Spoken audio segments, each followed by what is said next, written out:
Hello, everybody. Welcome in. Happy Monday. How's everyone doing? I hope everybody's good. Let me minimize that. Welcome back into another video, another stream, another playthrough of Disco Elysium. Aren't we lucky? Aren't we lucky? Excuse me for a moment. Need to rearrange a few bits so I can see what I'm doing. There we go. Stabby, welcome in, dude. GG's on first. I hope you're well. And everyone else that chooses to lurk. I hope you guys are also doing well. Okay, so we're still on day one, aren't we? So I think we've done pretty much everything we can do on day one. So maybe I'm going to go check if we can open up that fridge thing again. Have I done everything? I've posted on social media. Stream's up. I need to fix the ticker bar thing because it's not quite doing what I want it to. Future breadcrumbs, fix the ticker bar, make sure it's scene specific and actually connects to the right scene in StreamerBot, because that's what you missed last time. Recording should be okay. Let me know if the stream is normal. I had a bit of a fucking weird anomaly with my graphics card.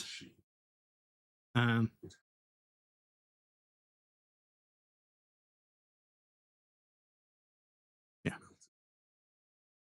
Slowly melting. Okay. Is it slowly melting? But yes, I record Battlefield 6 footage directly off the GPU with the NVIDIA overlay thing. It doesn't really seem to affect performance.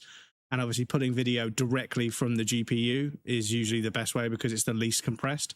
Everything else is going to be putting it from the GPU, encoding it, and then, then turning it into something else, whereas the GPU just encodes it raw. So I tend to get better quality that way. But for some reason, the GPU was recording a full 1440p display at 1600 by 1200 for some reason. So I'm not sure, but I need to test a few things. I think playing another game that's a bit older, the maximum res that game will run at is 1600 by 1200 without patches and everything, and I patched it to run, or I entered the config manually in the auto exec config file to make it run at 1440 by 2560.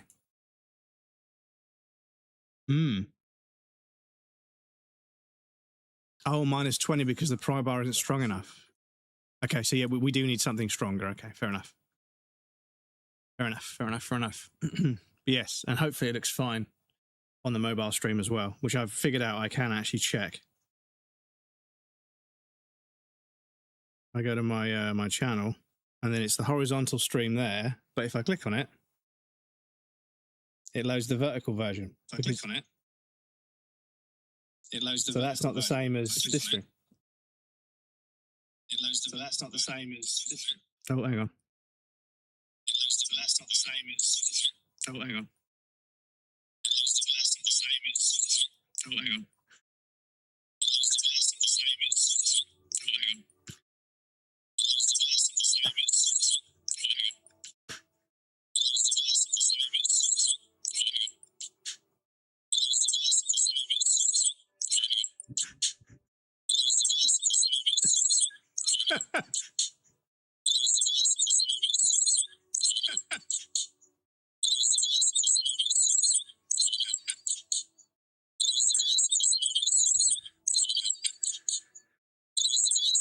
Okay, enough. I didn't realize I was holding my phone right next to the microphone, and my voice coming out of my phone is the same as well, near enough the same, but it's slightly compressed, and it's obviously doing a loop. Excuse me. Gets crunchy and crunchier as it, yeah, exactly. Excuse me. Unintentional feedback loops, chat. Unintentional feedback loops. Did that just record a clip? I think it did. Screen captures. I think it did.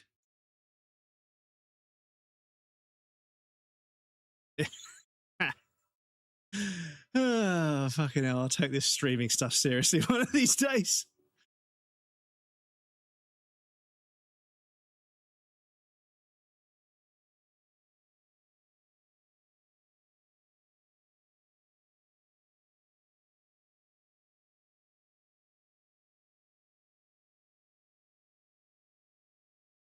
So I think the thing is, it takes a skill point to forget stuff.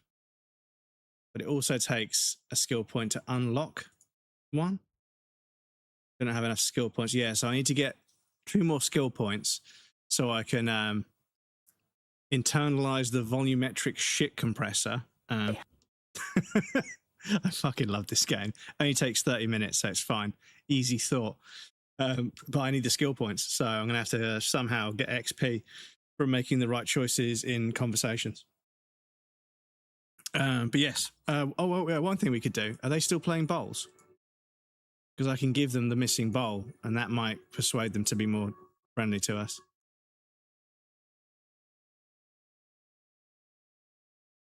René?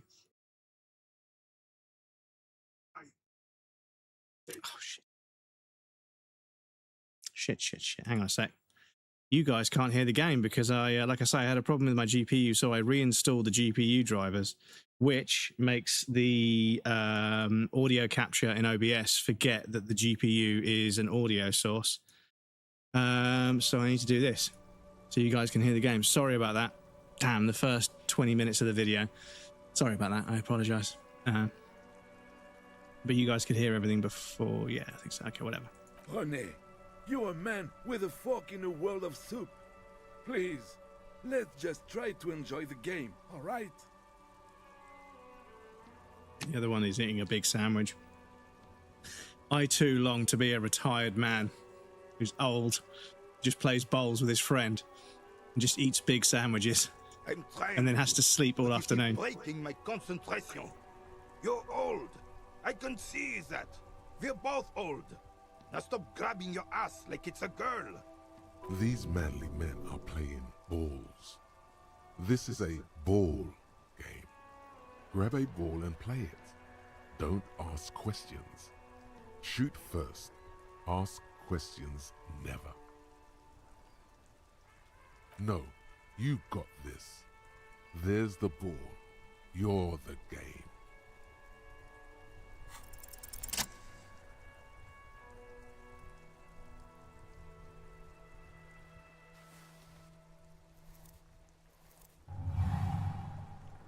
You are immediately surprised by the ball's lack of weight.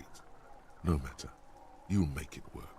God, this is right. You feel the familiar tremble of excitement and adrenaline that precedes every victory. Time has frozen. The cold metal ball is surprisingly smooth against your neck. It has a pattern on it, probably a sponsored ball. Yours would only be covered with bumps of learning and scars of victory. Already your muscles are adjusting to the weight, the nervous system calibrating, until you and the ball have merged into a single entity. The man ball is ready. Man ball is ready. A chilly breeze ruffles your hair as you stand there, feet firmly planted. All sounds, smells, even the wind, everything fades until the only thing left is the union of man and ball. An embodiment of pure motion, a fine-tuned locomotor running at maximum efficiency. Behold the fear and confusion reflecting in the eyes of the two feeble geezers. They are in awe of your superiority. You are a god to them.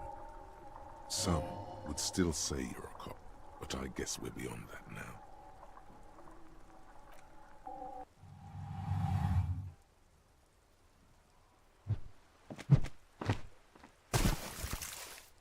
Hey! Merde! Bordel de merde! What the hell is your problem?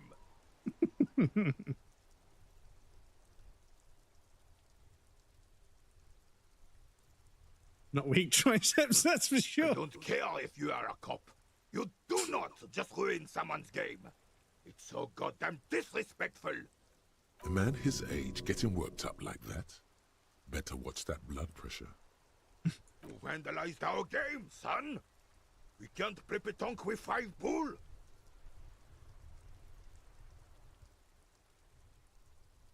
Well, it damn well isn't. It's pétanque. You ruined a pétanque game. We want our bull back. Take it easy, René. This is just a misunderstanding, isn't it, officer? No harm done. Of course there's harm done, you orange slug. You are as a goddamn bull. Will this... No, it will goddamn not. Thank you, officer. This is really something.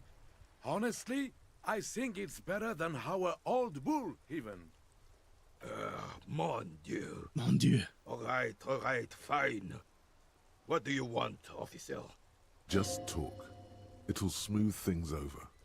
Old people like attention. Unfortunately, I don't. Unlike most of the locals, I have no qualms about assisting law enforcement. But this affair has passed me by completely. In Martinez, the Union is the law. So can you really blame them? Cop is a pejorative term. I don't have a problem with policemen. On the contrary, I admire the effort to bring order to our streets. If I knew, I would not be afraid to tell you. I simply don't. I'm an old man, not a coward.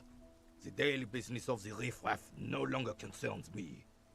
This is a man with a lot of past, but little present, and almost no future. Fine. Yeah, I can imagine as I get older and more miserable, I'll see kids doing stuff and just be like, fucking whatever, I don't care. They can fucking ruin their lives if they want. I don't give a fuck. I can just imagine that. Yes. The terrain here provides an interesting variety to a familiar game. Yes. It was left by heavy artillery fire. Heavy artillery fire, you say? That's the best kind of artillery fire. Very interesting.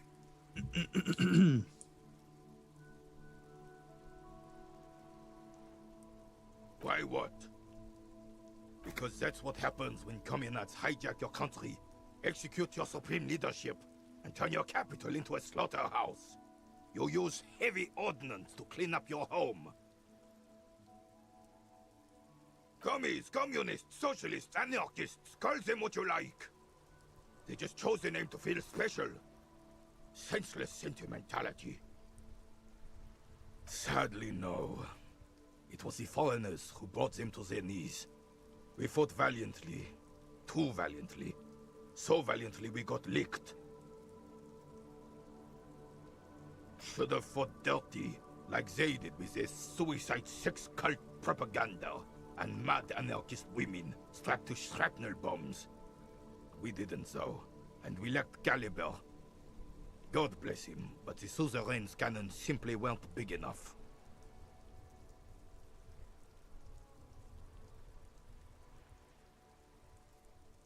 This place is a damn beachhead, son.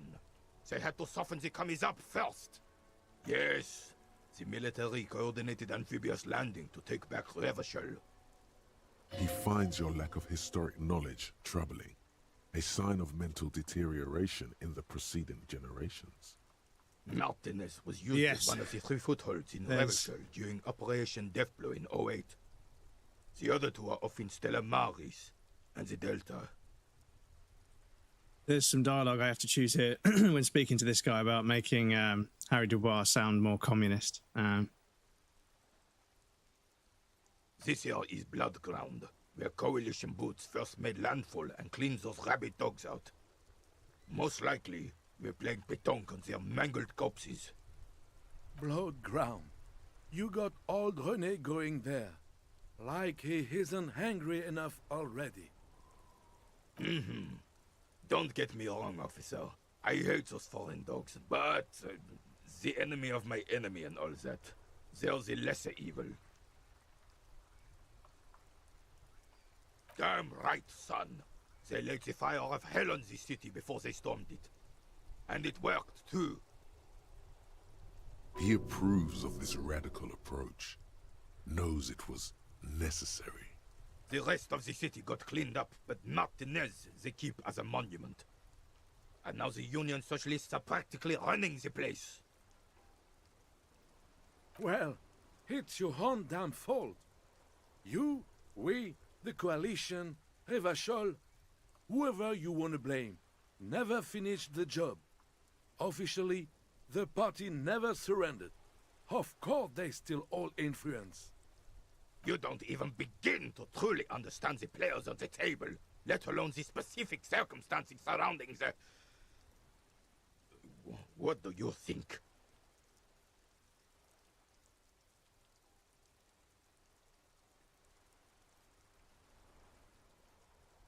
Preposterous! Surely you don't mean it. I'm just sorry it had to be them. After 8 years of fighting those commie hyenas, boiling cats for food and drinking my piss in the mountains. I would have preferred if the Right Honorable King Guillaume returned through Revachol, or even if that damn clan Frisel had risen from the grave and led us. Sadly, that was not the case. This royal failure weighs heavily on him. Instead, all that is just, holy, and beautiful in the world was wiped away, and now it's neon signs with toothpaste ads everywhere. Foreign influence peddling garbage and stupid music on the radio. This is just what the commies wanted. This was their plan all along. This is what they wanted to replace the role of the suzerain with. Damn Frisel. He was the king we couldn't protect. The Carabineers failed him, and the crown. He died in the hands of the Hyperlay, in a very public execution.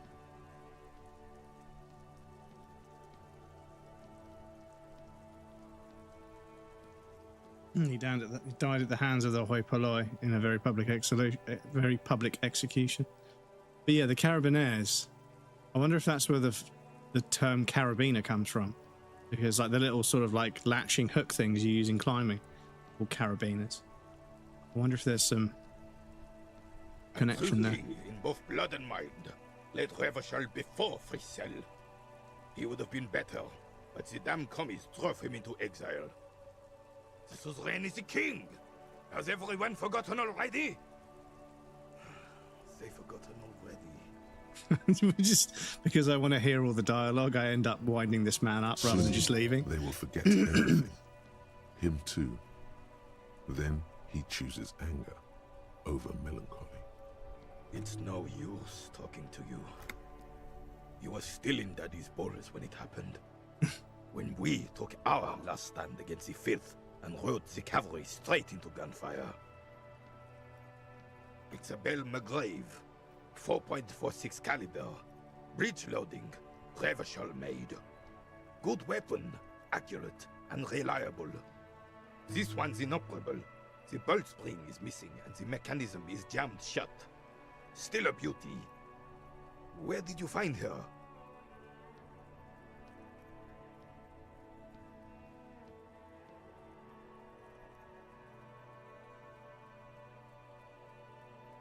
I understand.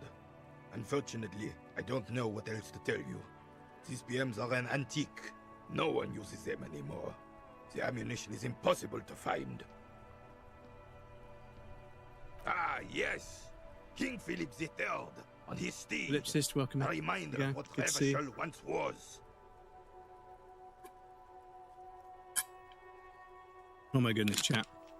I could drink liter after liter of that stuff. It's so good. Oh, absolutely. RSY, welcome in. GG's on third. Snorting tyrant who emptied the treasury so he could sleep on a bed of gold. Cocaine? Cocainum? Sounds like our kind of king. And just imagine what kind of cocaine a king would have had. A superpower, feared and respected. A testament to what this country can be under the leadership of a true king. Someone who knows how to rule. Decisively, without fear of offending the sensibilities of the frail and weak-minded among his subjects. This is something the insurgents never understood.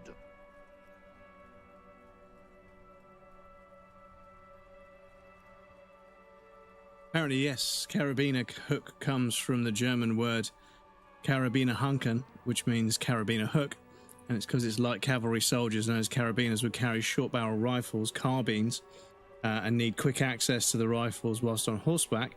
As such, they use spring-loaded metal hooks that hook into metal. The metal hook eventually became the carabiner hooks we use today. Oh, so the rifles they use could be clipped on and off. Nice. Oh, okay. Interesting. Thank you for looking that up, dude. I appreciate that. It's always nice to know. But yeah, mentioning a military rank as a carabiner. Carabiner, is that what they said? Because it's carabiner. I can't remember how they pronounced it before, but yeah. I like etymology. Yeah, I enjoy learning the etymology of words has allowed me to understand the structure of language so much better. I feel like that's something that could genuinely make... why are we only getting 100 FPS? Fucking hell, what's going on? That's something that could get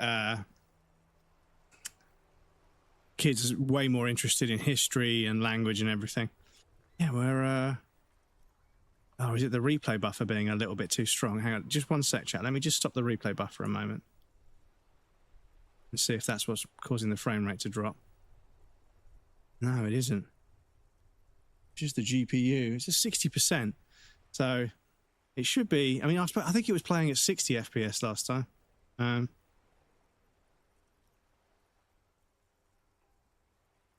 Yeah, okay, excuse me. But yeah... Because there isn't an option for VSync, unfortunately. I'm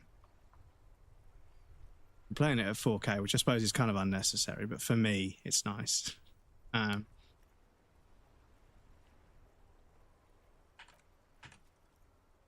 You guys will only see 1440p, unfortunately, but still. But yeah, etymologies, I think, bring the history of language to life in a way that's a lot more relatable when you realise that, you know, this word was used because of this, because of this, because of this, and then you realise that a word can have negative connotations and make it a bit more complex as a word to use. Like, you shouldn't use certain words because of their connotations and stuff, right? They are just words, but they are words that come from a time or place or, you know, event in history that's very, very difficult to talk about, and therefore using language aligned with that event doesn't always go down well, of course. So yeah, words to avoid.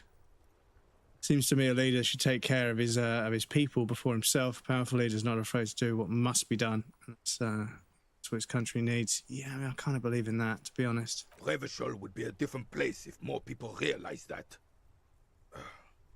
We could still be there. Don't get started on that again. What happened, happened. I like these two characters. Renee, I know. Gaston Martin. Because one of them refuses to let go of the past and the other one is trying to do that as much as possible. One of them refuses to move on and is in the past, whilst one of them looks to the future. The Carabiner doesn't reply. Carabiner, that was it. His entire being communicates unbreakable resolve. No one and nothing can change this man's mind. He is as rigid as they come, still in that antique uniform. It's a symbol for him. Oh, old Philip was a big fan of the purple nose candy the nobility loved so much. A cocaine connoisseur of sorts. His egocentricity is borderline legendary. You can't even take responsibility for yourself. How could you fathom the responsibility weighing on the shoulders of a ruler? That's why the Philippian kings use cocaine, for clarity of vision, to aid in their work. Regnum cocainum. Revachol's finest years. I'm satisfied with this explanation. Of course. Clarity of vision. Awareness. Philip III was even brought into this world with the help of cocaine. The court medic administered a dose to his mother when she was in labor, and it is well known that with the help of cocaine, only the purest, of course, he was able to connect with higher realms. Higher realms. Of course. Yeah, Bubba. It Why's your foot all hanging makes off? sense. It's really not. Please, do spare us the cocaine fairy tales. Yes, indeed. We're not here to investigate the drug trade of centuries past. Oh, you can't. That's why I'm satisfied. Of course. Philip III. Higher realms. Of course, it all makes sense.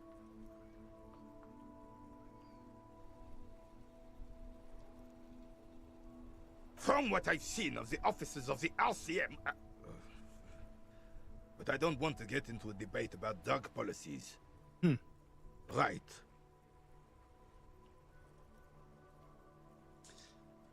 Threw the ball into the... we could have... Okay.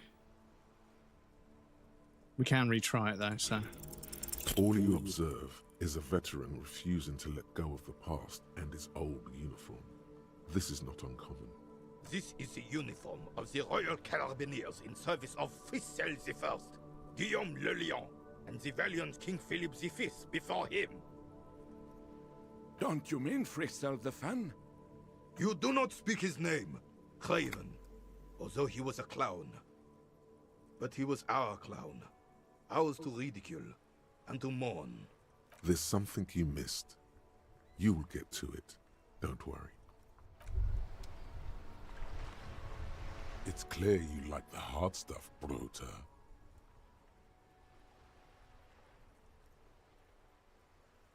Evening falls.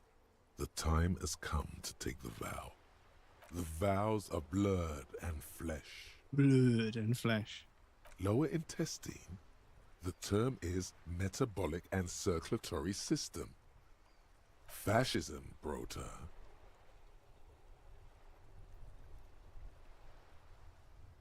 You're going to keep your views, right? Keep your views, Brota. For the nation, smart. Best not to mention the woman issue too often. People are not ready. Women in absolutely okay with women. Of course you are, Bruta. Of course. A wink-shaped growl sounds from your ass. What? Oh, this fucking game, dudes. Hey, so we've been monitoring you internally, and now we know your Copo type. Guess. That is only a ludicrous daydream. Guess again. You're the... That is only a ludicrous daydream. Guess again. No, you're the sorry cop. The cop who's sorriest. Let's make it official then, shall we? Huge lack of enthusiasm going on in here.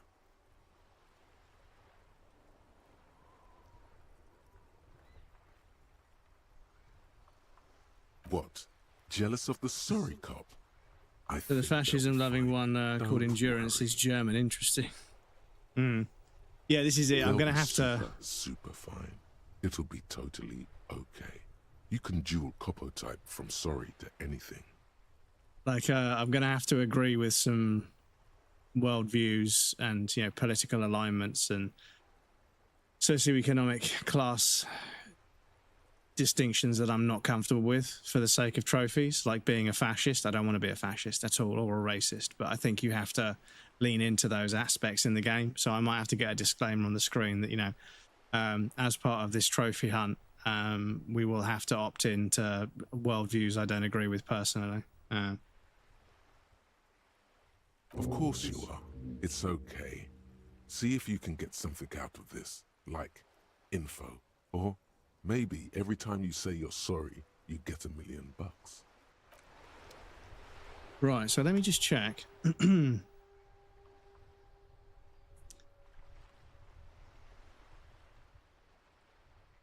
No, because yeah, there's the sorriest cop.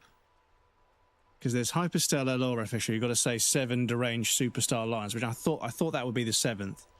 And then yeah, there's the sorriest cop. Baddest of the bad cops. Massive talk dork.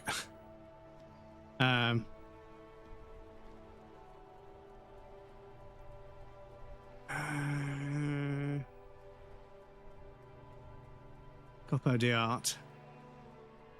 The goodest of good cops. Literally the sorriest cop on earth. Oh shit, we got that last year. Fuck, okay, so we've already got that one. Shit. Okay, well I was going for the communist one, but you know. If that makes sense.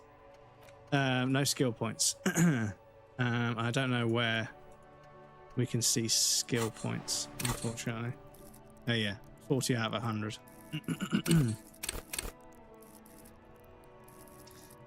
Yeah, I feel like we can revert.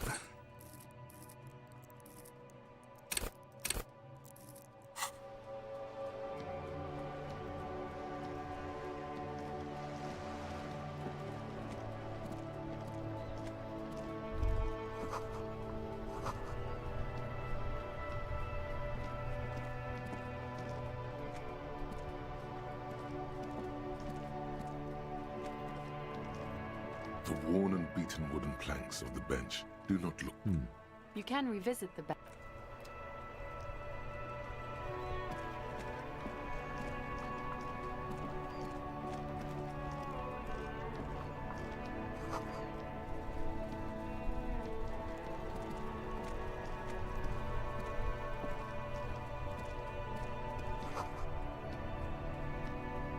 Tire tracks leading onto the roof, and the slush and rain has almost washed them off. Tire tracks leaning to the roof, eh? And I know what that's for now. I know whose tire tracks they are, because I know whose car is on the other side of this bit of the map. Oh, was this the other lorry driver they were talking about? This is the guy that sells sunglasses and stuff.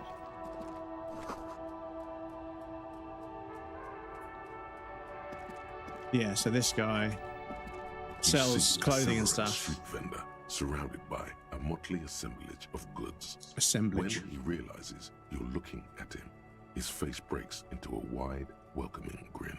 The name Sileng is embroidered over his breast pocket. Happy shopping, officer! Everything's cool here. Everything's cool. The goods are cool, the customers are cool, the place is cool. And one more thing, officer. The prices. From out on the bay, a cool wind gathers. It sweeps into the city, tugging at the textiles hanging around the stand. Some distance away, the sound of a tin can clattering across the street can be heard. You're very cool. Bang, bang, bang, bang! Oh, yes! You got style. You got personal style. You know what you like. You like premium menswear. Look around and browse. Everything looks cool on a guy like you. Take your time. Don't be distracted by the flattery and funny man act. Questions? Me? It's a boring story, officer. Who cares about the past? I'm all business now. All Revachol. Very sharp, officer. I'm Serais, from the Sigai province of the Serais Empire. The apricot suzerainty, you know? Lighting just changed there for some reason. The apricot suzerainty is what the Sigai archipelago is commonly known as in Revachol. It's a bit of a fraught term, I'm sure you understand. No, apricots come from Sigai. My grandma used to grow them. But Sigai is a shithole. That's why I came to Revachol. Here's much better for an independent entrepreneur. Less laws. Speaking of, why not support an independent local entrepreneur? I send half my profits back to my grandma in Sigai. Well, if it's for his grandma, you should buy a lot of things.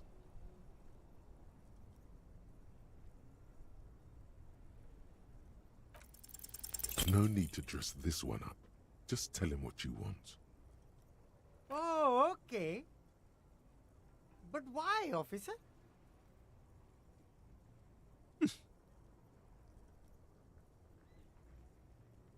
Ah, yes. Money is very important. Are you trying to ask for a bribe? If so, you're not doing a very good job. Sorry, detective.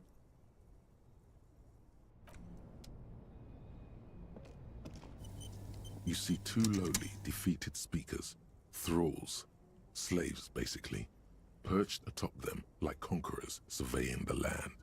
A pair of found, durable wear sneakers, ultra series.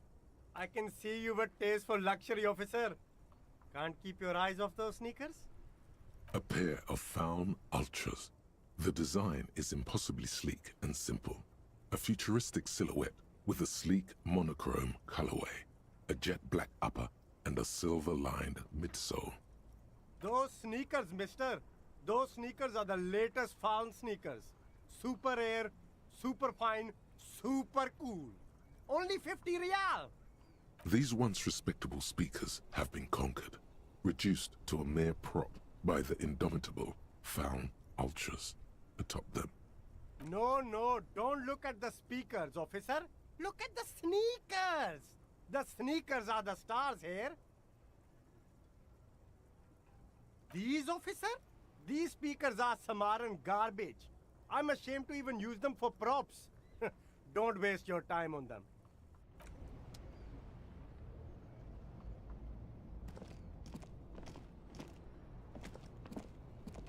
There are clothes inside. Cheap second-hand clothes, smelling of strangers' body odors. Don't be shy. These are premium class clothes. Good quality fabrics, best retro design. Save the economy with your style, officer. You find your hands deep in tattered and faded garments made from weird polyester blends that make your body itch and sweat in all the wrong places. Economical, but also trendy. Look first-hand, buy second-hand. Keep the economy moving. Something cold grazes your hand. Synthetic and sleek. A windbreaker.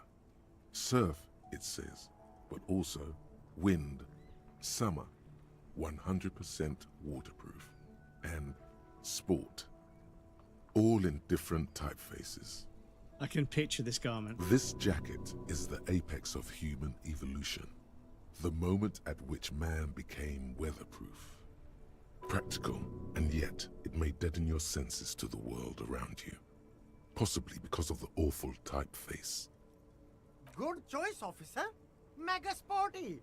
And it's only $4.50 for This you, narration is so good, dude. It's so good. The dialogue in this game is so fucking impeccably good. Beldo, welcome in, dude. It's good to see you. And Papa Toast as well. Welcome in. Gotta prepare for springtime, right?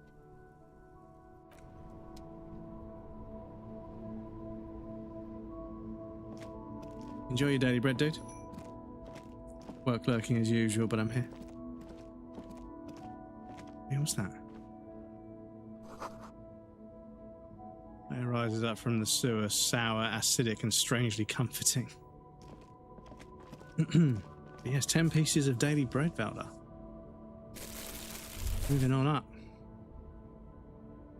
Nothing can stop me. Moving on up.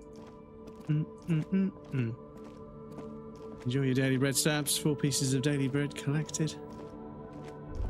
Don't forget to redeem your daily bread, folks.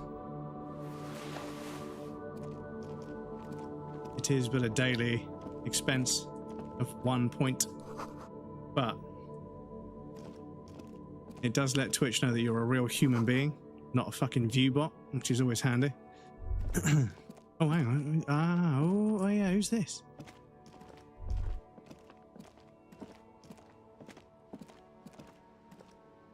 Evening, officers. Evening. A burly man hangs out by the waterlock, carving up a generous serving of salami with an old hunter's knife. His eyes are fixed on a man stranded on the other side of the waterlock and on an enormous billboard that has fallen down into the canal between them. His posture is relaxed. Despite his powerful build and a knife in his hand, this man resorts to physical intimidation only infrequently, if at all. Go for some salami, right? Yeah, because do you know what? Like a few times I've been in Europe, like Italy or Spain or whatever, and I'm going to see a friend and we sit down to have lunch, and like their mum or their wife or whoever's there, and like their dad and their family and everything, they're all there. They just start bringing out platters of stuff, like a charcuterie board, but like European product. And yeah, like I'm used to sort of like having one sausage stick of salami to like cut a piece off, but like they just put one on a plate out of like a pile of them, and then a massive piece of burrata and mozzarella and parmigiano reggiano and olives and figs and all sorts of other stuff, and then they give you this fucking ciabatta, and it's just holy fuck, man. Like, and the thing is, like, the amount of food I consumed probably cost about €9, but it's one of the nicest meals ever. And they just sit there in the sun in their house. I'm like, fuck, man, Europe is so fucking beautiful. But yeah, like just fucking carving bits of this salami off and just eating it rather than slices of salami, just chunks of it.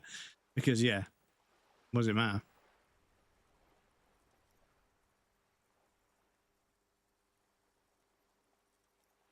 I wasn't here to witness it, but those look like tire tracks on that sign. Weird, huh? Then again, plenty of daredevil drivers in Revachol. Romania. Ah, okay. I'll keep that in mind. Because whereabouts is Romania? My geography is fucking terrible. Where the fuck is Romania? Is it north of Italy? The words daredevil driver sound ominous to you. It was us. We drove our Too car. bad it also takes a year and a day to repair anything around here. Especially a waterlock. The rest of the coast is closed off till then. Well, there's the fishing village, an abandoned fish market. Slightly north and a fair bit east. Church. Okay. Not much use to the congregation, Okay. though. There always seems to be something wrong with it. Yeah, not really much else. Just bombed out ruins. Sure thing. Want some too, officer? Why not?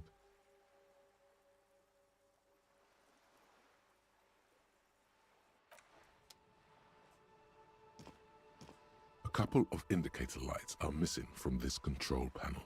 Loose wires dangle from the now vacant holes. Northern Italy is In the about middle level is a with lever southern Romania, beneath it, actually. a Yeah, it small seems metal like you've flap. got like Italy, and then you've got like Switzerland, and yeah, Romania feels like it would be somewhere tucked underneath the bottom right of France, with a few other countries as well. This panel usually closes the waterlock, turning it into a bridge that lets you cross the canal. But there's a crashed salmon and butter sign in the way. Pulling the lever probably won't do anything.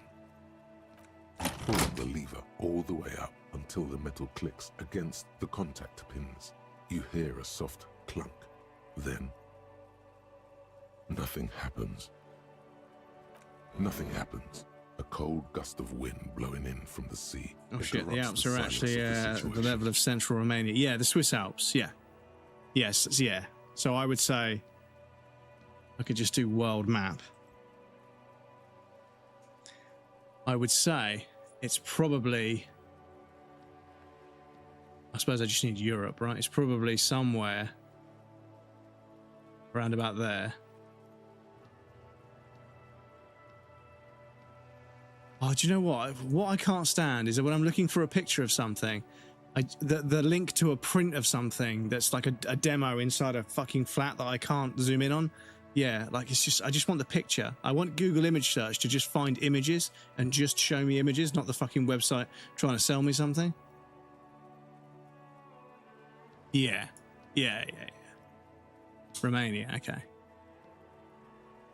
You've got internet. Yeah. Oh no. Yeah. I suppose. Yeah. Yeah. No. So Italy is. Oh, so I beg your pardon. It's actually quite a bit east. It's actually above Turkey, rather than above Italy. It's above Greece rather than above Italy. Excuse me. But yeah, my geography is fucking terrible. I'm so bad at geography. I should one of these days see if you can get blank maps that you can draw on, and then I can write down all the countries in the fucking, you know, where they are. A spring brings the lever back to its original position. You still need to close the waterlock to get across the canal. Some other way. On Wednesday.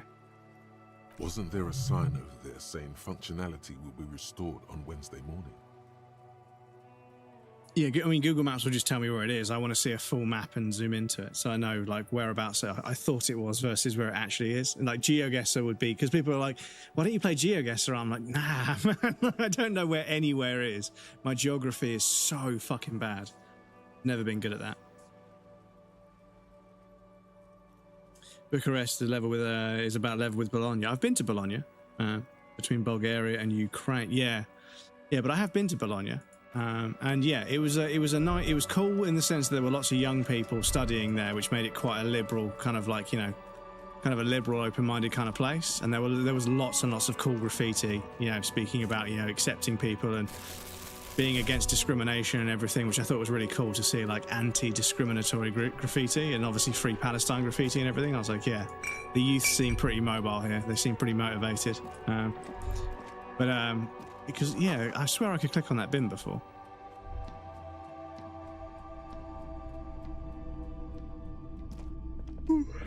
But it was pretty expensive, and yeah, it was like kind of a bit chaotic. Like you were just sitting there on the side of the street eating food as cars drive past without that much ventilation, so it was like not great.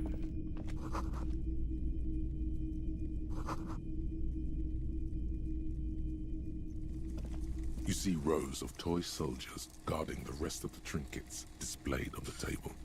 Depends which part of the world are there, and just by looking at the colour of the mud. Yeah, that guy is fucking ridiculous.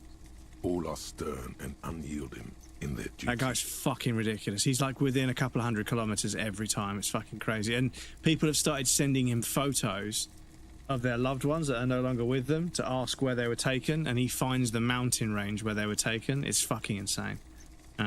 I'd love to know his process, but if he gave away his process, he wouldn't have any content because everyone would start doing it. Or most people, yeah, a bunch of people would try and learn to do it, and then obviously that would limit his, you know, uniqueness, I suppose. But yeah, he tracks down the location of where photographs were taken, so people can go visit them, using his talent for what he's good at, which is really, it's such a cool hyper focus to be able to just, because the thing is, for a long time, even before I even knew that guy existed, a long time, I would get like, you know, the Windows wallpaper of the day on my lock screen on my work computer, and I would look at it and try and figure out where it was based on where the sun was, what kind of rocks they were, and, you know, if I could see any sort of like, you know, any sort of flora or fauna, I could try and work it out. But obviously I was never very that accurate. I could work it out sometimes because I'd been to places and I knew that that flower only grows in one part of the world, or that mountain range has a very distinct kind of notch that's very, very unique. But that guy would be like, he'd drop in and he'd sort of move around a little bit. He's like, yeah, this mud is definitely a kind of clay you only get in Africa.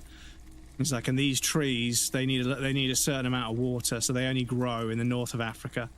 And yeah, you can see here, this animal is only sort of native to one area, and it's fucking crazy how many things he can draw, how much knowledge you can draw on to pinpoint where something is. But yeah, I remember trying to do that with the Windows wallpapers, but yeah, I didn't realize it was a game for a long time. But... and cool here. So, interfacing 2, okay. Yes. Buy something nice. A figurine. This sounds off. You shouldn't trust this guy.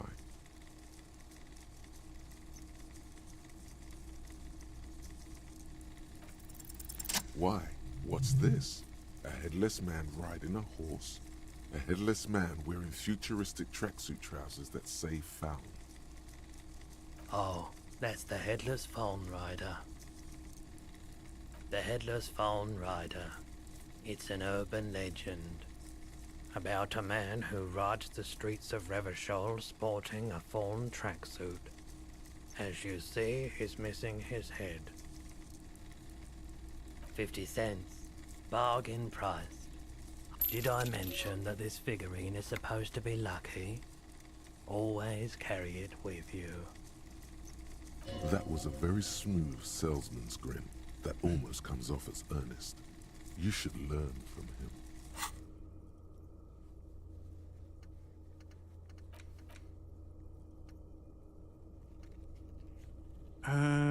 After 21, yeah. So we're not. Yeah, we could go back there after. Yeah, we could go back then after we've done this. Big men on big horses, clad in lamella armor and carrying flintlocks, the kind that would mow down a line of enemy soldiers in the blink of an eye. Franco-Nigerian knights. I used to be very serious about these guys. A long, long time ago. They're not all blue. These figurines also wear gold coats and caps, complemented by orange trousers. They are variously posed, wielding swords and rifles with bayonets. This is what the Loyalists looked like, yes, at first. Then they wised up and got camouflage. Which ones? Ah, Royalist soldiers from the time of the Revolution. The uniforms are painted a bit too brightly, I suppose. This set of soldiers isn't meant to look impressive. A few have rifles, but most of them carry pistols. Some even shovels and tall sticks. You're probably talking about the revolutionaries, yes? Yes, they are soldiers, revolutionary soldiers. I think their poverty has been exaggerated for effect. When you place them next to the Royalists, it doesn't seem like they could possibly win.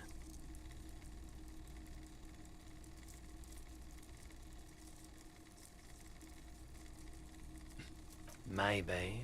He seems to have his own take on the conflict played out in perpetuity by these toys. Might be interesting to find out what it is. This set of soldiers... You're probably... I think their poverty has been exaggerated for effect. When you... I don't like either set very much, to be honest. But there are many parents among my customers. He seems to have his own take on the conflict. This set of soldiers... You're probably... I think their poverty has been exaggerated. Okay. I don't like either set too much, to be honest. He seems to have his own take on the conflict played out in perpetuity by these toys. Might be interesting to find out what it is.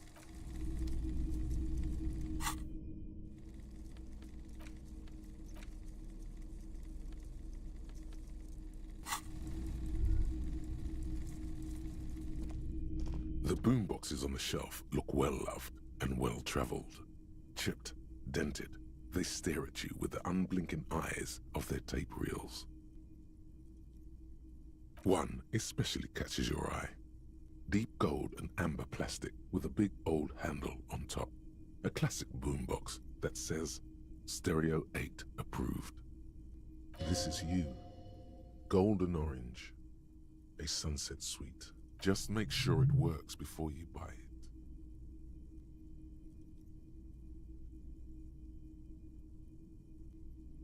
Absolutely. I've tested each one myself with recordings of speech, found sounds and music from a variety of genres, even though I don't really like music. Is the Harman Welsh W2, made in Vespa, designed in Seoul, plays all reel-to-reel formats, 2mm, 8mm, 12mm. It's even got a little radio in there. It'll set you back 12 real. If police work means playing tapes, sure, you can use it for that. Or any other time you'd need to play a tape. Like a beach party, with sand and sun and seagulls dancing on the breeze.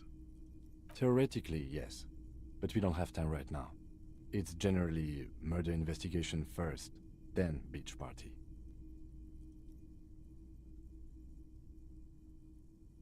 You can play it any way you like.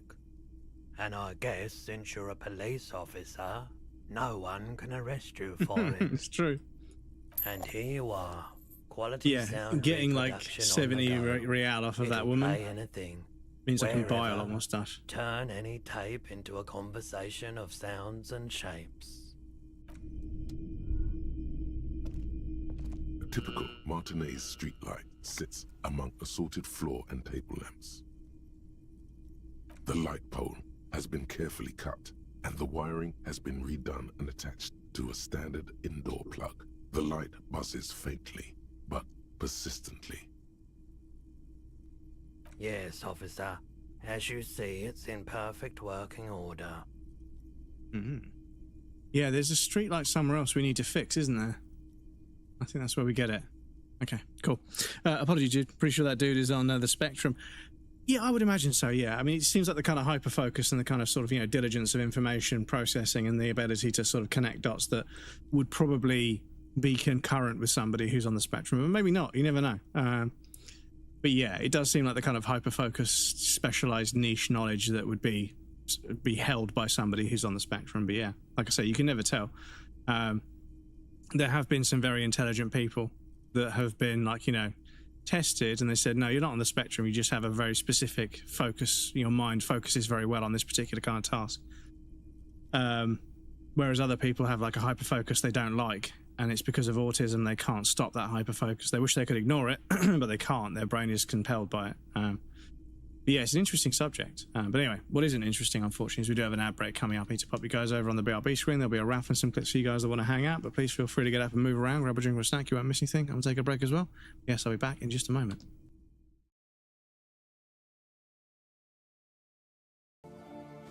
But yeah.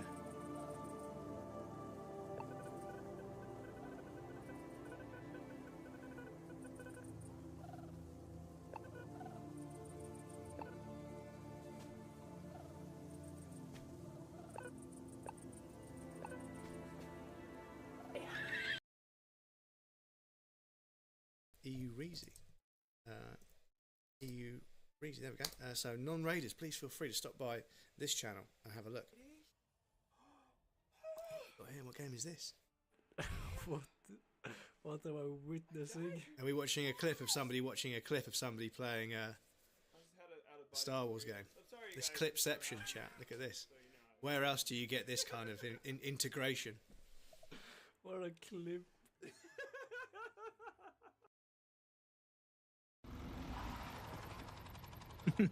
Get wrecked, bozo. Should have worn a helmet. You're not wearing a helmet! Dude, come on, man.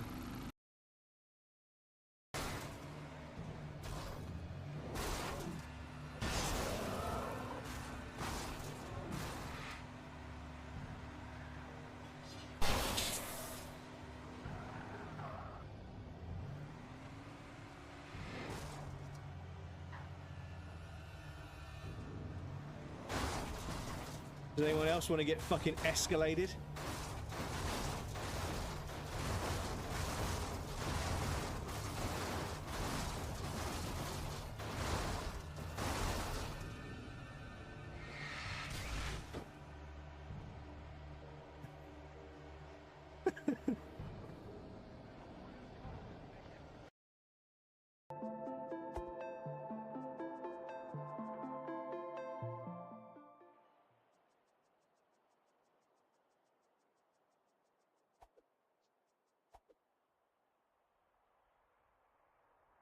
I'm in danger!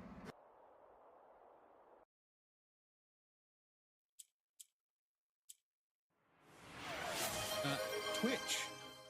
Excuse me. Twitch just donated £100 to Movember Europe. Thank you very much, Twitch. I appreciate that. No wand required. Your good is on fire. You're the givest giver to ever inspire. Thank you so much for the donation. I appreciate that. Generator, hello. Great Generator. Great name. Silly Viv, hello. Yes, Twitch. Thank you so much for the donation. I appreciate that. That's very kind of you. That gets us up to £500 already, and we've still got multiple streams left in the month. So thank you so much for your donation. I appreciate that. That's very kind of you. Welcome in.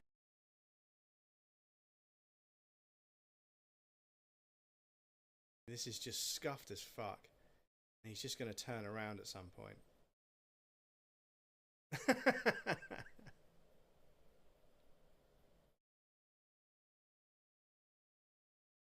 Oh my god, chat. Oh my god.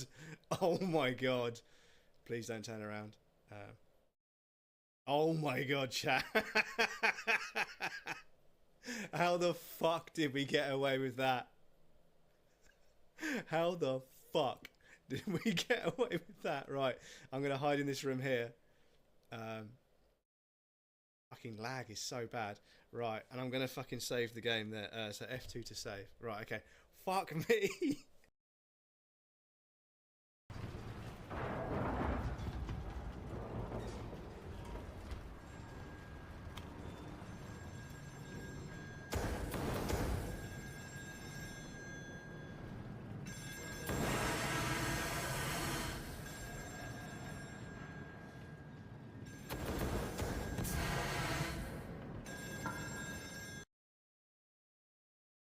Ever think the problem might be you, Miranda? You're not capable of real love. This is how you end Fuck. the Winters. Fuck. To ensure I never see you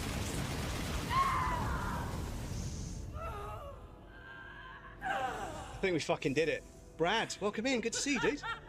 Oh, no, no. Fucking hell.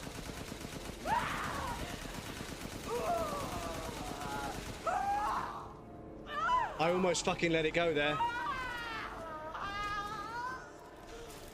I stopped paying attention. Never do that. Never do that. Bruh. My daughter! Welcome back, everybody. Thank you for your patience. I appreciate that. Where did you It get was this? brought to me to be altered. We are not here to investigate the theft of city property. You have to admit it's rather clever what he's done with it. 700 real. A bargain, I dare say. A bargain? No, it's not. He's trying to sweet-talk you into buying trash. No, you out of your mind. There's one just like that on every corner.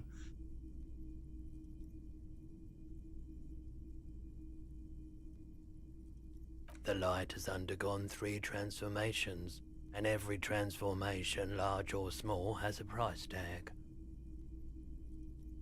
Well, there are the costs of removal and rewiring. The most important transformation is the light's placement among ordinary indoor fixtures, which has adjusted its morphological field. The light became suitable for use inside the home just a few days ago.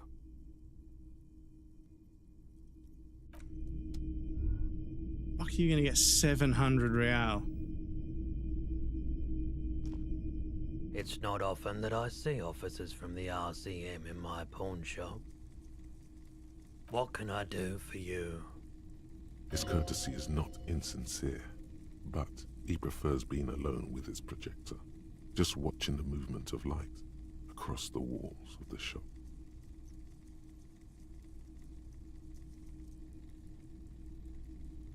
Oh no, not at all. I guess I haven't had many customers lately, RCM or otherwise. Who are your customers usually? All kinds of people come through here. Locals, Right, Matt. travelers, Welcome in, dude. How's it going? Good to see you people again. looking for a deal, people looking for a keepsake, people who are terminally bored. Terminally bored, man. How's it going? I'm good. I'm glad to hear it, dude. Yeah, I'm pretty good. As Pretty you good. can see, I have a wide selection of goods for everyone to choose from. I didn't sleep quite as much as I'd like to last night, but it is quite warm at the moment. So even if I wasn't unwell, that would be par for the course. Speaking of which, I wasn't able to play golf with my friend on Sunday. It was a roasting hot day, so it would have been hot out there. But it's quite nice being out on a golf course when it's hot. It almost feels like you're on holiday. But yeah, they were busy, so they were away on holiday. So they're having a nice time. It's just a shame that I wasn't able to play golf. But I'll play next week. It's fine. But yeah, reasonable, okay Monday at work. And then yeah, now I'm here hanging out with you lovely people, playing a wonderful game. One of my favourites of all time. It's a bit warm, but I've got the fan on. Windows are open. There's a cold breeze coming from the kitchen, which hopefully should cool down the flat over the next hour or so. Cat's fast asleep. So yeah. What's this weekly rewards thing in the redeems? Yeah, so they've added something. I don't quite know what the fuck they're on about. I'm not quite sure. But in the as you say, in the redeems, with bits and channel points to unlock fun interactive benefits. Have they actually added something to my? Because this stuff at the top, I think, is just like, you know, whatever. But yeah, I think I can like set things up, like special things, and you guys can redeem points to get them, like power-ups, rewards. Yeah, I don't know. It just seems like it's more and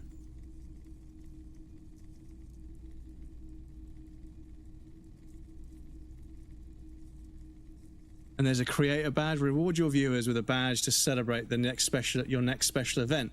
Once a viewer meets your gift subscribe or watch requirement, the badge will automatically rewarded. These badges can only be used in your channel. Each event can include a sub badge and a watch badge, and you can create a new event once your current one has ended or been deleted. So I can create an event. So like when I do a charity thing, I can create an event. and then you guys can earn a badge for watching a certain amount of that event.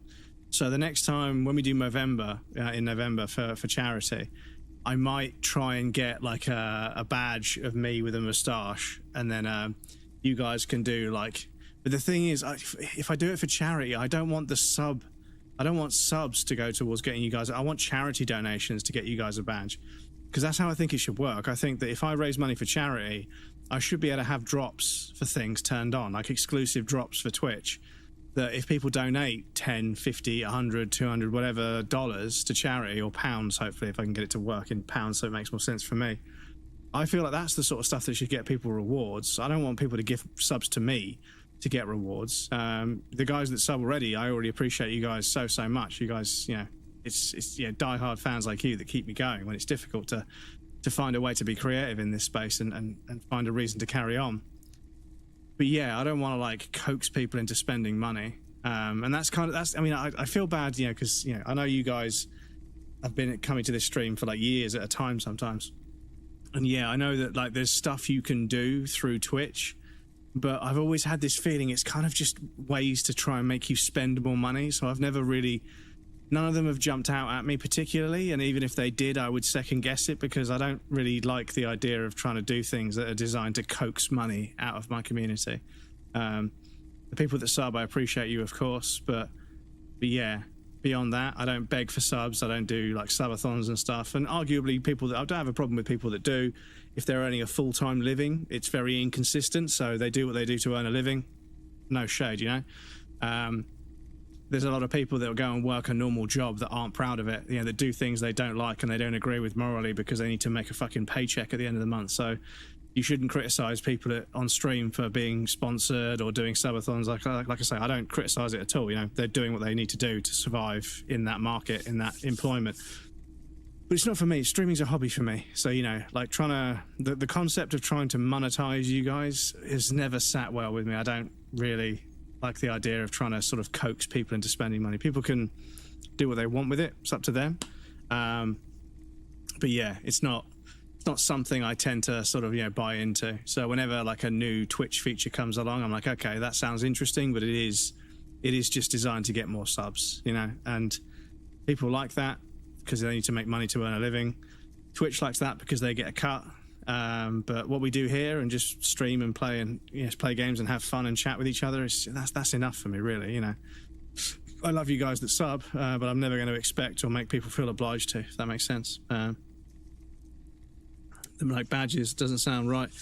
Well, yeah, it's just something else. But like I say, if you take away all the stuff that's kind of revenue centric, which again, like I say, I'm on thin ice because I've got lots and lots of friends that are full-time creators, and I respect them, and I know that they're just doing what they have to do to earn a living. I know it's not easy to earn an inconsistent living in a volatile market like content creation. So they're doing what they need to do to ensure the bag. They are securing the bag.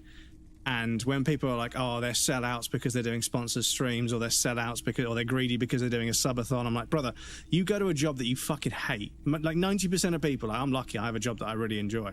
But 90% of people go to a job they fucking hate, and they swallow their pride, they swallow their fucking ego, they do things they don't agree with because they need to get paid. That's what their job asks of them, you know? So they do it as well. So you shouldn't criticize content creators for taking sponsorships and doing subathons and stuff, because they need to earn a living, and everybody needs to earn a living, and nobody's proud of the things they do to earn a living sometimes, you know? Not everybody's proud of it, and the people that are overly proud of it, how long do you like those people? They're just insufferable, you know? Like, I'm fortunate, like, I like my job, but I'm not going to boast about it, you know? I could earn more money, like you could always earn more money, but, you know, I do something that actually activates my brain in a way that I find compelling, and I'm very lucky to do that. But yeah, content creators are fucking out there grinding their fucking bits off to earn a living. It's fucked. It's so inconsistent and unpredictable.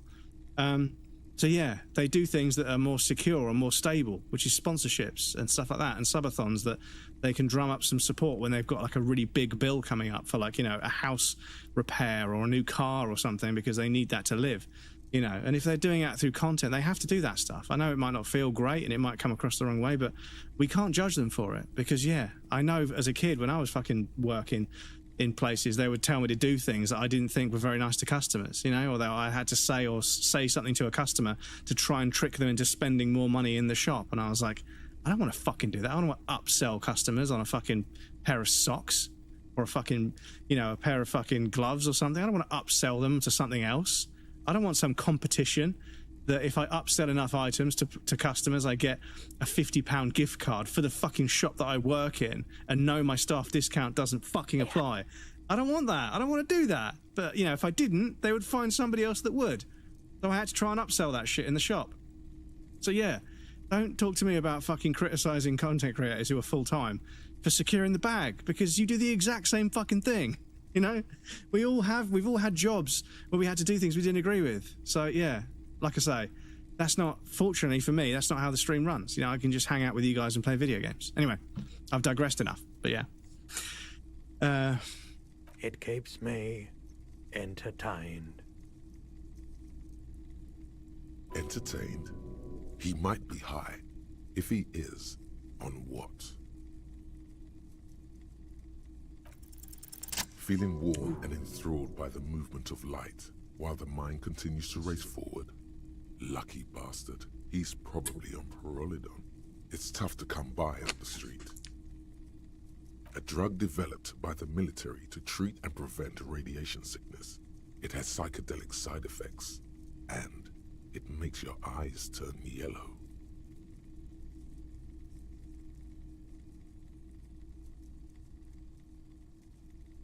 I try to keep the shop at a comfortable temperature. There's a note of indignation in his voice. Interesting. Those triangle patches on his vest, you have a feeling they mean something, like they're similar to the halogen rectangle on your jacket.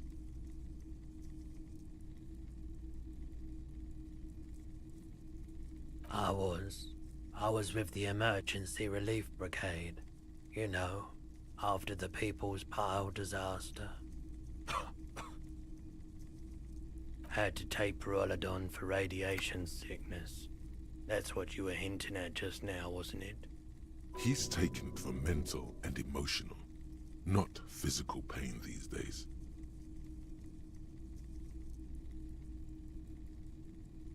There's a reason why everyone's tried to forget any of it ever happened, and why no one has tried to repair or replace the pile. So much disappointment, and early deaths. Cancer mostly. And we knew all that was coming even as we were cleaning up as best we could. I think we started to reference Chernobyl. No one's. Everyone's. So much bitterness. And if you haven't seen that show, Chernobyl, you have to watch it. It's like every episode is fucking 9 out of 10, 10 out of 10. It's fucking gripping television. A bunch of poor people built themselves a primitive nuclear reactor, hoping for the best. What do you think is going to happen? A bad idea. Some poor leftist built a particle decay generator in hopes of bringing affordable electricity to underserved communities. It malfunctioned. Radioactive waste everywhere. Probably some of it in you too. We were an all-volunteer force. Self-organized. Tried to help the fire brigades contain the spill. Tough son of a gun, this one. Respect. I lived by the river since I was a small boy. The Esperance. Didn't have the art to let it all go to shit without trying to do something to help out. There wasn't much the volunteer force could do, however. We wasted years in the river mud. Years getting sick. The cleanup happened 15 years ago. I was young then. Later, my second aunt died. Left me this shack and all the assorted junk in it. You were just going to set it off. So I came to Martinez. People told me don't go there. It's a shithole. I said, people, we just had a nuclear pile meltdown. I'm gonna get as far away from Forburg as I can. Still in the same city, but... I like the theory more than the story. Outward movement, not vortices. Yeah, you gotta get in on those vortices, my man. Have you tried it before? It's almost like he's worried for you.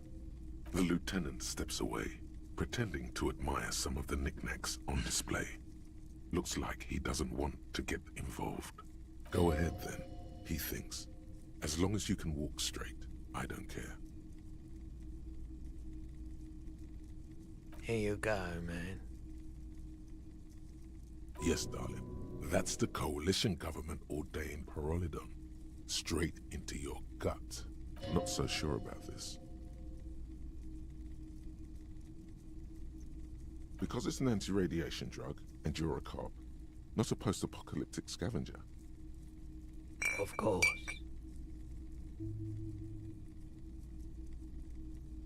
Of course. It's in working order still, isn't it? Just pick your tape and set it spinning. It all starts with the tape. A 50 out of 100, yeah. The trouble is we need a skill point to forget one of these. But we need a skill point to unlock one of these. So I feel like rather than forgetting one, we should just unlock one. Yeah, we need to internalize the volumetric shit compressor so we can keep our shit together. Let me have a look. Anything else you're thinking of selling?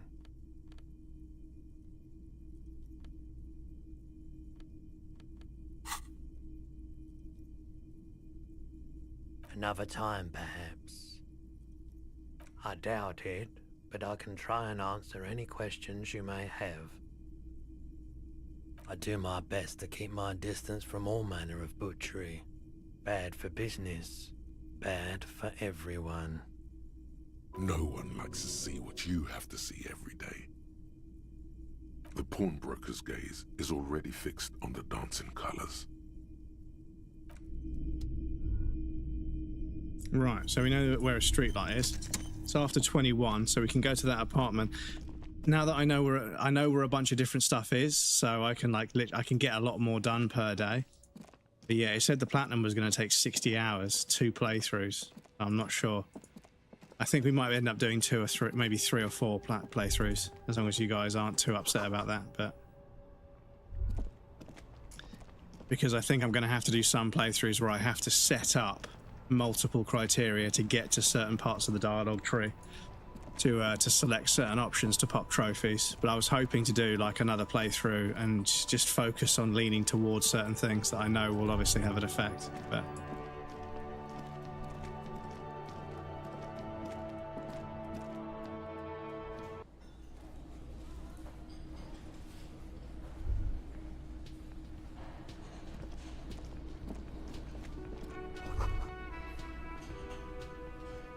That sugary black rum stain on the counter makes you teary-eyed with joy.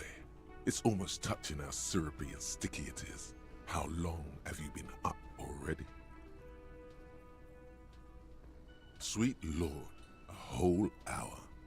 And you haven't thought about rum and lemonade in all that time? You've truly extinguished all trace of yourself.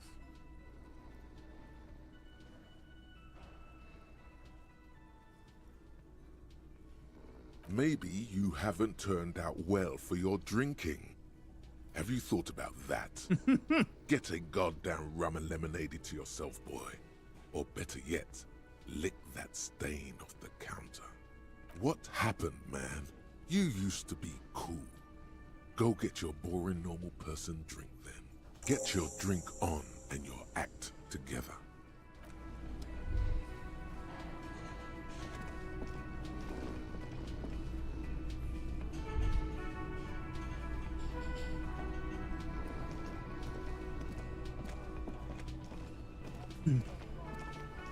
Hello, sweetie. Wait, who's Sweetie? You're a handsome man, officer, with your mustache and your chiseled jaw and that silly dimple on your chin. But dear, you're not for me. I'm too old and too married besides. In another time and place, she might have flirted back. But that ship sailed long ago. You must forgive me. I'm getting so scatterbrained, I completely forgot to introduce myself. I'm Lena. My husband Morel and I are staying with our friend Gary just down the street, but I come here for tea when they're away. This Lena is wacky enough for the motley crew. Hire her on the spot. Oh, sweetie, I heard your conversation with the manager about your financial troubles. When do you get your next paycheck? If she could, this woman would feed and clothe you and every other sad, lost person on this earth. You've got guns of steel and a chiseled jaw, somewhere under the bloated alcohol layer. Maybe she'd like to sponsor you. Your deportment remains dignified as you shed a single manly tear. Sweetie, I only have a few cents on me, but I could give you this to pawn. Just to tide you over. Oh, fuck, man. She gave us some fucking jewelry, which is probably quite significant. Wonderful. He has a pin. The pin is round and slightly tarnished. 3 sailboats in bas relief with the sun hovering over the water behind them. Yeah, that's The hard. chips Yeah, are I feel green bad. at the bottom But reads, this playthrough, we San have to... Baptiste, Summer 31. We have to Bingo. go for these, because my first playthrough, I would have done the morally right thing as much as I could, because that's what I tend to do on my first playthroughs. But this is why 100%ing RPGs is not always easy, because sometimes it's not like the gameplay or the amount of time is difficult. It's just the choices you have to make in the game make me feel really bad. But yeah.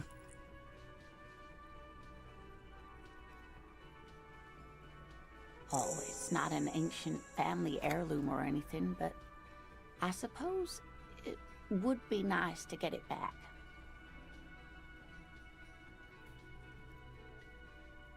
Yes, officer. You look rather dazed. Like a stunned fox. But surely things can't be that bad. She won't judge you, no matter what you say.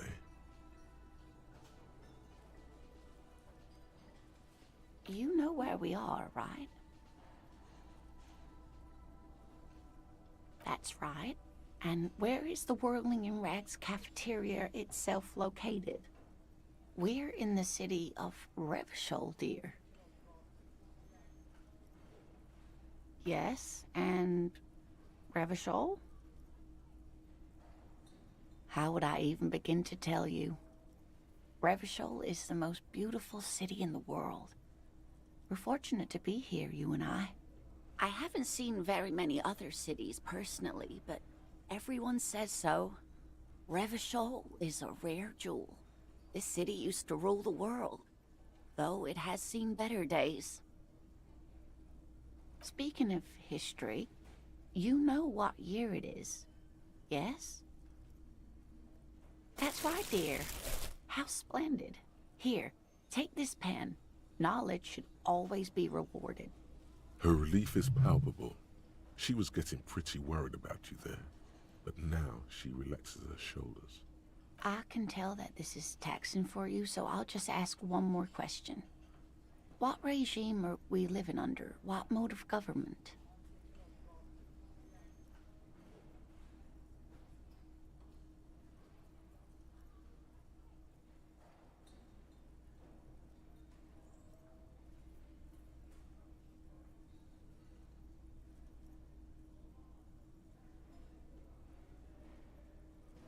Oh no, nothing like that, dear.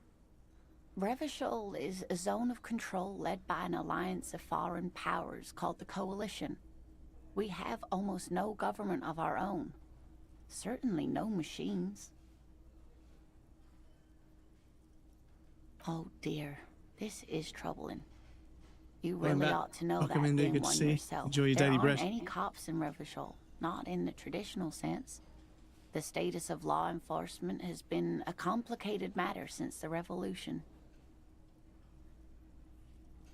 But we should stop for today, sweetie. You look like you need a break. Besides, I'm not the best person to explain the big things to anyone. No, Tarat is a communist. Yeah, I was thinking, because this is it. I might have just clicked the wrong thing, and I worry that scared now. I might have She's to realized you really are brain damaged. I might have to watch a YouTube video or two just to see how we're going to tick some of these off, because I was hoping on a second playthrough I could just choose the superstar cop lines and the communist lines, but some of them aren't super obvious, because you're not really supposed to know. You're supposed to just go with what you feel and see what you get. But obviously I was trying to avoid fascism and communism before, obviously, for obvious reasons, I should say. You didn't do too well, dear. You really only knew what year it is. It does look like you're having trouble remembering things. History and places. Reality, in a word. It's very odd. A sigh. The lieutenant buries his nose in his notebook. But maybe a fresh set of eyes is what the world needs. And while I'm no doctor, such bouts of amnesia are often temporary, so I wouldn't worry too much. She means this sincerely. Worrying won't do you any good. A defeat, I'm afraid. The people of this archipelago tried to build something new, something different. The rest of the world didn't like it, so they came and ended it. This was 42 years ago.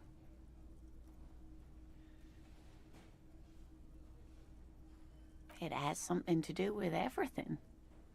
I really don't know how to explain it better. I'm just a poor woman, she thinks. What do I know of these things?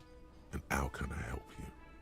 Someone more educated in sweeping matters. Maybe you should ask. No. I'm not an encyclopedia. I won't be a guide either. I'm a detective. Of course. Then I don't know. Someone rich, maybe? Wealthy people are educated. Though I don't know where you would find a wealthy person in Martinez.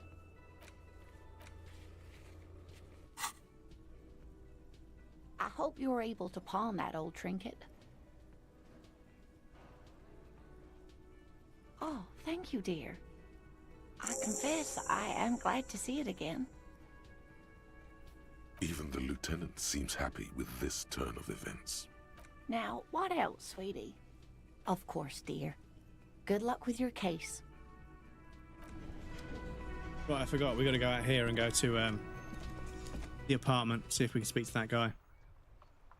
Yeah, it's strange that I'm only getting 100 FPS in the game right now. It seems a bit strange to me. It was locked to 60 before. No, I don't want to be here, do I? I want to be... can I go through there to come out?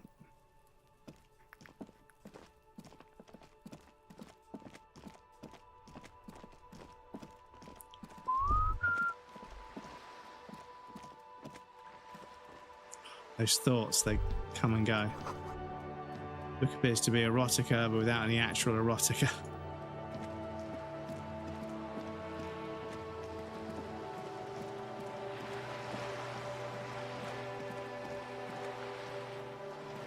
I just feel like it's a bit washed out, but maybe it's just the night time.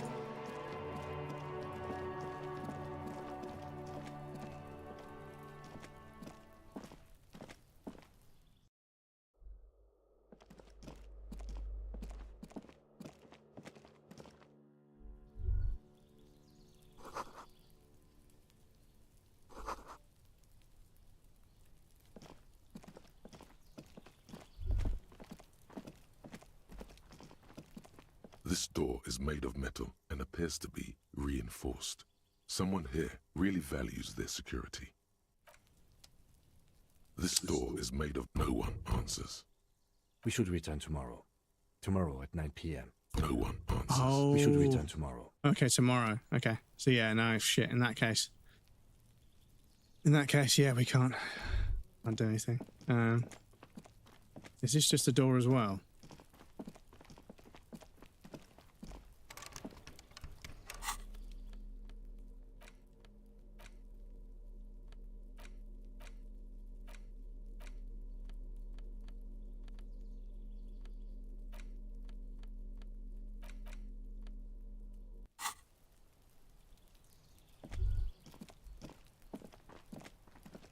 But yeah.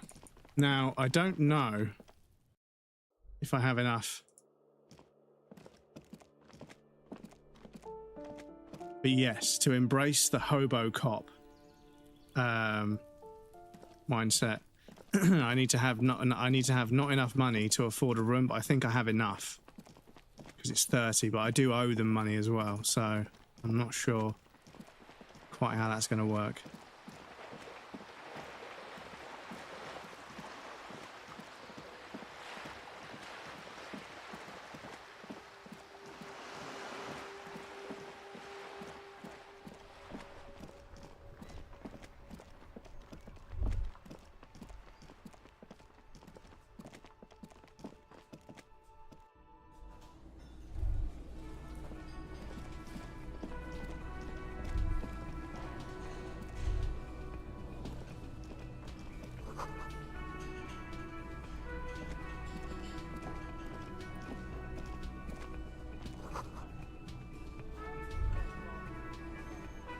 'Cause, yeah, we never found out where this door goes. You see a heavy steel door with a prominent dimple lock. It's painted blue. You immediately feel drawn to the color. Blue is for mystery. The cobalt blue surface feels rough to touch. The stainless steel door is flush with its frame on every side. The door does not budge. You do? It's a door in the back of the kitchen. Why do you care where it leads?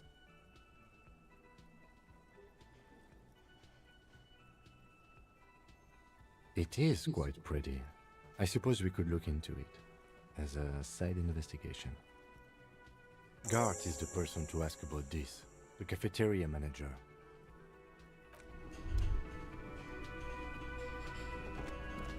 Oh.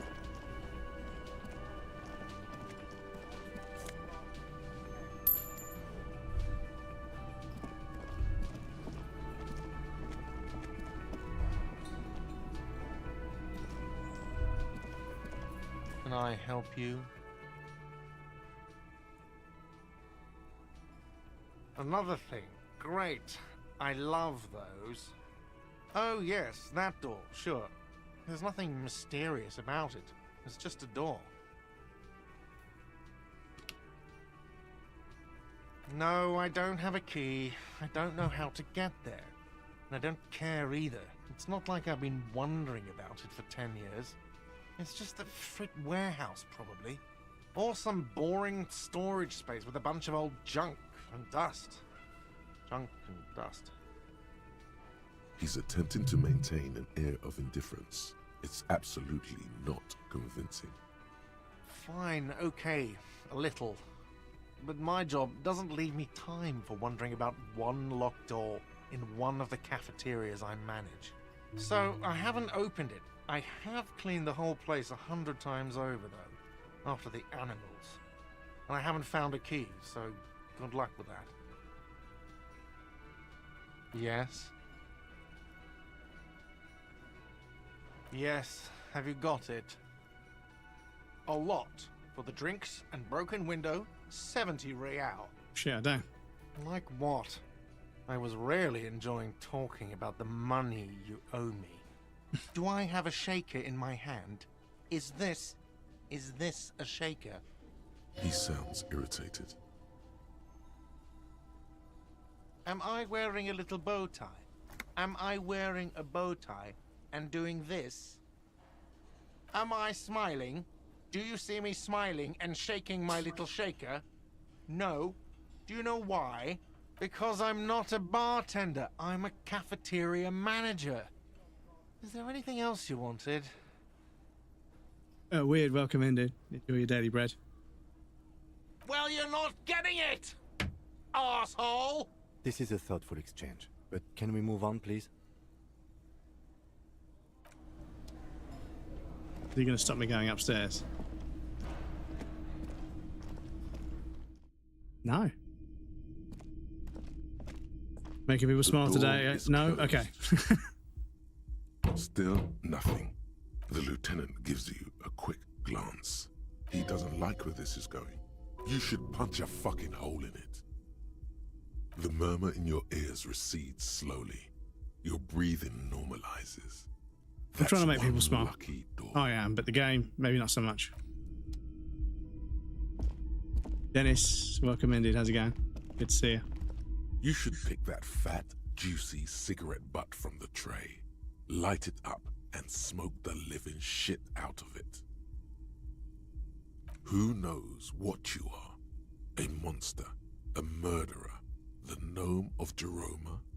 You feel like a smoker, especially when you look at that juicy, succulent, seductive cigarette stub. Succulent? Still smoldering deliciously. What is the charge? How very astute of you. This renders it ineffectual. You should look for a whole cigarette, or better yet, an entire pack. Strike that. A carton. Make sure they're all healthy and able-bodied. Then smoke them all. Or you could not do that. No one is making you. Good.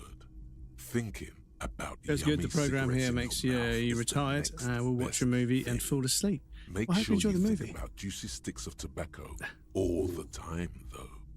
It doesn't count if it's not all the time. Well, I hope the rehab's going well, dude. Yes, please make sure you look when after you're yourself and get done enough sleep. Thinking about them, graduate to getting them. Plus, smoking them gives massive bonuses. Alien movies. The original 2 Alien movies. God damn, dudes.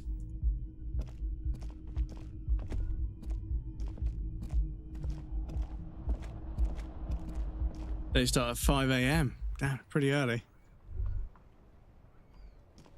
Don't we talk to Yes. Kim?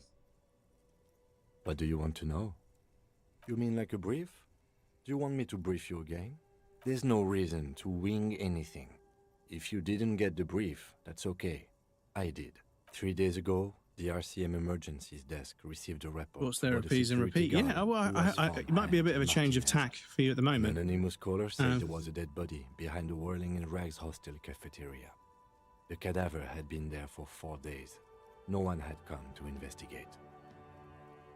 Yeah, it might be a lot to start with, dude, but I hope it helps in the end. I hope you can get into some good rhythms and enjoy yourself.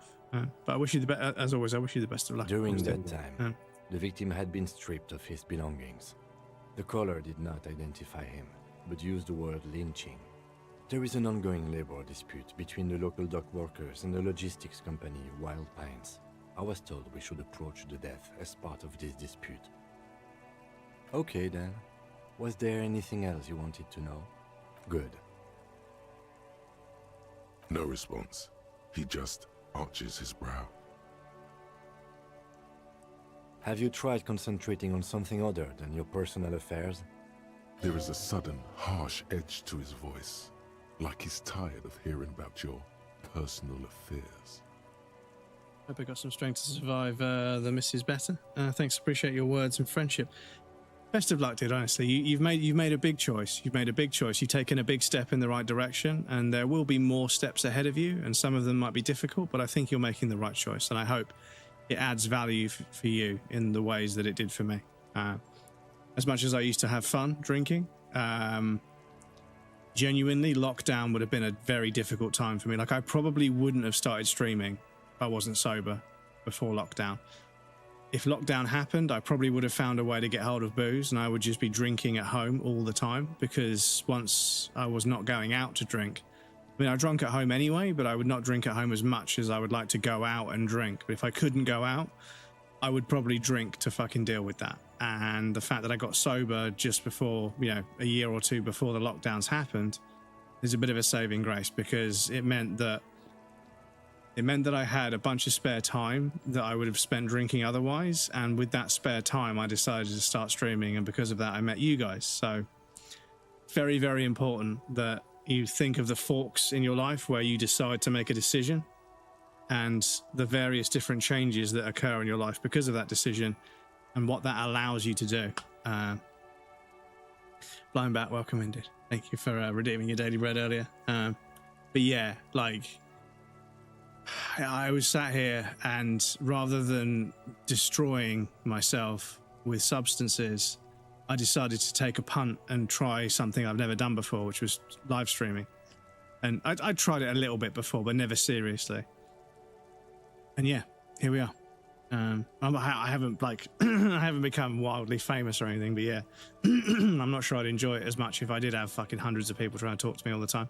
I'd probably get fed up with it. But yeah, having a few lovelies to hang out with and play video games, and and it's also important to mention that that I play some fucking weird video games, and I don't play a specific niche. I don't play a specific time period, a specific platform, a specific category.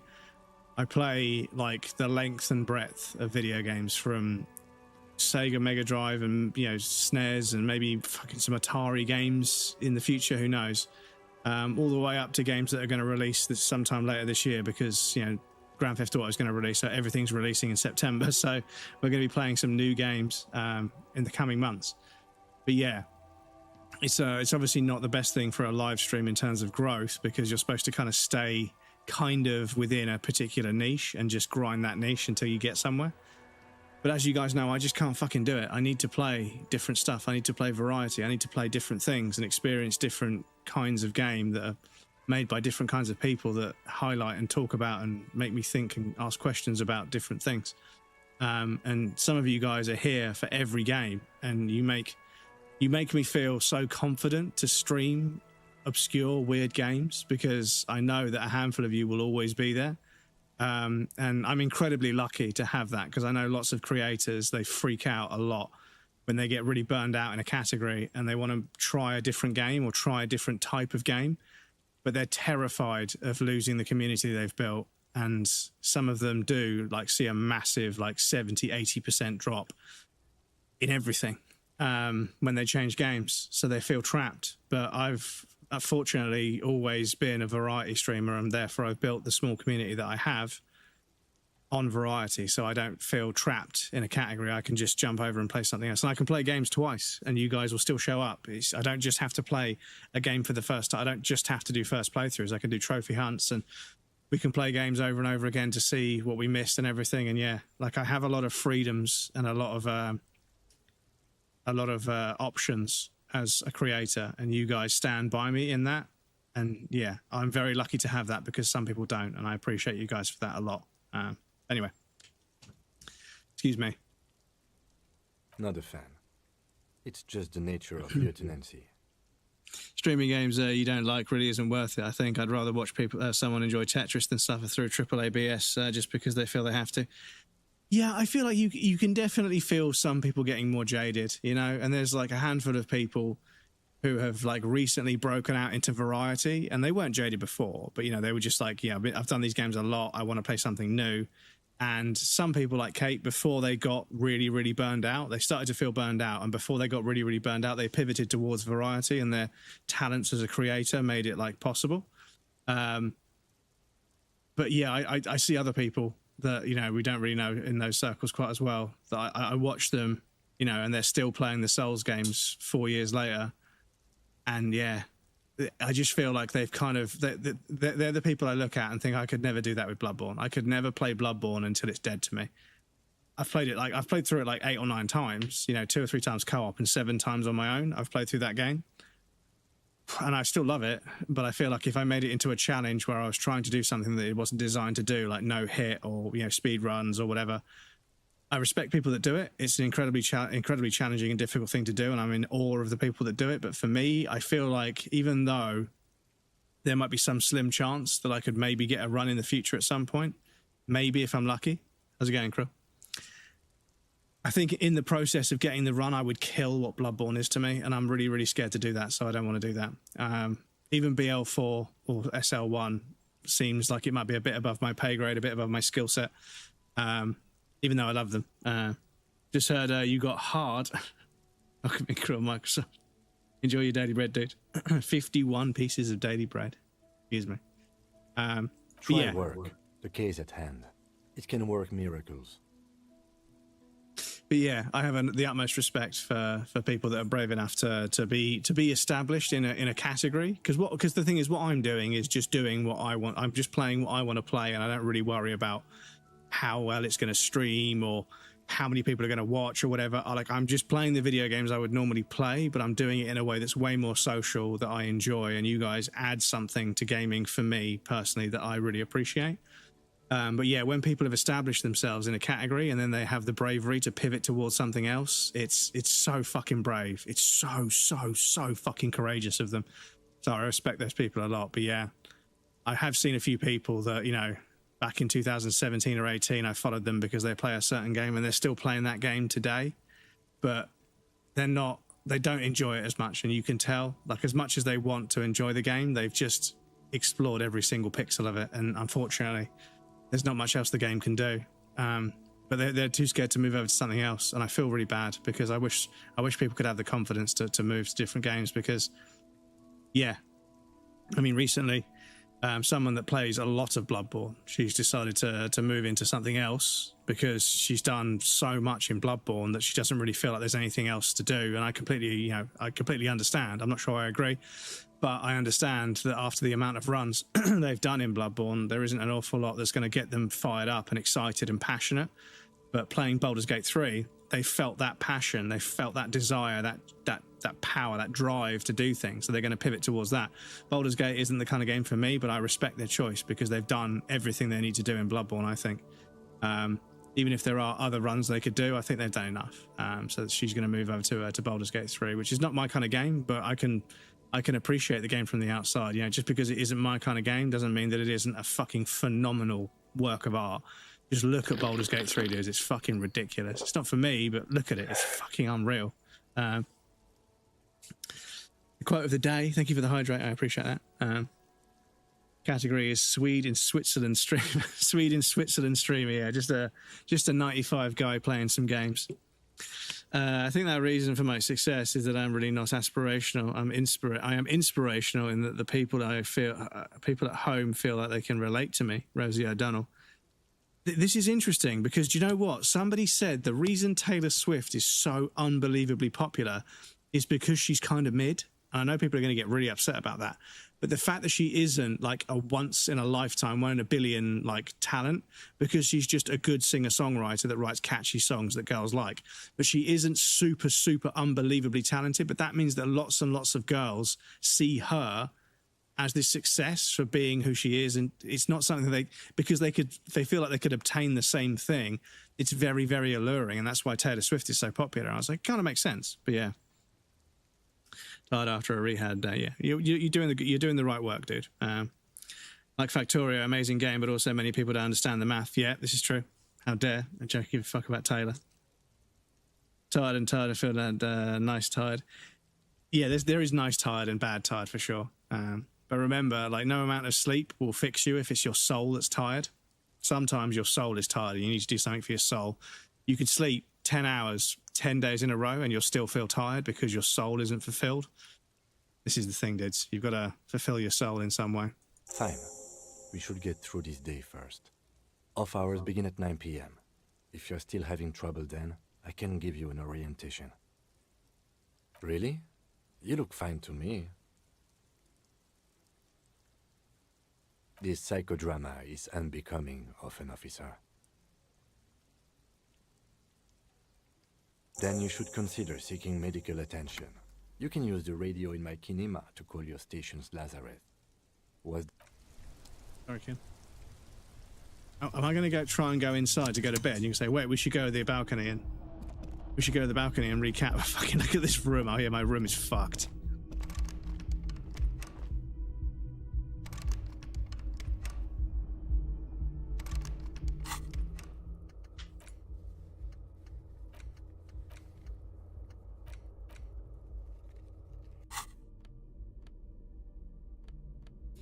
Don't I have a key?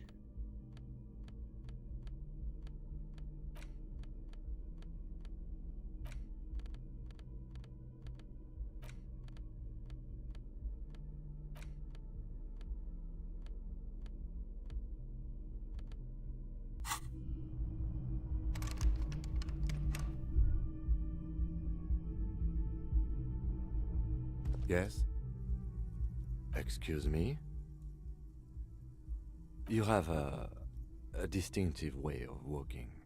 I hope you don't take this the wrong way. It's just a collegial observation. In the 57th, we call it the Jamrock Shuffle. Officers from Jamrock's 41st Precinct tend to move a bit erratically. They say it's a scene-clearing technique developed by one of your lieutenants for gathering evidence. It's erratic, yet thorough. Prioritizes containers. I don't know. Containers contain, I guess. I'm making assumptions. We should move on. You're a swifty French fry. You guys have souls. Next time, take my laptop with me.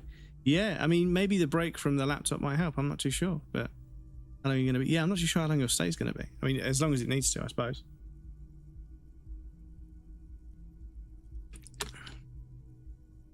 The fucking tape player is still just spinning around.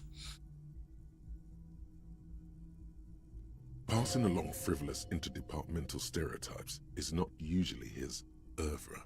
He regrets bringing it up.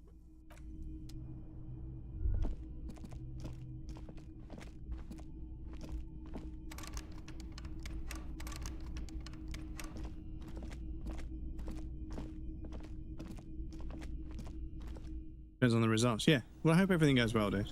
So yeah, what are we actually gonna fucking do?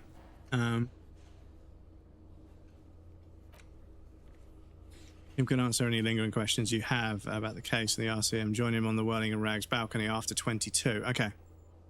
When you're calling it. Oh, so it's not time to go to bed yet. Okay.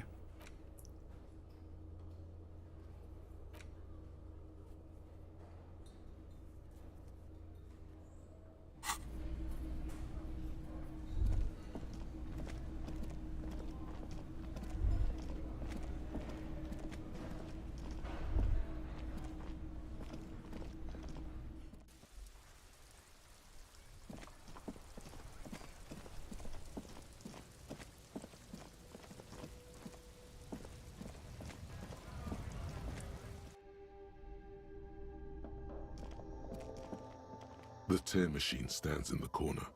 A sign says, 1 bottle equals 10 cents. Let's put Stabby in a padded room for his own good. Minimum 3 weeks. Your bottles clunk into the machine, and the money appears with a satisfying jingle. Do you know what you should do with that money, kiddo? You should buy more alcohol.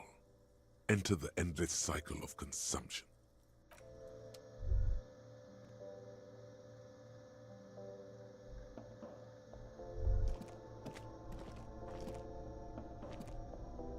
You see several Here you go. Cool. Okay. I've got a raincoat just in case I need one. Oh, it is raining actually.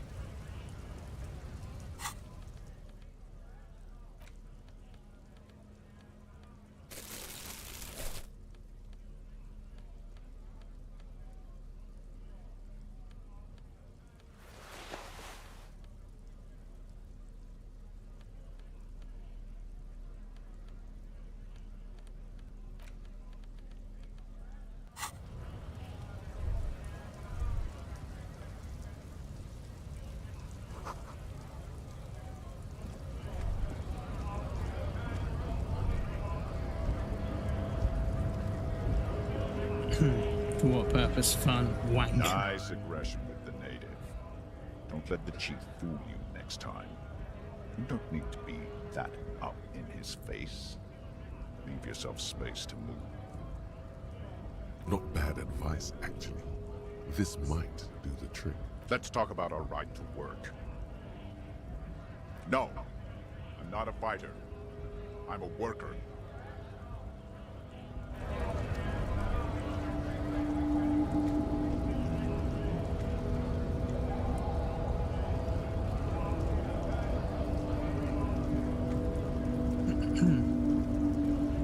Locking me in a padded room and you can handle it.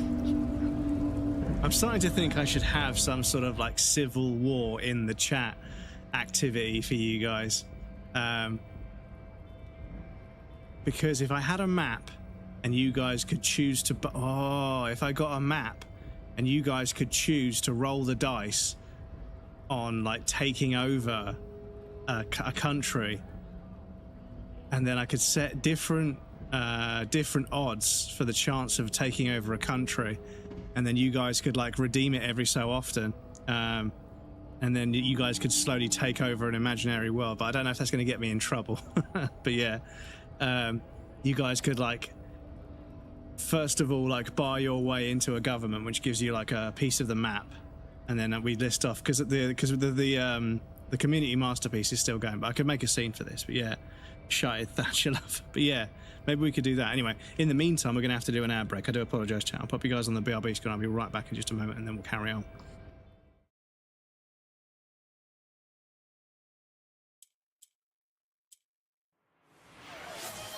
Twitch. Excuse me. Twitch just donated £100 to Movember Europe. Thank you very much, Twitch. I appreciate that. No wand required. Your good is on fire. You're the givest giver to ever inspire. Thank you so much for the donation. I appreciate that. Generator, hello. Great Generator. Great name. Silly Viv, hello. Yes, Twitch. Thank you so much for the donation. I appreciate that. That's very kind of you. That gets us up to £500 already, and we've still got multiple streams left in the month. So thank you so much for your donation. I appreciate that. It's very kind of you. Welcome in.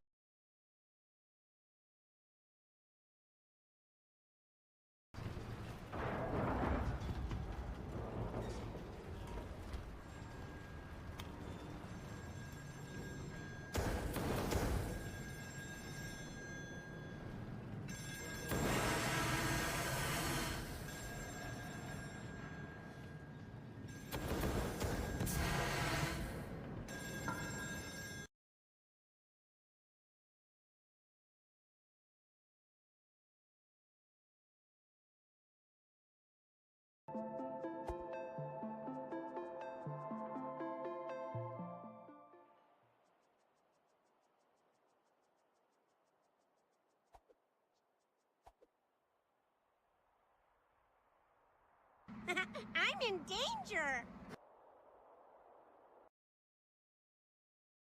Ever think the problem might be you, Miranda? You're not capable of real love. This is how you end Fuck. the winters. Fuck. To ensure I never see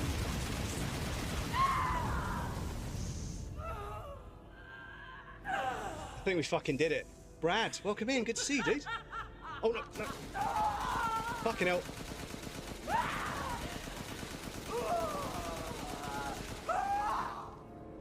I almost fucking let it go there. I stopped paying attention. Never do that. Never do that. Bruh. my daughter!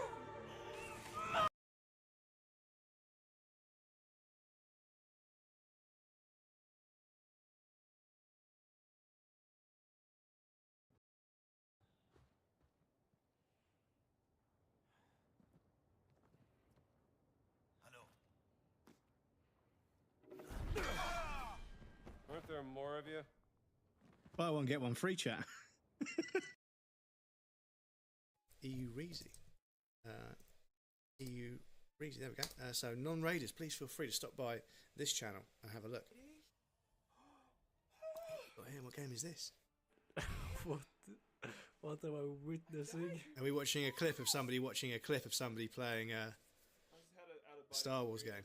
This Clipception, chat. Look at this. Where else do you get this kind of integration? What a clip.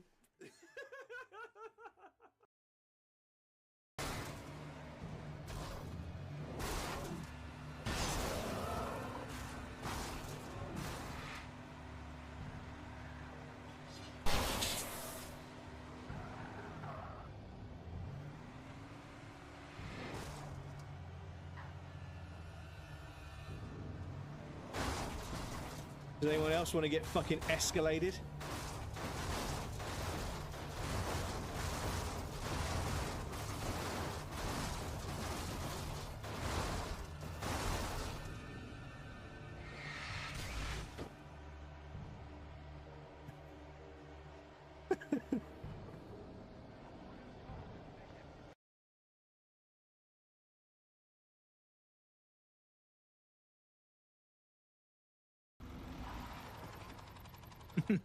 Get wrecked, bozo.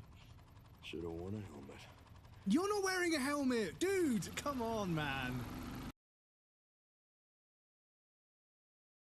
Welcome back, everybody. Thank you for your patience. I appreciate that. Mr. Uncle Tops, welcome in. How's it going? Good to see you. Lieutenant Dan, you got new legs. The man ain't that simple after all. So, what now? Sorry, busy surveying the situation. I'm sure you'll figure something out. You guys have all sorts of gadgets these days. Wiretapping, telescopic batons, futuristic... Game's so fucking good. It's one of the greatest works of fiction I've ever experienced. It's probably one of the best video games I've ever played. It's like incredibly fucking good. Really aggressive. Fuck! You get the garbage cop achievement. So I've got 65. I mean, I'm in the way. Sorry, but yeah, I've got. Oh, my fucking logo's in there. I've got 65 real, but I owe 70 for the room. Fuck! So I can't sleep in the room. So calling in tactical air support. I'm not sure. I might do. But I need to embrace the hobo cop before I can sleep in the instead of RoboCop, it's hobo cop. For fuck's sake, embrace the hobo cop, and then I can sleep in the dumpster. I haven't given him the key back yet because I might need that. But yeah. Because we don't have air support or any of those other things. Capitalism. I get it. Hush hush about the secret technology. Something changes in his disposition. A merciful smile in the corner of his eye. All right, I may have some advice for you on how to deal with Jean-Luc there, out of solidarity to the RCM. It's low in technology, however. First, don't fight him, obviously. Second, get him to share his theory by being subordinate. Admit your lack of expertise. Basically grovel. That's how I do it. You're welcome. Maybe that would work. We'll have to see.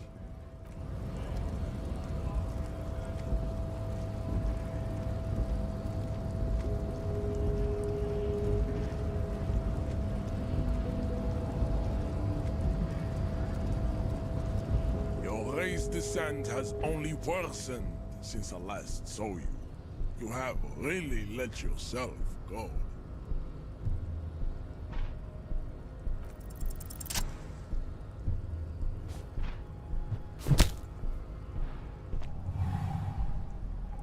Just like that. Instinct. Oh, damn, okay. A solid strike straight into his throat. Into the cartilage.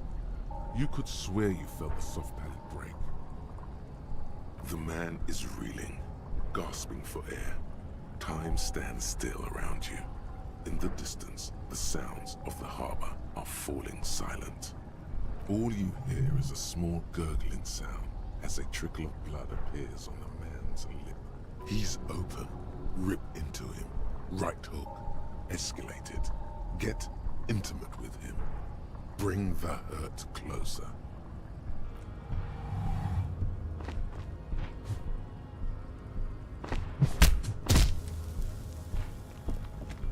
Holy shit. Man lands with a dull I don't think we can fucking do that. Broken down puppet of muscles and sinew. For a moment, he still tries to keep his head up. Dazed eyes looking at you with unimaginable surprise. To your left is the button. As you slam your fist on the button, the man collapses entirely, his head rolling to the side. Looks like you're the new measurehead now.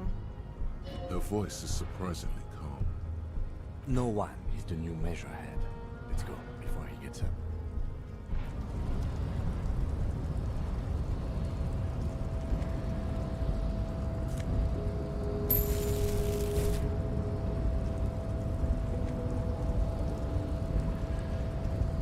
The man is still knocked out. It'll take a few moments for him to recover. Right, I guess we fuck off then. Right, is this door open now?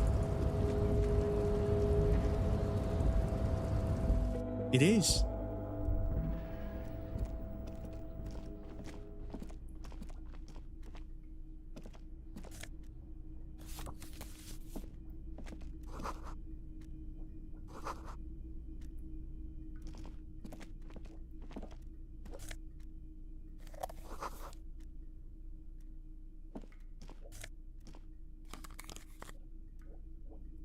Just fucking, after knocking the guy out, I'm going to loot this place as well. Glance, Someone has forgotten to properly close one of the drawers. It's unfortunate for the Union to just leave their paperwork lying around like this. Let's see what's inside, he thinks. The drawer opens smoothly. Inside is a well-organized selection of brown folders. Hundreds of documents containing logistical data.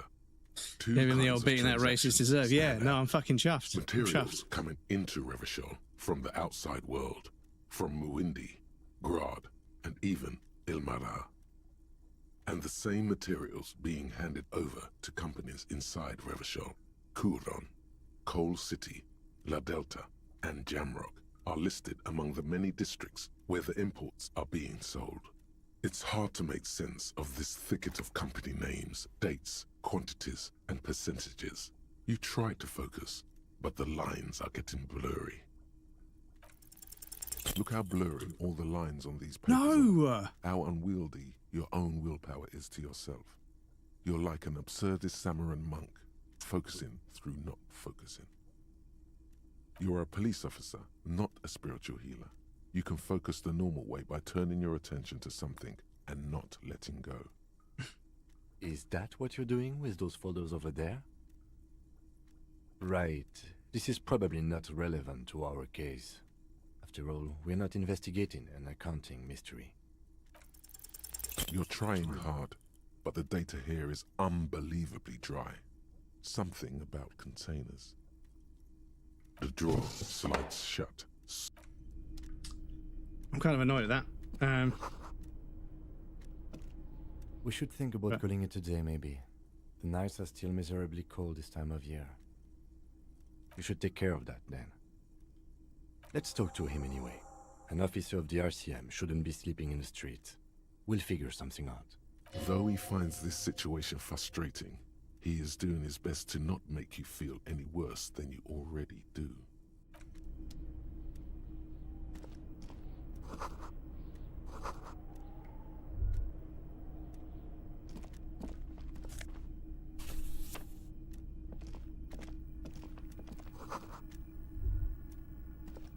An imposing combination of a punch clock and a payphone is looking down at you from the wall. A note on the side says, "Tokens unavailable due to strike. Use change." The machine swallows your coin and seems to be waiting for your next move. It's unclear whether you actually have muscle memory. Right now, your finger is just drawing vaguely occult patterns in the air. Undoubtedly, no. Sure, why not? Muscle memory is a tricky thing. Nothing tricky about that. You just do, fail, repeat, until it works. All it takes is motivation and practice. That'll be a good dad. Buy pizza for both when one works late. I hope you enjoy your pizza. How's her leg, by the way? Is it healing nicely? Hopefully they're not in too much pain. Yeah, there's some stuff up there. We can get up there. Can we get up there? Yeah, I think we climb from there. Looks like someone left his there's my fucking cloak hanging on the railing here. The white rectangle of the Revachol Citizens Militia is clearly visible on its back. This is your cloak. You can feel it. As your fingers touch the tarpaulin, it almost feels like the cloak wants to deliver a message of comfort through your fingertips. I will shield she's in pain, so just nagging is fine. My life for yours. Well, I hope she gets better soon. That's what the cloak is relaying. Obviously, kids have got loads of fucking energy, so being stuck indoors, not being able to move and do all sorts of stuff is, difficult for them. Which means it's difficult for you, of course.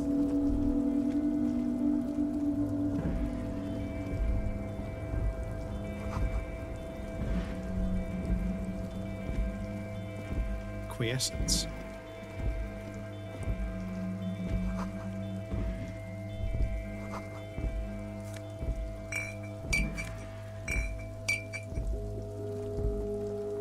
This is the night watchman's booth. The name on the door reads, René Arnaud. Listen, it's okay to take a few minutes to yourself. Sit down and have a breather. If you must. But please hurry. We are pretty easy to spot up here.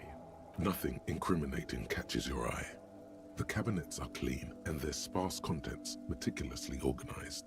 There's a framed photograph on the table. She forget it was broken yesterday and she tried to run and fell on the floor. Oh, bless her. It's a black and white photo of a young couple out in a street fair. The man, Rene, is dressed in a Royal Carabinier uniform. The girl is young and very pretty.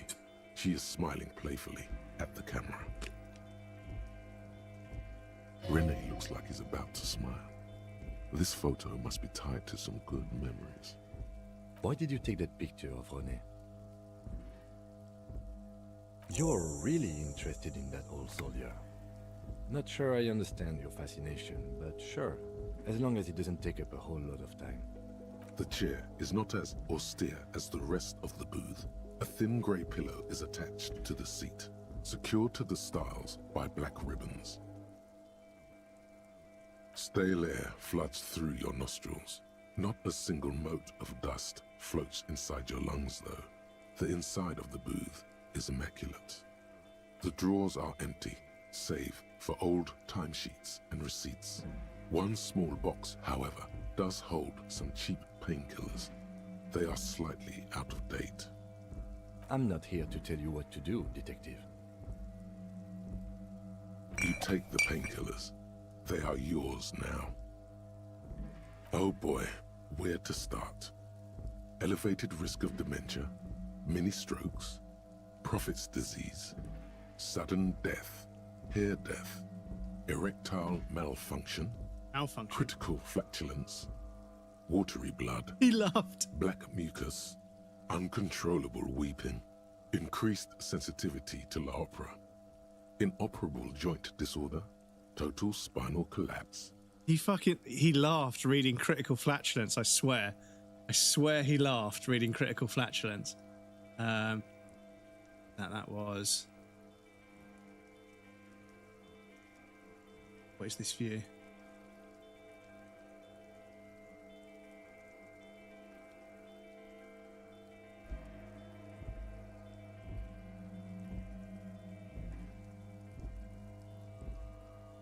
He laughs a little bit. You can hear him like laugh ever so slightly. That's fucking wild. Critical flatulence. Maybe this was a bad idea. You stand and exit the booth. Oh, Mr. Ball.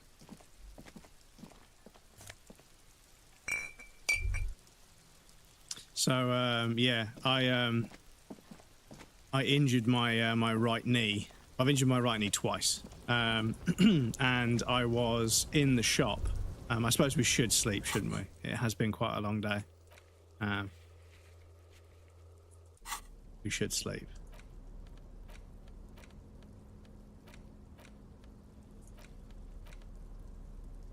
So yeah, I've damaged the meniscus and also torn the ACL in my right knee, and I was on crutches for quite some time, and I was very, very, very fucking depressed the whole time because I was stuck indoors.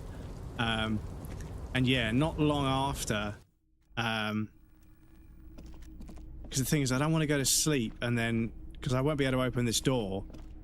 Because if Measurehead wakes up and he's on this bridge tomorrow when I come back, can I not leave? Okay, I guess I have to. I guess I have to go speak to Everett Clark. I didn't hear it. Yeah, I made a recording, but I feel like his voice slightly breaks. But you guys won't be able to hear the recording on the stream. Sorry. But what you will be able to hear.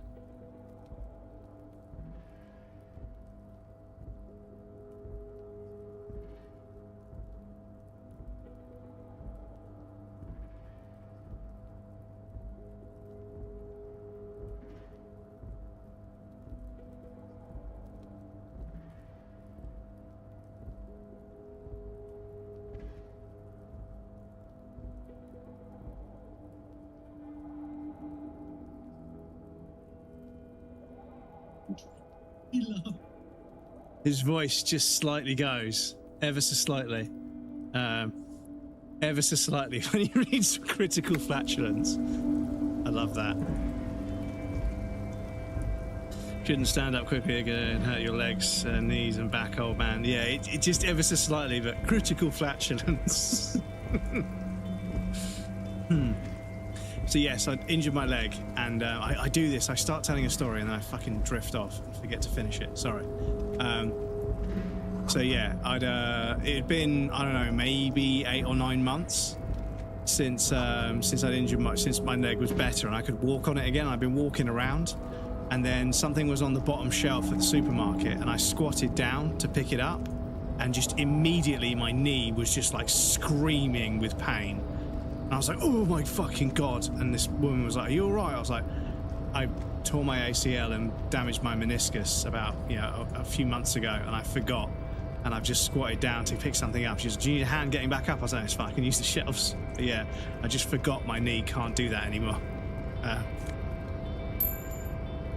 But yeah, I was literally just squatted right down to pick something up. And you know what? The trouble is, right, when you get an injury, like your knee or your wrist or whatever, you start compensating by using the other side or doing something else. So when I injured my knee, I started bending with my back to reach down to pick things up rather than bending my knee, which is why I've got a bad back. Well, I had a bad back for years. So I had to get into the habit of like trying to bend my knees, and I have got better to the point where on the Smith machine, because I've got herniated discs in my back and also damaged meniscus and ACL and all sorts of shit with my knee, I only ever do squats with the Smith machine. And people are like, oh, you're a little bitch for not doing it properly, but I'm not here to turn an exercise into a competition because I've got a tiny dick. I just need to do exercise in a way that's safe, that allows me to work the muscles in a controlled fashion that doesn't put the joints at risk. So that means the Smith machine.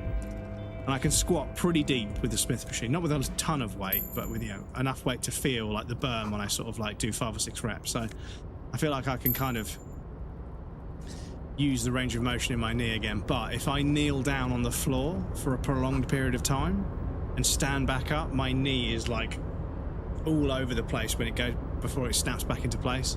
It's fucked. So yeah, it's worse when it's cold as well. I'll turn you nice and red. Container, container, put the logos on. Container, container, used to be Wild Pines. Container, container, now belongs to Everard. Everard, he looks after everyone. Huh? Well, look at this fucking weasel. He's brown nosing the fucking. This guy's too happy.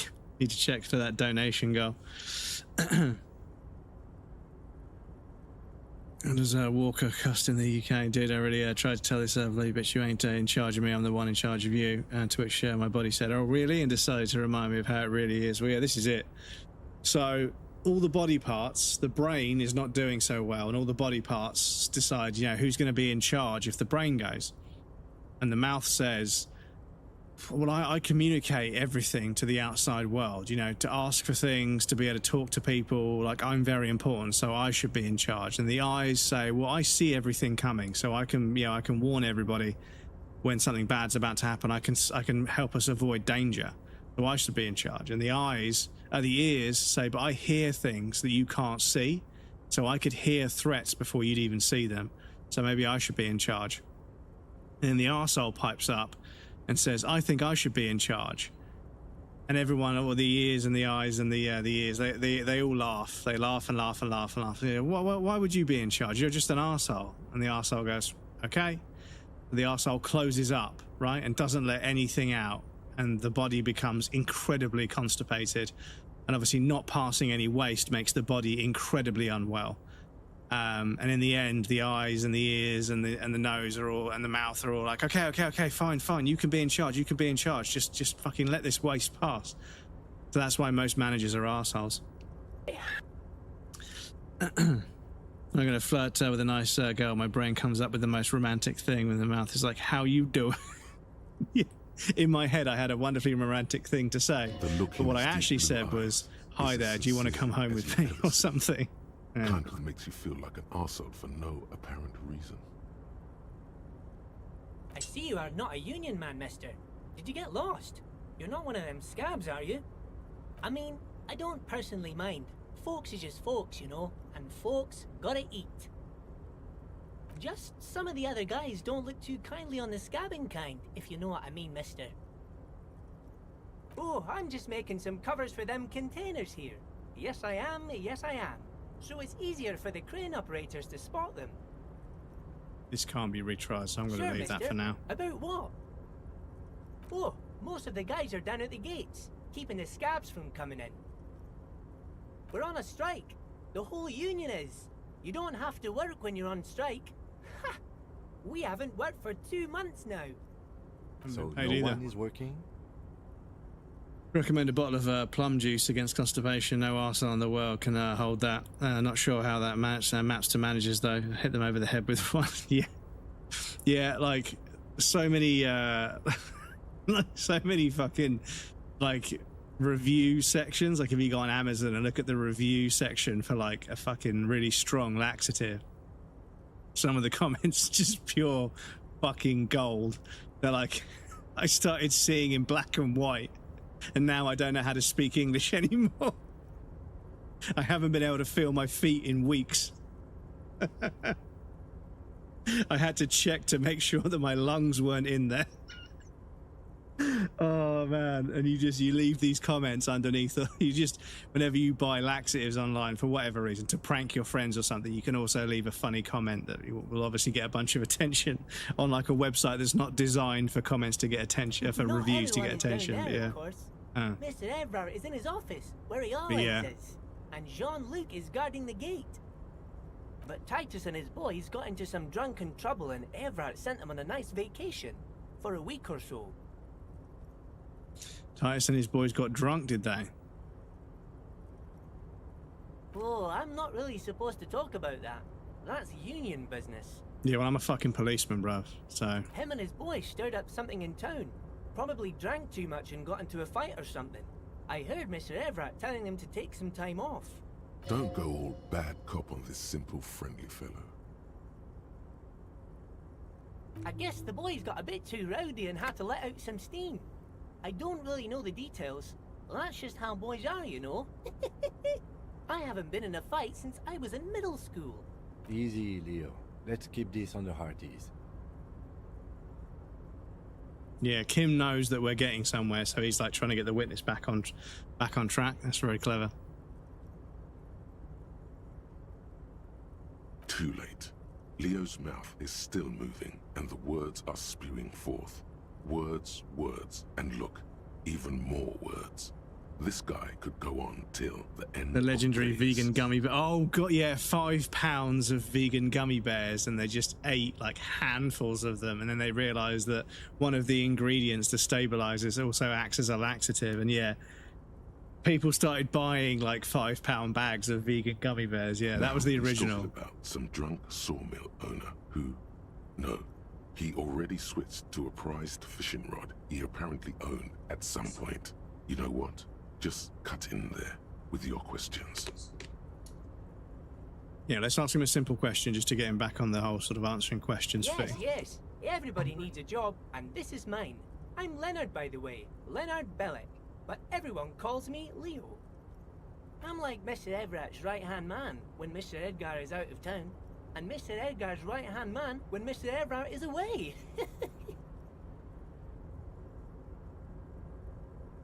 Actually, Miss Beaufort is the right-hand man, but she's a lady. Who is this, Miss Beaufort? A real pretty lady with a skin like those Douai Sucre candy bars my missus likes so much. Them are real nice to suckle on once the dinner is done and me and the missus sit down beside the radio. But I can't listen to the radio all the time. There's so much to do around here and I'm always busy keeping things running here. Yes I am, yes I am.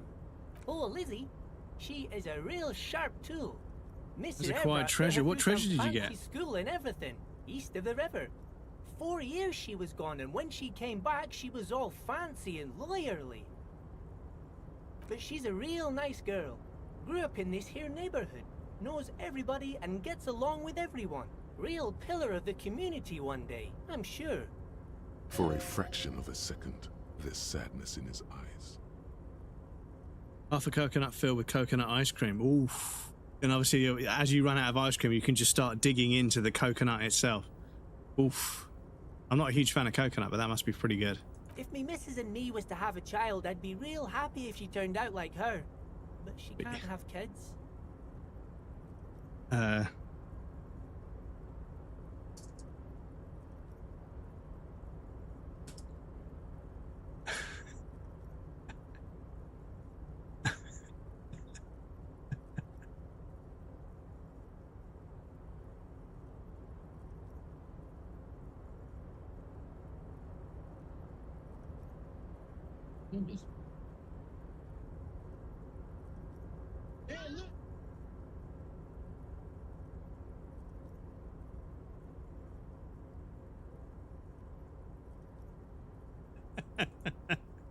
But yeah, I'm never gonna fucking not find it funny. Is it Hood Research? This is like the most meta. This is like the most meta meme joke I've ever seen pulled off on a fucking live stream. This is like so fucking unbelievably clever and funny how he does this. Like it seems. Oh, no, hang on. No. Oh, notification. Yes, I know.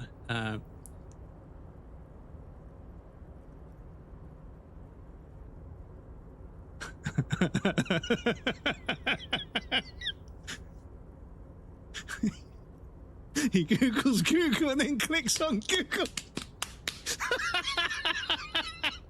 Oh my god, it's so fucking meta. It's such a fucking good joke. It's so fucking good. Oh my god. He fucking Googles Google, then clicks on Google before fucking Googling something.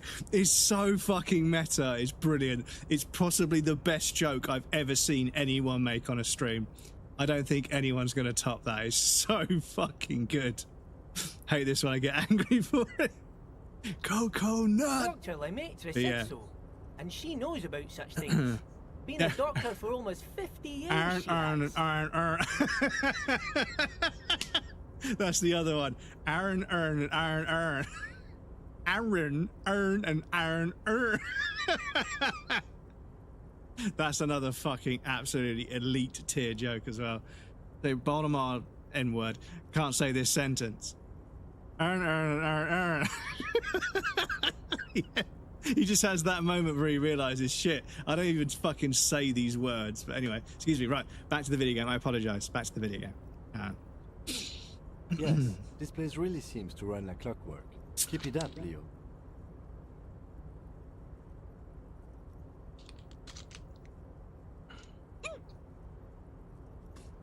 Future breadcrumbs. Get the Baltimore accent. Aaron owned an iron urn. Get that audio clip and put it on the stream because you've got to be able to redeem that. Bro becoming self-aware, lurk watching series with the girlfriend. Have a nice time, dude. Enjoy the series. Let us know what series you're watching when you come back. Coming from you, yeah, have a lovely evening. Really? Google to Google something. And his friend just, I'm pretty sure his friend wasn't in on it. And just, yeah, I don't know how they came up with that, but it's so like meta and perfect. It's just, yeah, it's one of the best jokes I've ever seen on a stream ever. Sometimes I feel some of the guys don't really get how much I bust my ass for them here. But you guys are all right. The white rectangle on your clothes might not mean an awful lot in Martinez, but the recognition from an authority figure made Leo's day. Oh, that one. That should be empty as far as I know. Lots of containers here have nothing in them. They're just waiting to be loaded up. Oh, you want Mr. Everett then? He's an awfully nice fellow, he is. Him and his brother are both nice fellows. They've lived their entire lives in this here neighborhood. Guys like Mr. Everett and Mr. Edgar, his brother, are real good guys. Made Martinez what it is today. Mr. Everett and Mr. Edgar and I went to the same school we did when we were boys. Oh, Mr. Everett is usually in his office, of course. But he already left for the day. He always leaves around 10 PM. Bye-bye now. We go into his office when he's not here, or will Leo grass on us? Oh, we can. Free coffee? A large table with 2 huge vacuum-insulated thermal coffee dispensers. Someone has forgotten a small plastic card next to the stacks of cups. Peer into a discarded coffee cup. You snatch up the red plastic card. It features a black contour of a crane lifting a container. The name, Etienne Hogarth, is written in the middle. Below it, in smaller text, member of the board. It comes with a magnetic strip meant to open electronic doors. Okay. You see nothing exceptional. It's a dirty cup, smudged brown, with old ground coffee stuck to the bottom. Slowly getting moldy. Look closer. If you squint your eyes enough, the coffee grounds almost seem to make up 2 letters, F and K. It's a clue. A clue about the person behind all the murders. If you can't trust your own eyes, who can you trust? Certainly not Kim. He's so suspicious.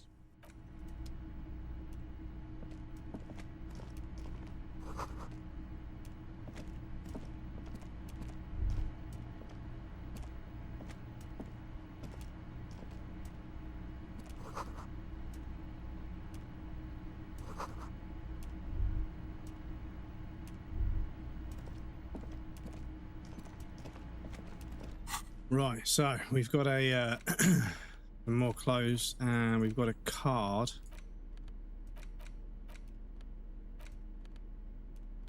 That opens the electric door, so I think we might be able to use that to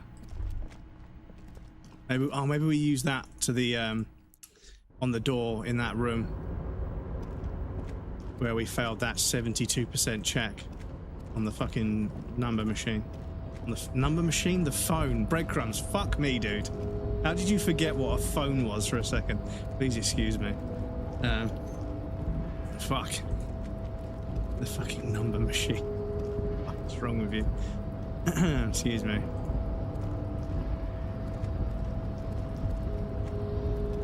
What series is everybody watching at the moment? Because I want to rewatch Peep Show, and I want to rewatch Brass Eye. And I was in Kate's stream earlier, they were talking about Green Wing, which is one of their favourites, so I might add that to the list, because I don't think I've ever seen any episodes of that.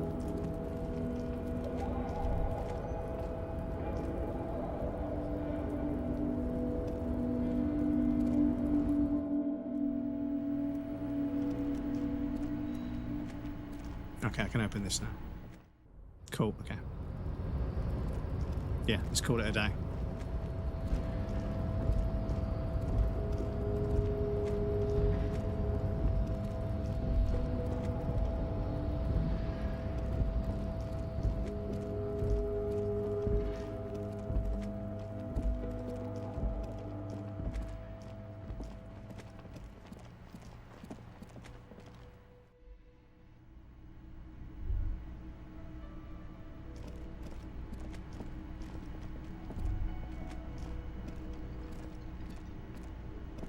Can I help you?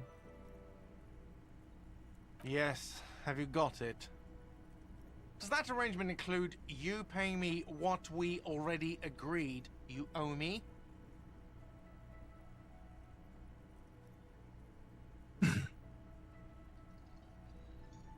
I understand your predicament as the manager. However, I feel I must remind you that we are here to conduct an important investigation that also affects your business. Forgive me for saying this, but your colleague seems more committed to drinking, and...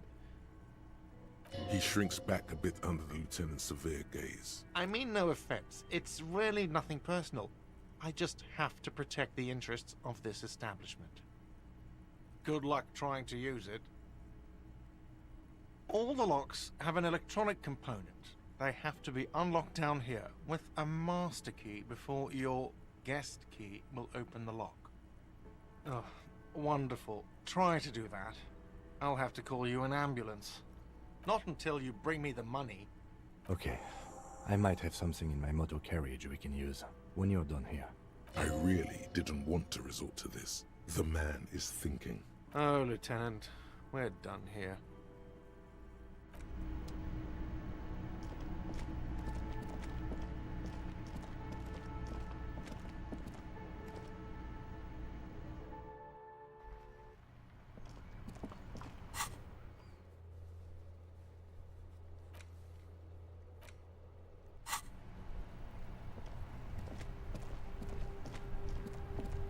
Inside, you see a set of steering levers, a radio microphone, a pull-out toolbox, and the soft glow of the fuel preheater gauge.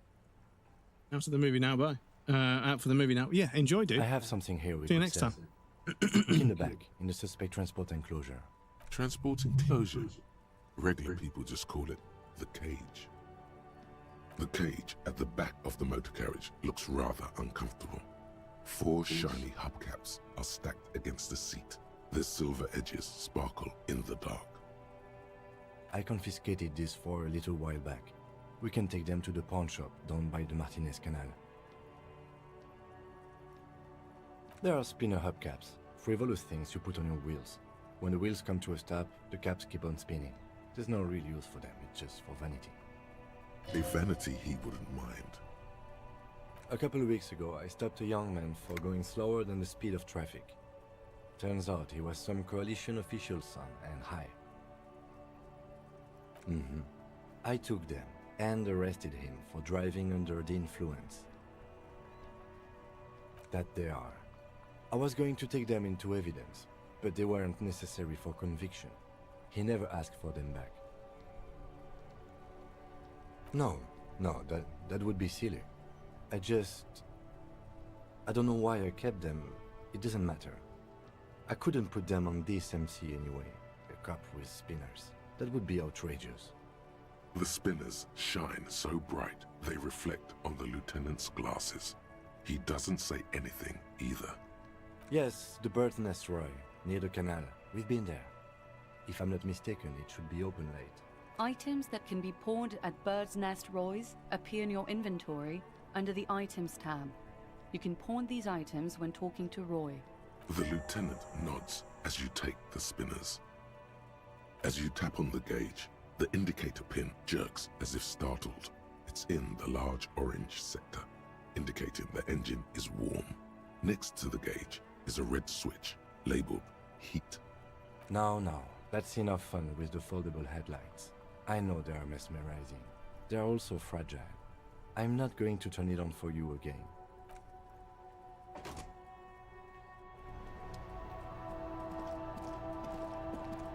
I forgot we get the fucking spinners to sell.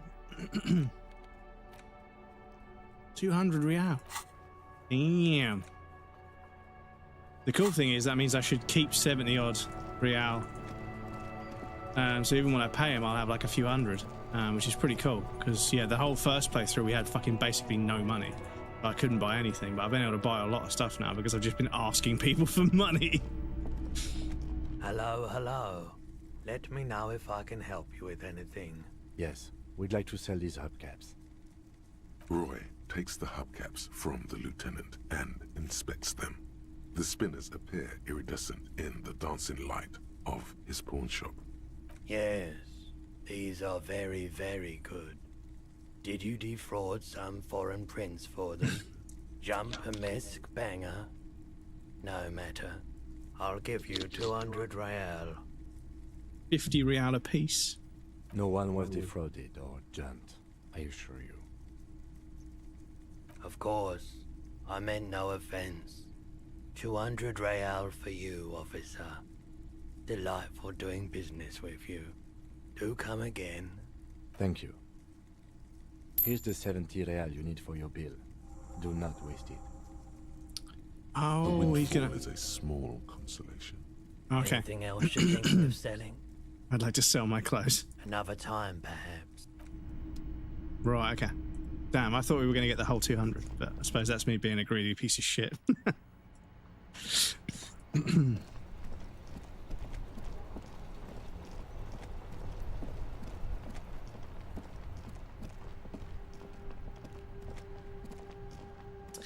Green Idiotica. Welcome in. Sorry, I couldn't figure out if it said Idiotica or not, and I didn't want to call you an idiot by accident. Sorry. But welcome in. Lovely to see you. Can I help you?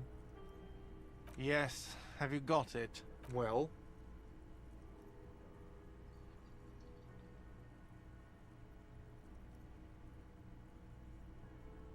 Great. Thank you, officer. That's all I wanted. payment for services rendered. If you continue to stay here, I just ask that you please pay your nightly bill in advance starting tomorrow. He's not sorry about his behavior for your sake.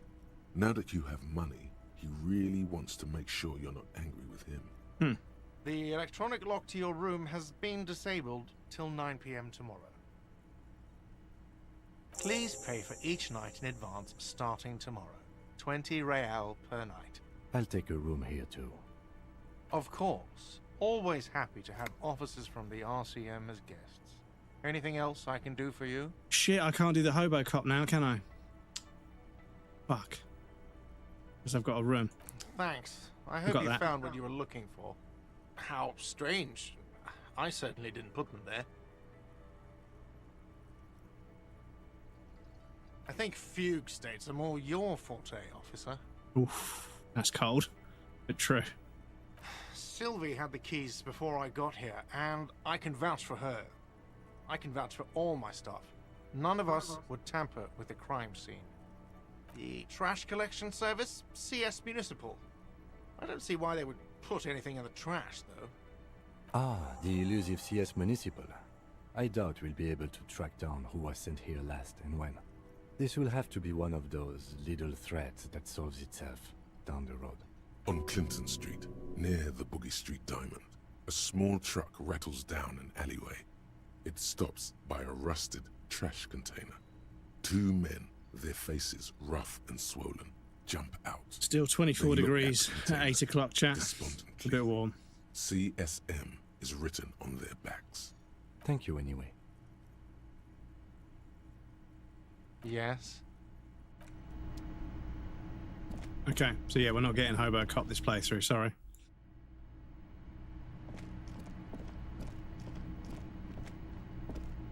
This is the door to the room you redecorated. Just a moment. You had some questions earlier, I believe. And besides, we should discuss our progress on the investigation. Let's go out to the balcony.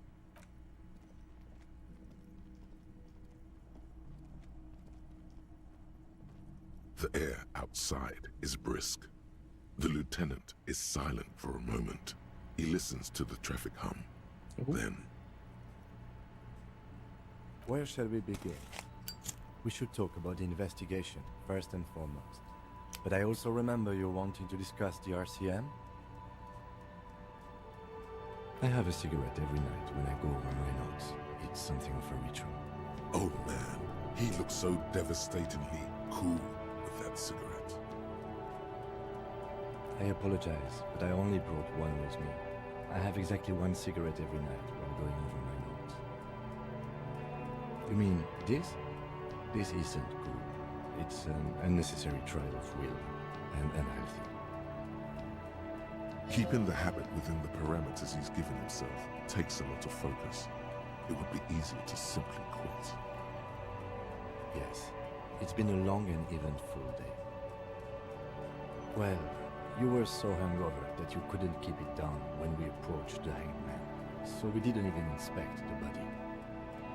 But we performed a thorough search of the premises of the crime scene. That's great. Though you really dropped the ball on inspecting the body, he doesn't want you to feel too discouraged. Probably out of fear that you'll just give up and keep drinking.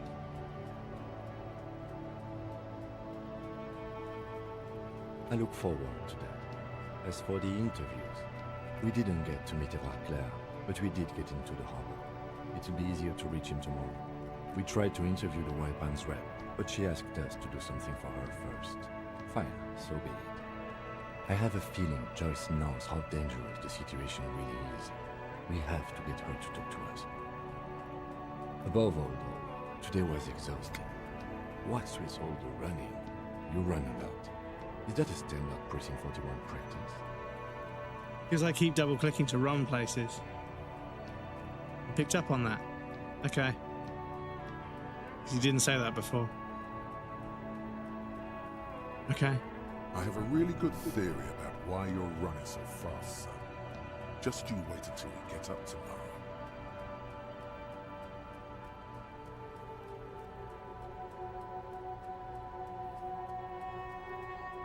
It's impressive, especially for a man your age. And in those hills. Nice shoes, by the way. I like the green.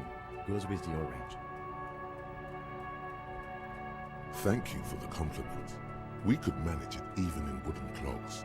There are uncanny running reservoirs in this body. God knows why. They're quite limited, actually. The power officers of the Revachol Citizens Militia exercise most frequently is imposing fines of up to 1,000 real for offenses, in accordance with an interdepartmental schedule. The RCM's primary role is to ensure safety. We are not really supposed to play any part in the economic structure of Revachol. Yes, although indirectly, as citizens can always request records from their local station. Good.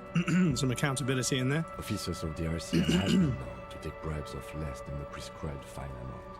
It undermines trust in the RCM.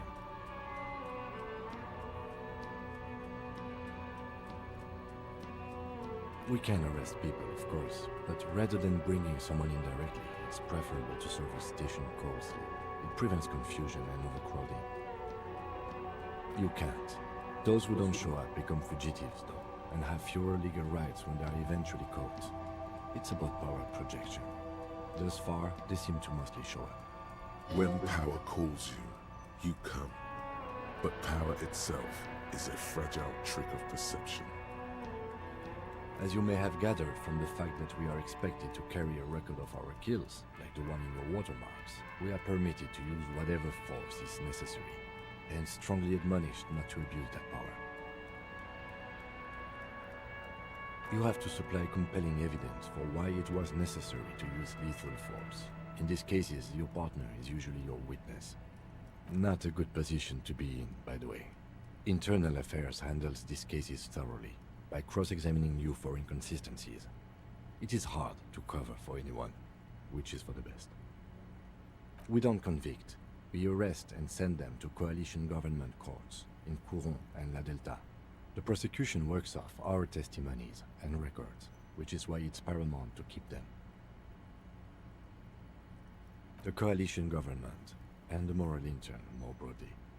The RCM was formed by the coalition government to restore order in the international zone after the revolution. So we did. Now we attempt to maintain that order. No more, no less. Or perhaps it is better to say we were allowed to form. It's a point of contention whether the citizens of Revachol or the coalition government founded the RCM. Be sentimental if you like. Either way, the moral intern leases us the right to keep the peace in this city, and they will take it away if we misuse it. The Moralist International are the world's largest political organization. You know who they are. They have been running this place after the revolution failed. They're a union of center-left and center-right parties across the Real Belt. Our coalition government is just one of its many projects. They also run the ICP, EPIS, most intergovernmental organizations in the world.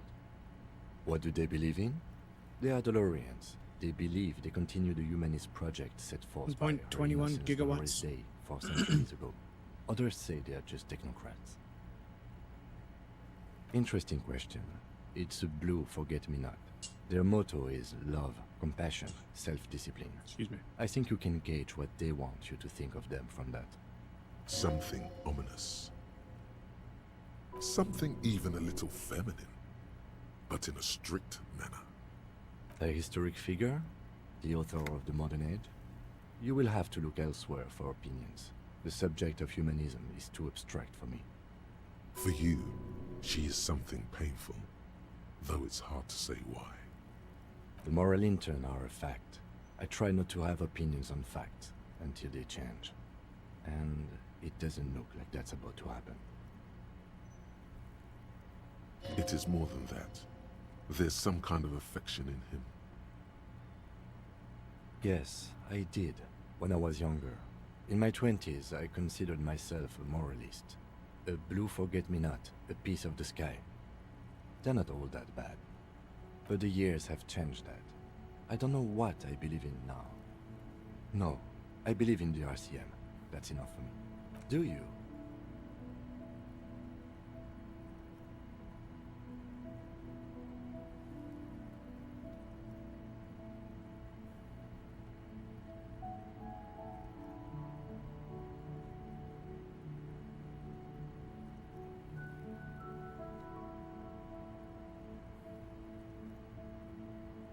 think I have to choose this one for the communist thing. No. We are stooges of the world's biggest bourgeois organization, protecting the people of Revachol.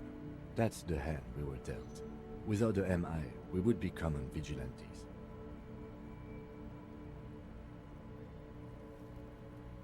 Then you will adore Martinez. For many of these people, the Union especially, vigilantes is precisely what we are. Personally, I don't enjoy it much. The lights of the orphan district are reflected in his glasses. The red and golden orbs of the motorway sliding like pearls on a string from east to west as Revachol commutes back to the suburbs. Tomorrow is Tuesday. Monday is over. Dudes, I could listen to the dialogue in this game. I could listen to this voice acting all day. It's so fucking good. I think we should petition. I think we should petition to get the person who does the voice for Volition and narrator in general to do a sat-nav voice reading. Because could you imagine, like, a sat-nav that's the voice of Volition telling you where to go? It'd be so good. The dying lights of the city shimmer below. Slowly, like luminous clouds, they pass on his lenses. The lieutenant looks at his slim cigarette, contemplating the next drag. This soldier is the highlight of the day for me, he thinks. This little stick right here. They really don't like us here. And the mouth on that kid, Kuno. It's different inland, in Jamrock and the GRIH. It's our fault for leaving this place to the dogs, to the Union, to the company, not daring to come here more often. This place has fallen between the cracks, the jurisdictions of our two precincts. We run this city. West of the river is RCM land. He looks at the dark silhouette of the equestrian monument cutting into the night sky. It's incredibly hard. Human beings are... But we are in control, and it's worth it. The organization works. Our systems work. If they didn't, the city would disintegrate.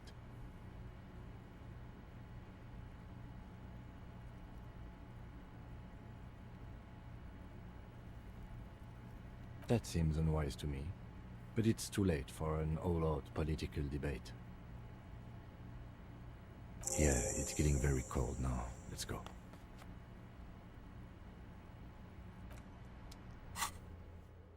Cool. Who put clothes in the trash? Own the rent money for gut. Ah.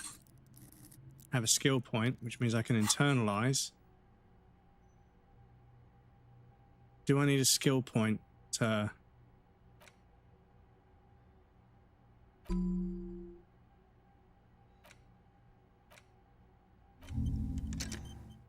Right, cool. Okay, so it won't pass time overnight. You can't internalize while you're asleep.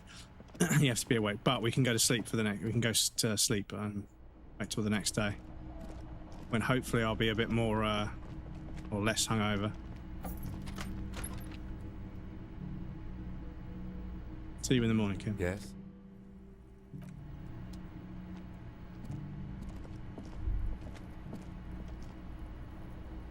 Can we close the door? Thank you. Can I do the visual window calculus? Stands broken in its frame. Cold wind blows the shards face outward. There we go. Whatever broke this window came from the inside. Yes. Right, apologies, chat. We do have an ad break coming up. So I need to pop you guys over on the BRB screen. I'll do this dialogue tree after that. But yeah, Screen Idiotica, welcome in. Good to see you. Yeah, I hope you enjoyed the movie, Dennis. But yes, sorry, dudes, I get drawn into this game. Some of the conversations in this game are just... It's some of the most compelling dialogue I've ever read. And it's voice acted so incredibly well. It's so difficult to not get drawn into this game. But I haven't forgotten you guys. I know you're still there. I still love you. Yes, I'll be right back and then carry on.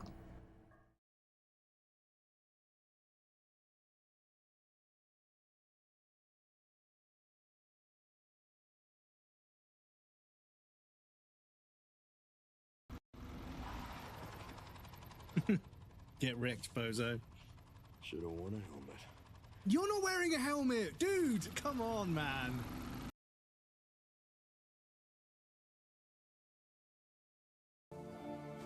But yeah.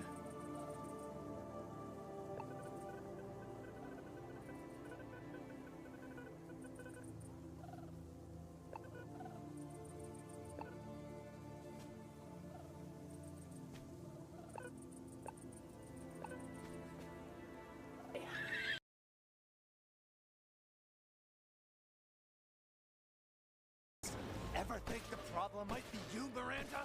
You're not capable of real love. This is how you end Fuck. winters.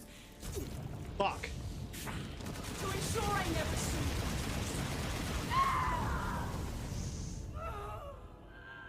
I think we fucking did it. Brad, welcome in. Good to see you, dude. Oh, no, no. Fucking hell.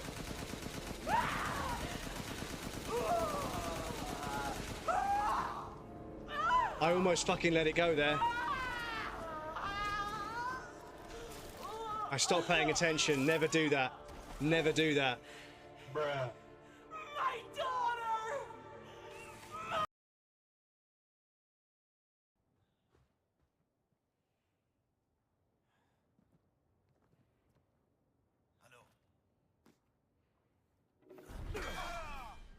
Aren't there more of you? Buy one, get one free, chat.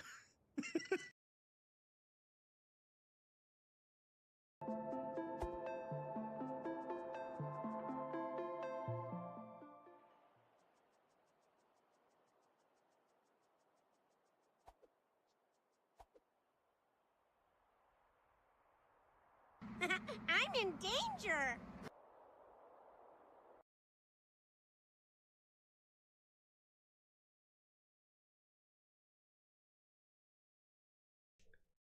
Quote of the day, by all means. All the redeems. Let's have a look. So today's quote of the day is, "We value your privacy." Hang on a sec. I need to unlock it. I need to interact. I need to agree to cookies, of course.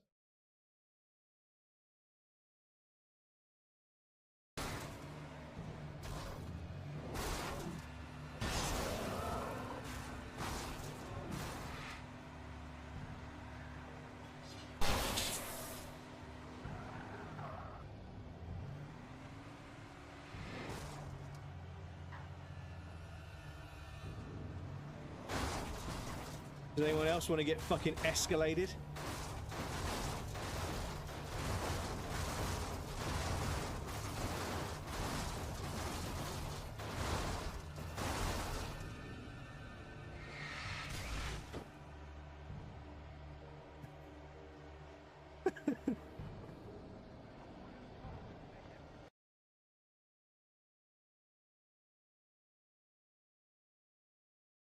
This is just scuffed as fuck.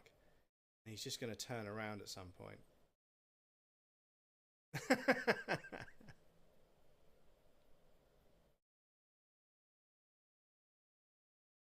Oh my god, chat. Oh my god. Oh my god. Please don't turn around. Oh my god, chat. How the fuck did we get away with that? How the fuck did we get away with that? Right, I'm going to hide in this room here. Fucking lag is so bad. Right, and I'm going to fucking save the game there. So F2 to save. Right, okay. Fuck me.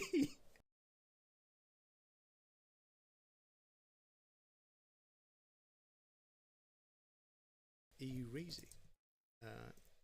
EU Reezy, there we go. So non-raiders, please feel free to stop by this channel and have a look.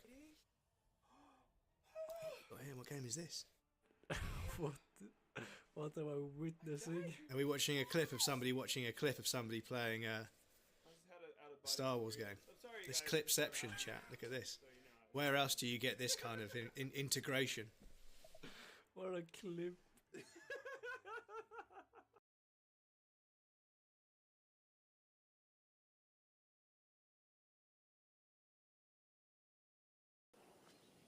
Horse? Where are you, horse? Where are you, horse? Come on, horse, you can do it. Where are you, horse? Horse? No, you're a dog. I said horse. There you are. Horse.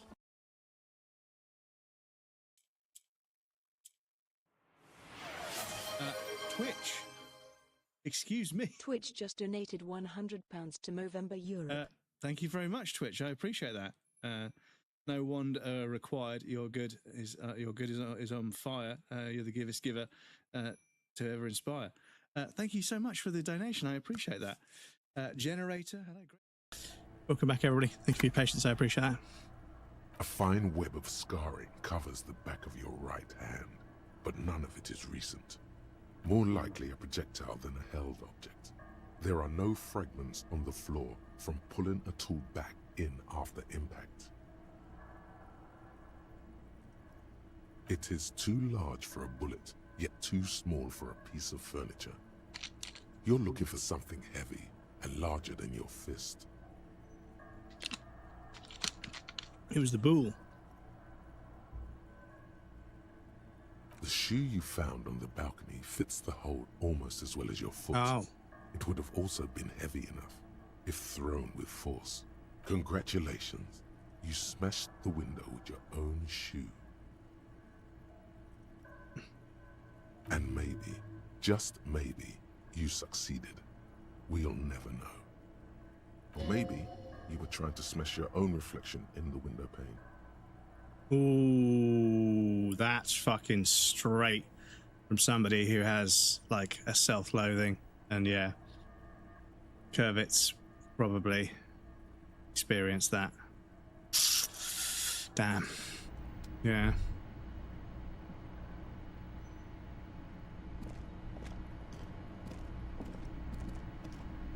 A mirror hangs on the bathroom wall. In it, your face, adorned with the expression.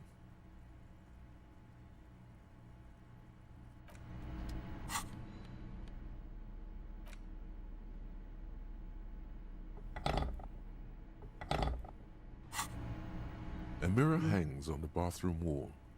In it, your face, adorned with the expression. So, do I have any clothing that helps with interfacing?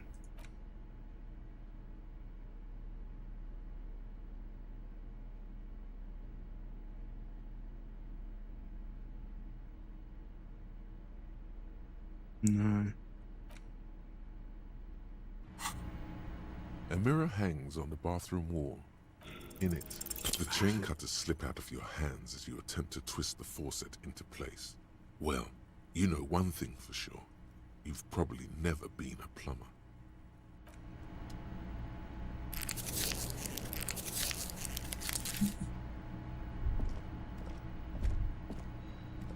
The bed is cold and not particularly inviting, but it's yours. The sheets look awful. The option to go to sleep becomes available every night after 9 p.m. Mr. Bubbington. The sheets feel at once coarse and clammy against your skin. The bed sags beneath your weight as you stretch out and finally close your eyes.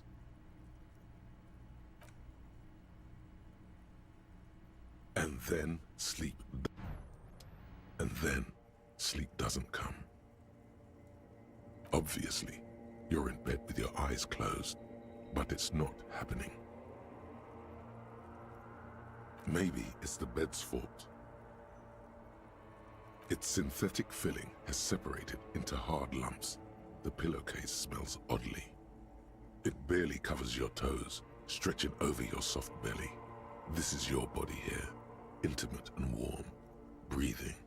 Under your thrumming eyelids, you see a dizzying array of colors. You won't get off this carousel quite so easily. It's a little better. Colors, scenes, and half-formed phrases still litter your mind. Part of you is still trying to solve the case, isn't it? Something to do with, what was it that the lieutenant said? Union? And it's gone again. Your thoughts lost between the slowing brain waves. Your breathing steadies. A great silence washes over you until your eyelids twitch in your sleep and images start forming.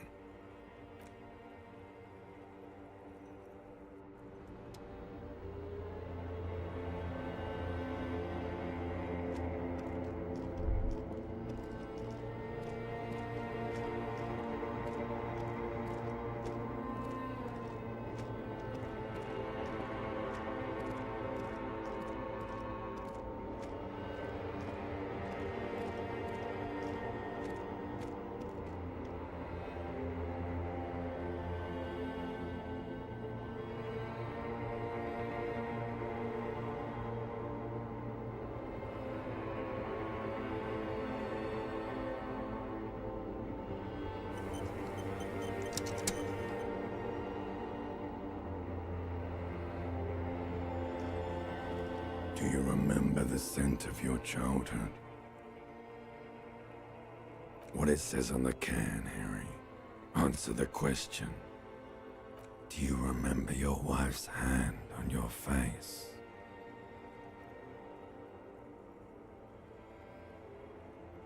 You know who I am. I'm the bad day. The one where you ask her, and then later in the streets, wandering. It's the worst day of all time, Harry dear. And it's coming. She will hear about it on the phone. Reality will turn into a grotesque nightmare. This will be the last thing you did to her. Tell me, do you remember the love of your life? Do you remember the warmth of her thighs, between her legs and in her mouth? Oh no, Funky baby, you stayed. It was the rest of it that left.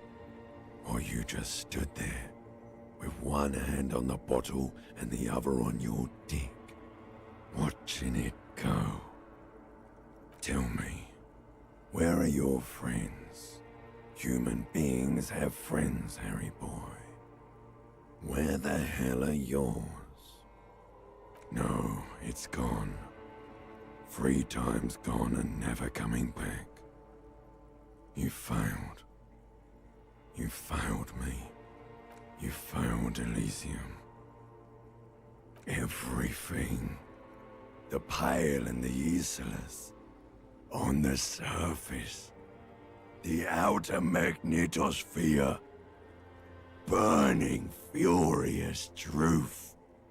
8,000 years of written history. You really dropped the ball, Harry. 4.6 billion people.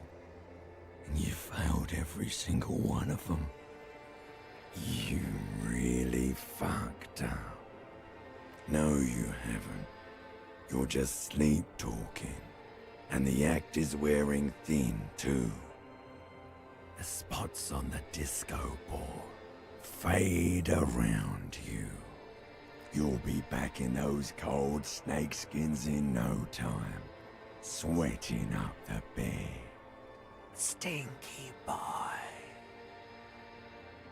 You're not coming back from shit, thrashing around in that high conductivity state of yours, bumping into things and acting like a clown. Who are you kidding? You're trying to what? I can't hear you. This is just a word dream now. Jumbled up garbage. The pictures are gone. The bed rises to meet you. A thin, sleep-like state. More glass than velvet, grinding in your head. So something is wrong. Sleep shouldn't be this bad, this dry, this unnourishing.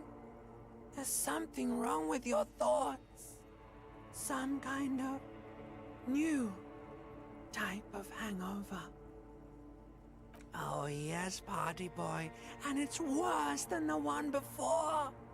Just think of the shit you saw. Here it comes too, so soon already.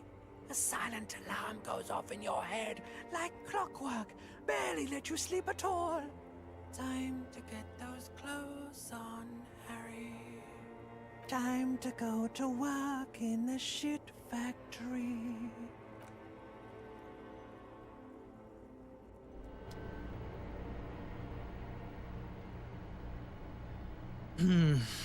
Yeah, dude, it's like the fucking self-loathing is so represented. It's so represented in the sense that, like, the end of each day, you realise you haven't fucking done a very good job of things, and you want to be better, but you just... Yeah. Good going, buddy. Oh, just a dream. You have ones like that all the time. You feel even worse this morning than you did last night. You mean, why are you so tired? Too tired and down to even think? It is worrying, isn't it? You can't be a detective like this. Detectives need to be able to think. It's just that your heart has finally pumped all the speed out of your system, Buster. Time to get some more. Don't do that. Stay strong. The hangover will wear off. You don't need to keep doing this to yourself.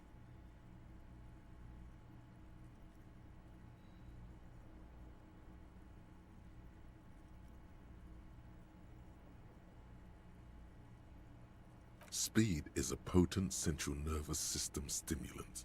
It kept you propped up all day yesterday, despite your debilitating hangover. How else did you think you even got up from this floor?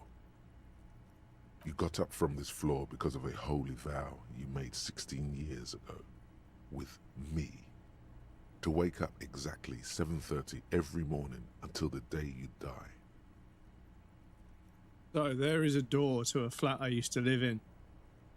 And I remember getting up off the floor, having sat down because I couldn't get my key in the door. So I sat down to give myself a chance to fucking straighten out before I could go inside. And I remember thinking I couldn't even get the fucking key in the door.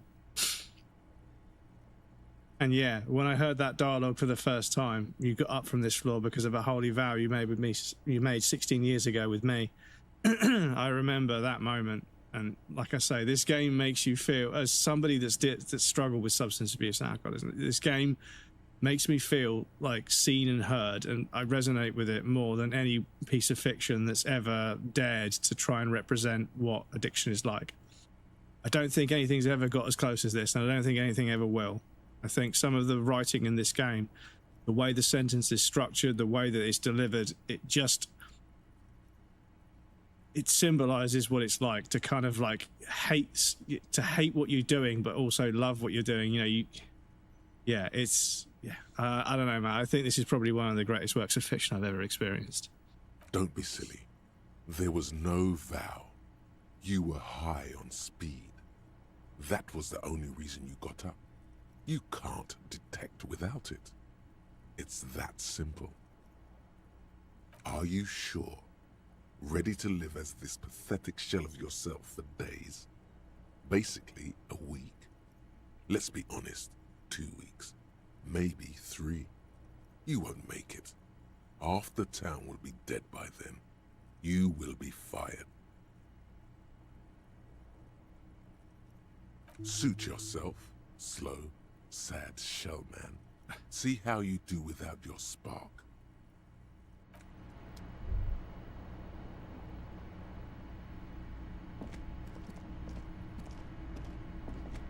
A mirror hangs on the bathroom wall. In it, your face.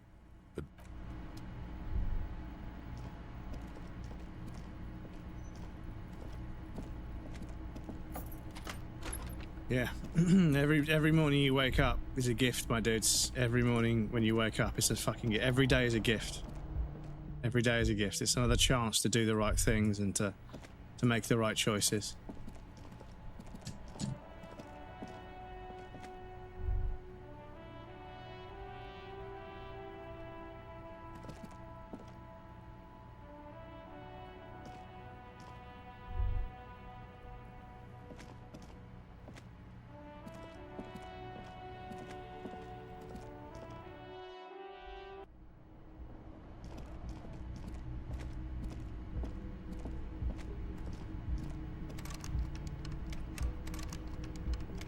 This door's green now. The door is closed. Still nothing. You should punch a fucking hole in it. That felt good. Everyone is a whore. Now punch a hole in the door. Don't. Everyone is a whore. What does that even mean? Breathe in and walk away. You hear the murmur of blood in your ears. Your back slowly relaxes when you breathe out. That's one lucky door. But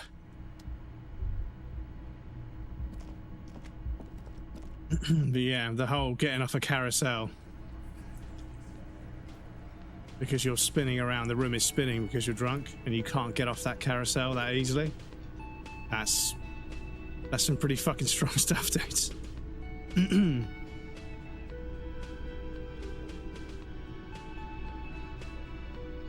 Excuse me. Morning. Looks like we can get to work at once. The Union muscle turned up. They look rowdy. We should talk to them. Everything points to the Dock Workers Union. The tracks in the mud, the circumstances in Martinez, my preliminary information. Which may, of course, all be wrong. But we still need to talk to them, and it won't be easy. I mean ungovernable. Martinez isn't exactly enthusiastic about the RCM being here. They prefer to be policed by the Union. These men here, men who drink beer for breakfast? There's talk of an armed wing of the Union called the Hardy Boys, who are responsible for state policing. I think it's them. I completely forgot. Sorry, I had a rough night's sleep. It's them by the looks of it. Loud and nasty, just like the manager said. One loose thread less to worry about, and one big problem to replace it. That would just escalate tensions. No captain would sign off on it. Solving one murder isn't worth a conflict between the RCM and the Debarders Union. In fact, even the death of 2 detectives might not warrant an all-out war. So let's keep a cool head, okay? He's not exaggerating about that mortal danger. Just calmly factoring it in. Your fists clench and your pulse rises uncomfortably. One more thing before we do. We don't have to talk to them immediately. We can walk right past them, continue with our business. Good. A power move. Purposefully concentrate on something else first. Yeah, I think we find our gun. In no hurry to leave. They think they own the place. Anyway, I leave that choice to you. Whatever you decide is fine by me. Right, so, yeah, I think authority would allow us to talk over them, or talk down to them, or talk more directly to them, and that might help. I think maybe we should level that up.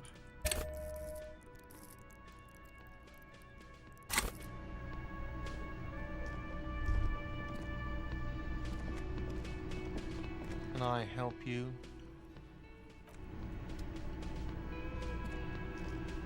Just a moment. And there's no public phones nearby? The closest phone booth is down the coast. Sorry for the inconvenience, ma'am. It's fine, I understand. Thank you anyway. I'm glad to see you again, dear. Please don't trouble yourself about me, sweetie. I was just hoping to make a call, but the Whirling's phone line isn't working. You are one. The Union office probably has a phone, but I can't really get there. Or to the phone booth down the coast. And Gary's phone is dead too. To let the young woman who's house-sitting for us know that we may be delayed. Morel, my husband, and our friend Gary were supposed to get back by Monday night. But they're still missing, and I haven't heard from them. I was also hoping she'd heard from Morel. You hear that? Someone's missing. There could be foul play afoot. That's right. Now skip the foreplay. Time to dive into the dark alleys. Start shaking down the usual suspects. You know, legwork. Doing some good will alleviate the hangover. At least you're of use to someone. That's just it. This isn't like him at all. He always plans his expeditions Independence. so carefully. It's a Norwegian territory, not English, not Scottish. I see. Cold breeze hisses through dense thickets of reeds. Something sweet in it. Somnolent. A damp chill goes down your spine. When you look around, you're still in the whirling in rags. You have more important things to worry about.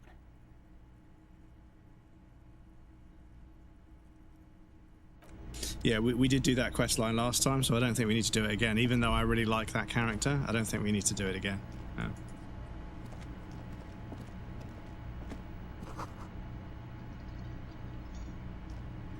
A thin man is smoking below an exhaust hood, occasionally sipping from his mug. This must be the Whirling's cook. As you step in, he nods toward the table and says something in a completely foreign language.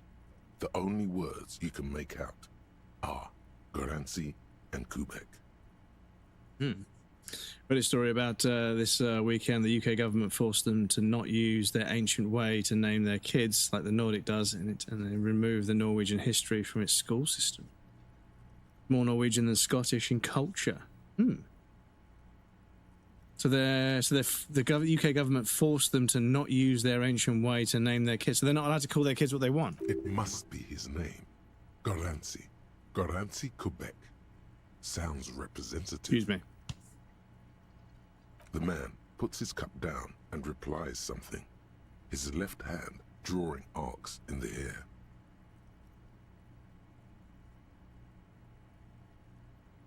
He looks up at you, then looks away quickly, shrugging and muttering something to himself. Denied back in the 60s, but now it's coming back and they are allowed. Damn. Shrugging is an international sign. I mean... No, I don't know. How the fuck you can control people, what they name their kids, for fuck's sake? I mean, if everybody called their kid the same thing, then maybe you'd have to step in because it would be a nightmare to administrate, but yeah. Speak Revacholian? We speak Suren. There is no such thing as the Revacholian language. But don't worry, your message remains clear. The cook is still smoking, ash falling from between his fingers. His hands are large and clean. Good thing he didn't understand a word of your stupidity. He smiles and bangs his ladle against each of his pots in turn.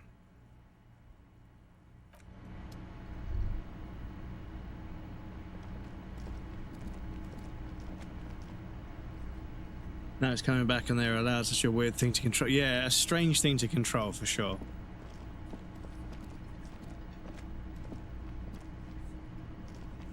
Let me handle this.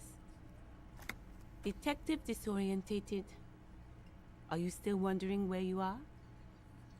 This is Martinez, in case you've forgotten. I advise you not to overstay your welcome. Yes, extremely normal. I'm not a gardener, by the way. I'm a legal counselor for the Dock Workers Union. Pancake Master, welcome indeed. Good to see you. Didn't succeed, but it didn't succeed because the Irish stand strong and spoke it away. They partly succeeded. So let's get to it. You're looking for Titus Hardy? You think he has information that will help you? Maybe that's... It doesn't matter if you Fuck, sorry, I recognize double-clicked by our accident. authority. Sorry. We will make an arrest if we have to. Sorry. She says nothing. Her glare speaks for her. You're sure Easilio mentioned something about a lawyer, Elizabeth someone, but you're too dumb to remember what it was.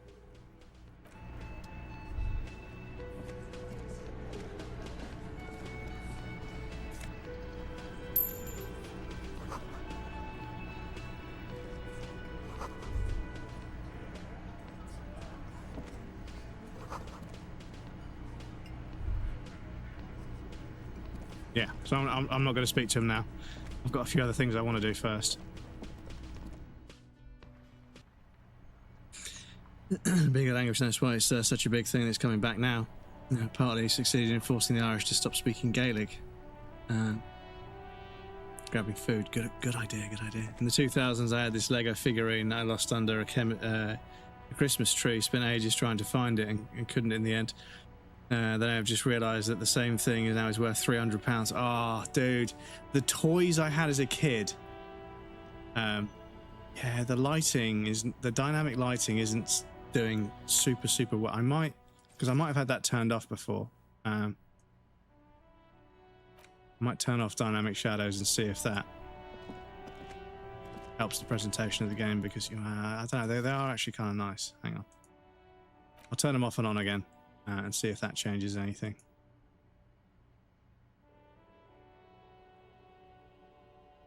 But yes, there is a Twitch integration that would allow you guys to vote on what dialogue options we choose. So I would like to do a playthrough where you guys get to choose all the dialogue, if that's how it works.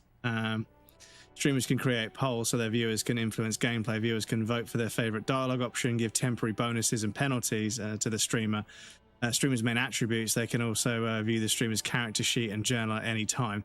So if you guys would be interested in doing a playthrough where you get to vote on the dialogue options, we could do that as well. And then you know, my hands are off. It's not me that's choosing these dialogue options, but you guys can get as fucked up as you like, which I think would be kind of fun.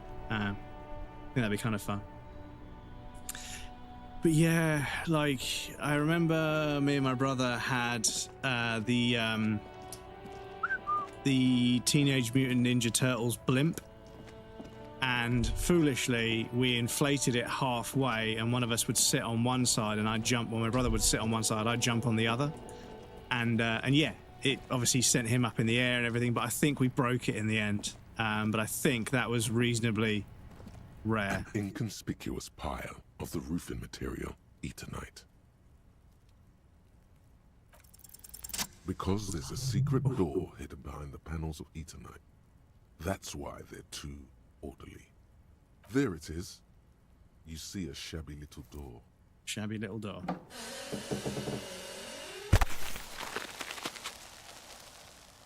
Lost as kids, now probably worth thousands of pounds. I gave away my limited edition Halo 1 Xbox One console. Oh.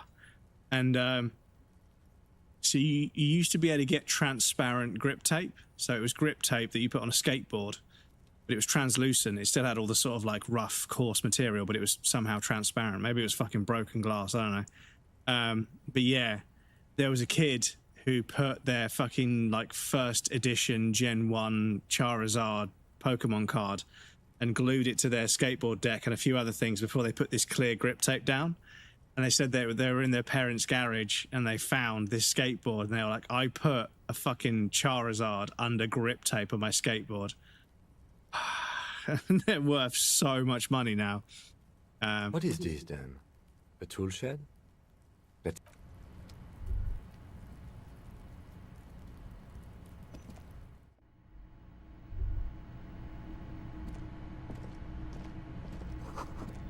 Empty tube of magnesium supplement. Okay. Oh yeah, it's just a fucking name for magnesium. Sorry. Silver plate with traces of bone yellow powder. Be still, my beating heart.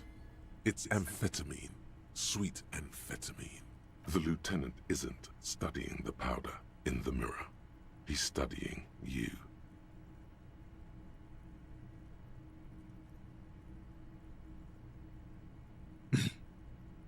Perhaps not. This is below our pay grade, detective. However, see that ladder there? It's probably another way into the industrial harbor, no? A secret path the local kids use.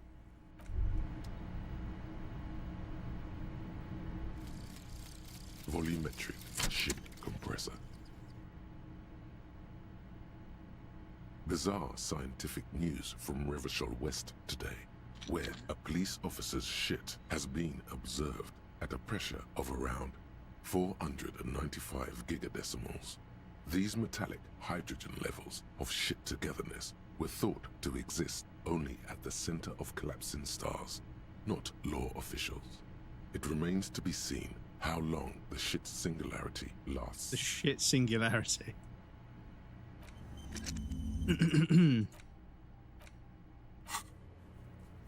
Yeah, it's kind of scary that it costs a skill point to forget something that you've internalized. That feels a little bit obtuse, but ultimately I suppose it doesn't really get in the way too much. Otherwise, you could just learn everything, I suppose.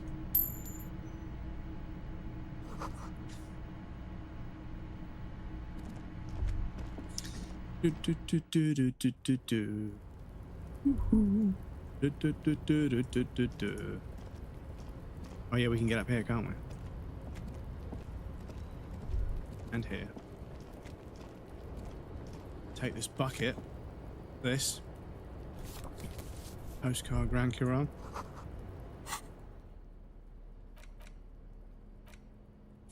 I suppose I should probably at least do the collectibles trophy. Okay, I think the postcards are collectibles, right? Doorway's going to collapse soon. Okay, so this might not be accessible in the future.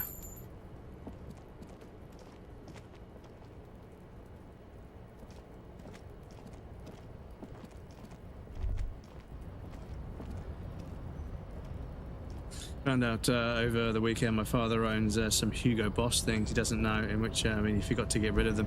Yeah, this is the trouble. Yeah, the trouble is, yeah, like a lot of people don't really know, because yeah, I'm not gonna lie, you know, the fucking Hugo Boss, the Nazi uniforms, like they're really stylish, like really stylish. So yeah, I can't fault them on the design, but obviously supporting the Nazi party and kind of still to this day being kind of like, you know, somewhat entrenched in the history of it all. Yeah, it's not great, is it?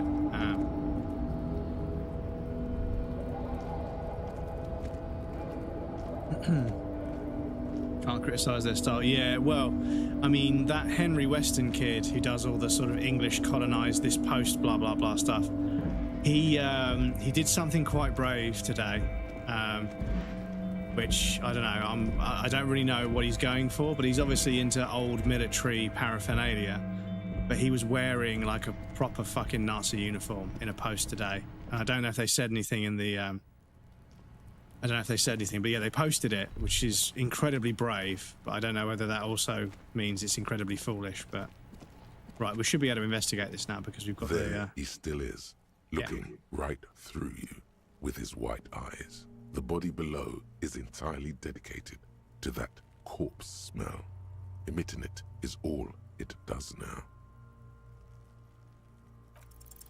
As you breathe in, the odor comes over you. It's a smell of the mind telling you to run. What's his name? Henry Weston, I think? Empty. With your hands at your sides and your eyes squinting, you stand in it. I think his name's Henry Weston. No, is that is that a cider? Fuck.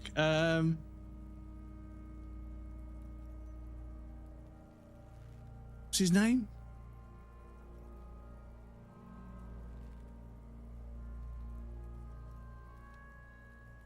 What's his actual name, though?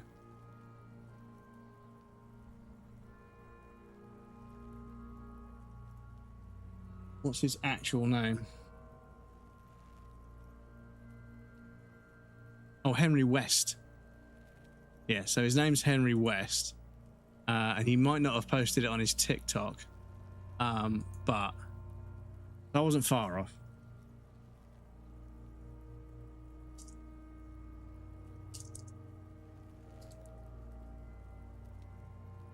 Yeah. And like, I don't mean like he just has like a few items. I mean like he full on. It was just there. I just saw it.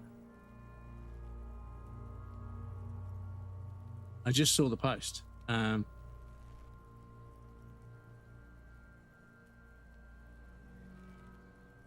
can I not see it?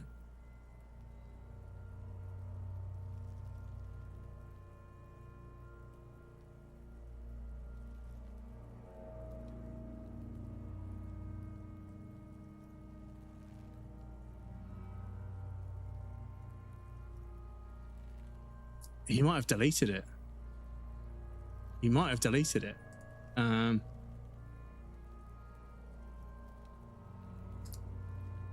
He might have taken it down. Because I saw it, and obviously he wears like, you know, military uniforms from all different sections, and, you know, But yeah, I think he might have deleted it. I think he might have realised that even though he's into that sort of stuff, that's a bit much, and I think it's obviously gonna fucking get people a bit fucking annoyed.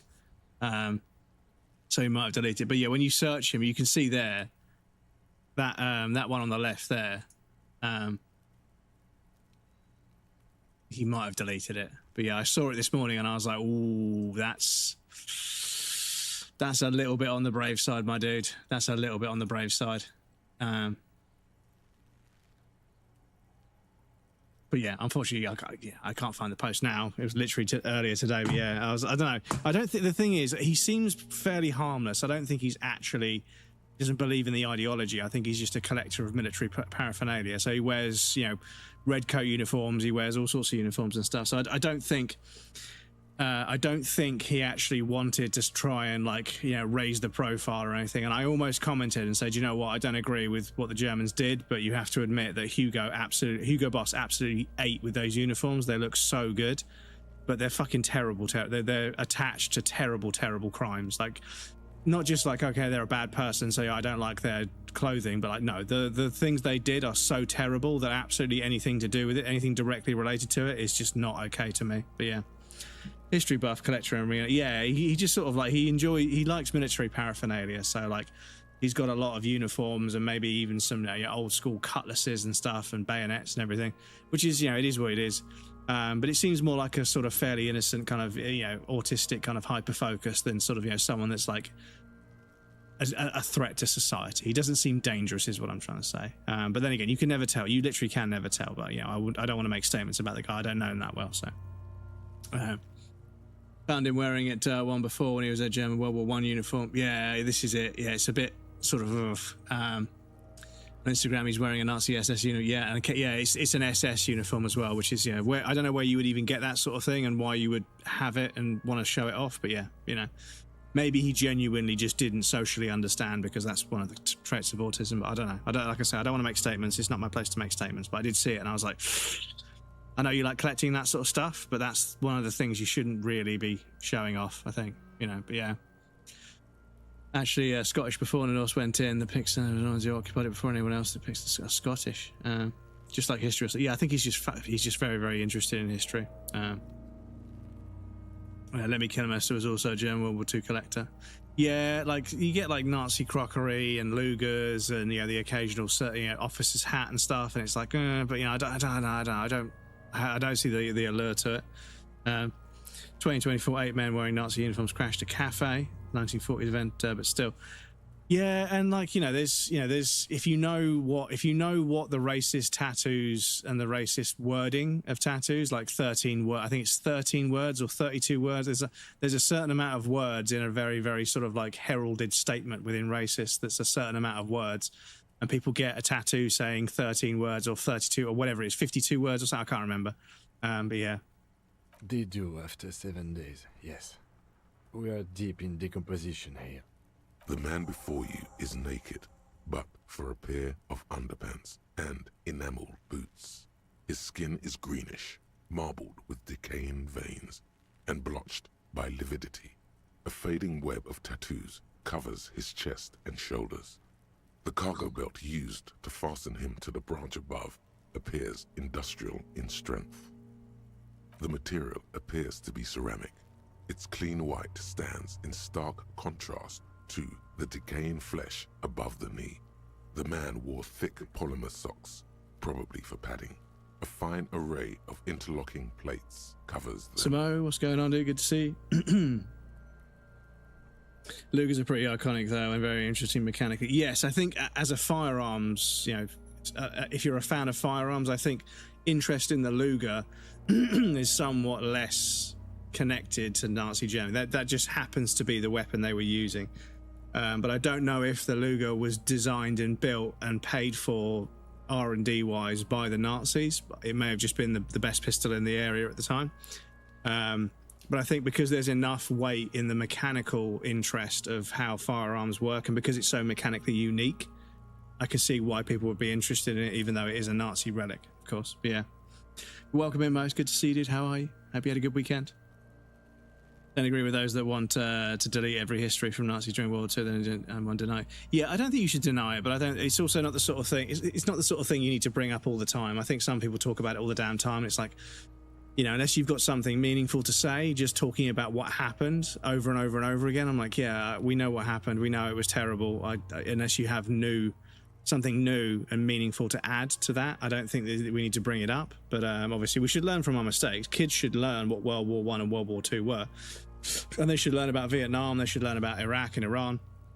They should learn about the conflicts that have been going on. I mean, the Middle East has been in conflict for most of my life, probably even longer than that. And if we don't learn about it and we don't figure out a way to stop it, you know, history's going to repeat itself. It's doomed to repeat itself, unfortunately. One of Henry West's posts, there's three of them sat at a table, him in a Napoleonic uniform and his friend in German World War I uniform and his friend in a German uniform doing the Nazis. This is it. This is it, you know. Luger isn't a Nazi relic. It predates the Nazis. Okay, if it was around before, that makes it a little bit less, you know, but there's connotations, but it's less connected. But yeah, if there's someone doing a Nazi salute in a photo, that's taking it a bit far, you know. I think the SS uniform being presented, talking about the stitching and the cuts and the shapes and how it influenced trench coats in general, I think there's some interesting design to talk about there, but obviously it was connected to some of the worst crimes that have ever been committed in human history. So obviously, you know, wearing it and walking around in it and, you know, potentially doing a salute in it is, that's fucking pretty close to the bone, I think. My birthday on the 20th. Happy birthday, dude. I hope you had a nice time. So the weekend was nice. So yeah, tell me about it, Crumbs. But yeah, happy birthday, dude. More interesting than World War I, in my opinion, because it was so head bash crazy. Yeah, and like the salute predates the Nazis too. Of course, it's fucking. But yeah, the thing is, it's a symbol of Nazism. Yeah, the Luger isn't a symbol; it was just a gun used by Nazism. And in the firearms world, like the side that I sit on is I'm fascinated with the engineering of how you make a mechanical object that can do something so violent. Mechanically violent. I mean, it's violent what it does. It shoots things. It puts holes in things, including human beings, which is terrible. But I'm interested in how we've refined, even, you know, years before machining got to where it is now, years and years and years before we had CAD and anything else and stress testing and mocking up things in computers to figure out where the stress points are. People managed to make a way to take a cannon and, you know, optimize that down to a handgun that would fire, you know, a magazine of like 9-10 bullets repeatedly in various different conditions. And the 1911 as a design is, you know, it's remained mostly unchanged. It's been refined to make it more, you know, comfortable and nice to use. I've never shot a 1911, unfortunately, but yeah, it's like an engineering marvel. But in the same way, I'm interested in how, you know, a dual clutch, you know, synchronized gearbox in a fucking Ferrari works. You know, I'm interested in how the clutch or a gearbox in a Formula One car works. I'm interested in how, you know, electromechanical objects that convert wind power into electricity, how they work. I'm interested in all mechanical things, and firearms are just particularly interesting as mechanical objects. I have no interest in shooting things. I just like how they work mechanically. I think it's really clever the way that they managed to compact very complicated mechanisms into something that's very reliable and, you know, yeah, can be mass produced. Because that's the other thing. When you think of like the AK-47, it's a very, very simple rifle to manufacture, but it's fucking incredibly useful. It's so versatile and so cheap, and that's why you see it everywhere, because it's easy to make and it works well. And when I say works well, it does what guns do, unfortunately. But yeah. Trying to find the Holy Grail is such a weird story. Yeah, there's all kinds of weird fucking crazy stories in there. Wanted to dress as a Kriegsman Warhammer 40k ones, not the German ones, but take influence from multiple World War I uniforms, including German and German World War II uniforms, was pretty similar to, yeah, this is, you got to be careful. You don't want to be misunderstood, of course. When much unit becomes World War II, Squire is such a good channel. It makes World War II vids that are funny. Yeah, there's a few different ways. I like Forgotten Weapons. Sorry, I'm going to play the video game in a second. I like Forgotten Weapons. I think Ian McCullen delivers a very, very good amount of information.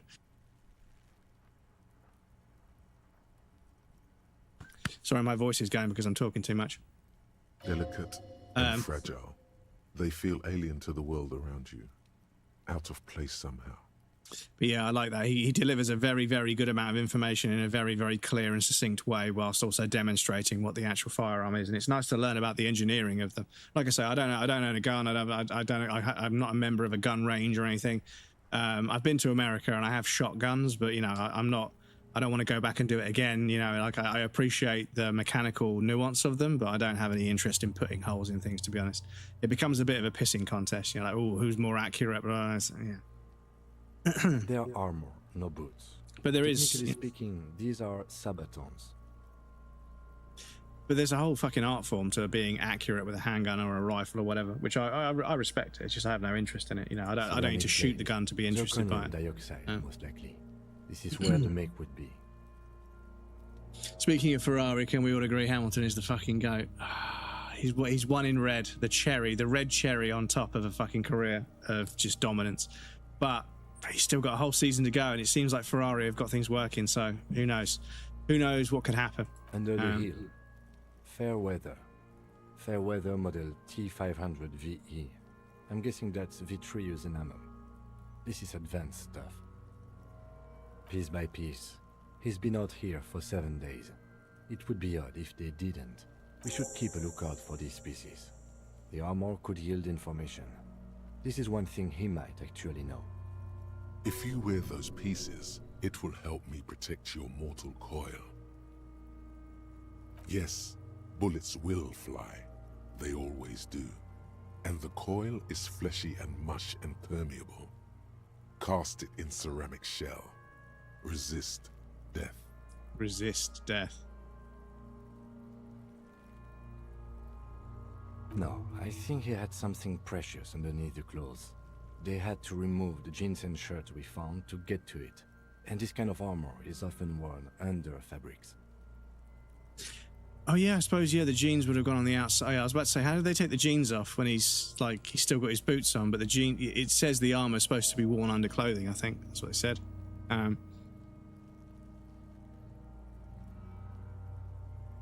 They usually hang them completely naked for that.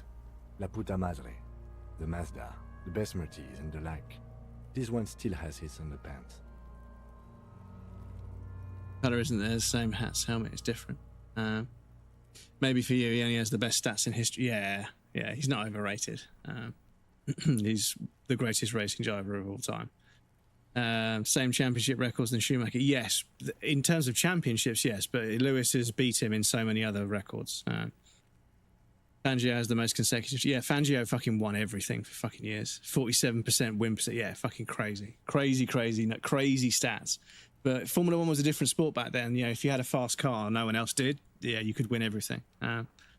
Fangio is still the best ever, and Senna is the best at Monaco. Oh, yeah, I think Lewis is up there with Fangio and Senna, you know, as the greatest, some of the greatest of all time, without a doubt.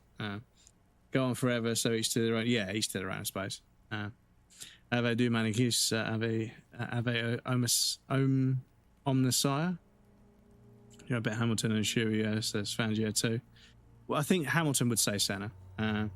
YouTuber posted that Slop and crypto companies are trying to make a space on his ads for his website, so he should antagonize or ignore. Most people voted antagonize. Yeah, I said Senna on Monaco. Monaco is different. No, I think Senna everywhere. I think Senna anywhere is fucking like unmatched. He just didn't live long enough to get the stats. Fucking talking about underpants. It is. It's expensive. We've requested similar material for our tactical units for years now. The constabularies deemed it too costly. In that time, we've lost 6 men to Max is fucking crazy. Max is just too fucking aggressive. For a full set, about 4 years of wages. But yeah, the trouble is, I think Max wanted to win a championship because his dad wanted him to win a championship, and now that he has won 4 championships, he's losing the interest in the sport because he's done it. He's done what his life was. His dad made his life about winning a championship, and he has. He's won 4 on the bounce, which is an achievement and a half, don't get me wrong. But now you can see that his interest is waning. If he doesn't have the fastest car and he can't really be competitive, I don't think he has an interest in Formula One. He's still young, and he could go and do other things. He could quite happily bow out of Formula One and go do other things. You couldn't blame him for it because he's already doing Le Mans endurance racing and he's winning at that, which is crazy. Hilariously, Ferrari's before Lewis's win the other day, the only win Ferrari had in any class was Le Mans, and it was Max that was driving the car, which is fucking crazy. By catching, do you mean let's not log them as evidence? Steal them? Fresh this week. Praise the NSR. But yes, Stabby, you were saying something about fucking bready yaps. It's the message. Sorry, where were we? We were talking about Formula One and World War II, and then we moved on to World War II, and then we moved into Formula One. Where's that message gone? This is the mandatory bready yap session. Yes, apologies. I will play the game. But yeah, I like to take a nice slow approach. I like to enjoy myself with these games. I'm not speed running at the end of the day. Appreciate the driving set, Max. Max is fucking crazy. Senna's mentality and philosophy is very interesting too. Yeah, well, Senna believed in God, but Senna believed God was protecting him. He believed that he could push it and push it and push it and push it because God would protect him. He believed that there was this omnipotent power above him that would, because he was doing the right thing, he was protected and he was untouchable, and that allowed him to push things that little bit further. But it's unquestioned that he had some of the strongest talent for driving a Formula One car that we've ever seen in human history, but unfortunately something happened to his car. What was some say steering column before. You need to push some buttons if you want to recruit the lieutenant in a conspiracy.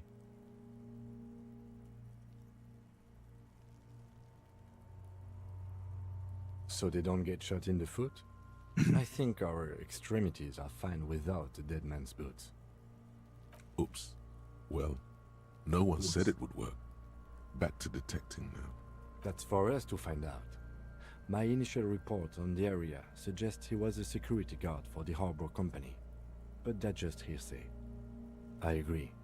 This equipment is way beyond what a guard can afford. A small bell-like sound fills the air, like tapping on the side of a porcelain cup. Suddenly, your biceps coil up. Your elbow is sharp and cocked for a punch. It's anything but. This material is a kinetic redistributor. It spreads kinetic energy horizontally, from plate to plate, dissipating it entirely. See? Faint, organic lines cover the plates where they separate into smaller ones. These plates then divide into smaller plates until there are hundreds of them altogether.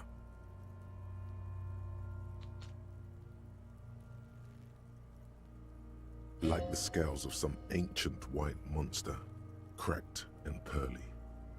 This feels dangerous. Are you sure? The stench fills your nostrils. As you push downward, an ominous creaking sound comes from above. Stop! Pig's gonna pull his head off. Brutal! Even the mongrels can see you're about to pull his head off. Do it, homo! Stop obsessing about your sexuality, officer. You are about to seriously compromise the coroner's case. What are you trying to achieve anyway? Why are you hanging on to that boot?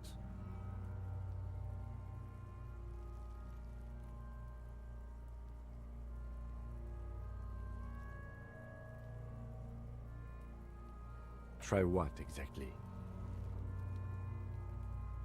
I don't think we should do anything just for the hell of it. Besides, there's no way you're getting them off. All the organic matter in his body has been flowing down into the boots. They are fused to his feet now. Why do you think the locals haven't scavenged them yet? There might still be a way to peel them off, but first the body needs to be down.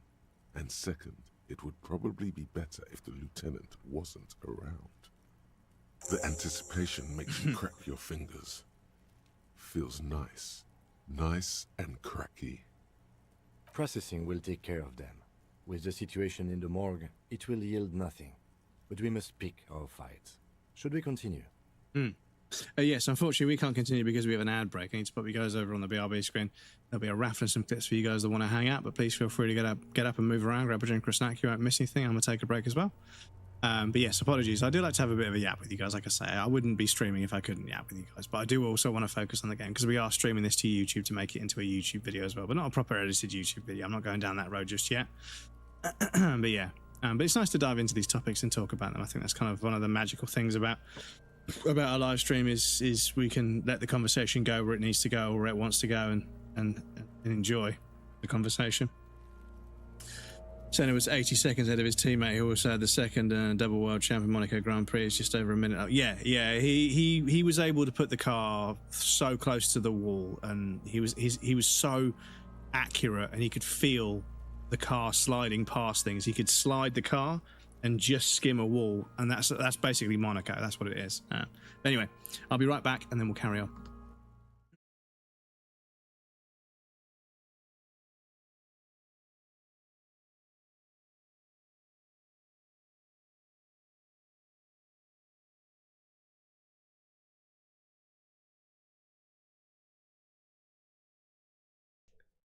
Quote of the day, by all means. All the redeems. Let's have a look. So today's quote of the day is, "We value your privacy." Hang on a sec. I need to unlock it. I need to interact. I need to agree to cookies, of course.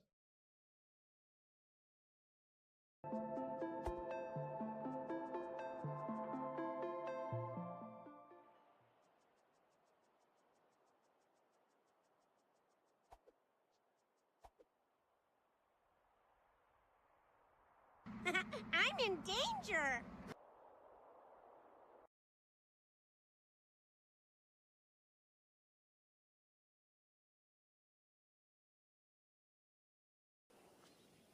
Horse?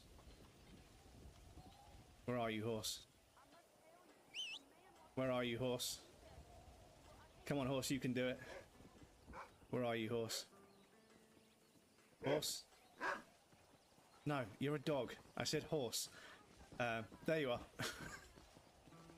Horse. Ever think the problem might be you, Miranda? You're not capable of real love. This is how you end Fuck. adventures. Fuck.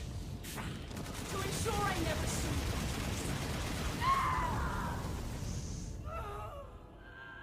I think we fucking did it.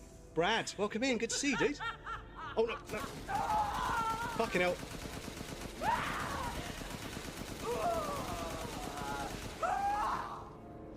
I almost fucking let it go there. I stopped paying attention. Never do that. Never do that. Bruh. my daughter!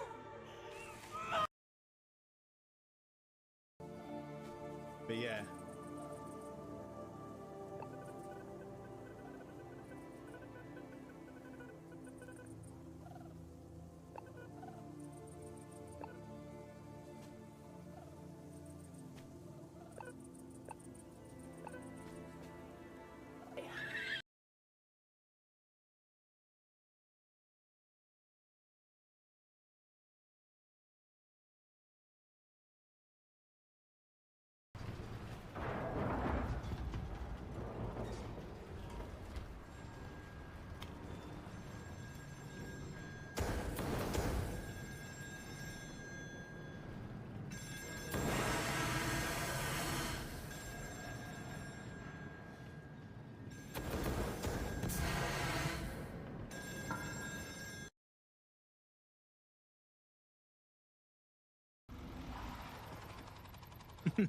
Get wrecked, bozo. Should have worn a helmet. You're not wearing a helmet! Dude, come on, man.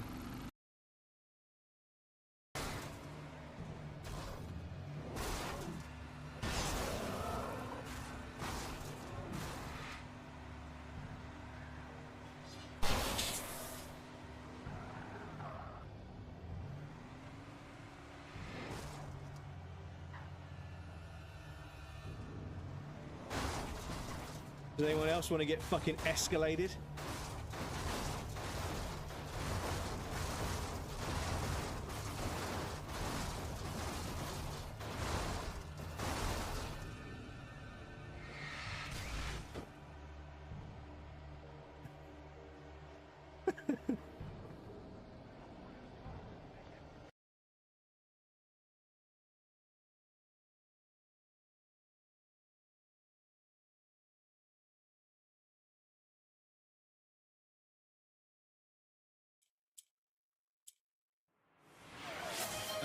Twitch.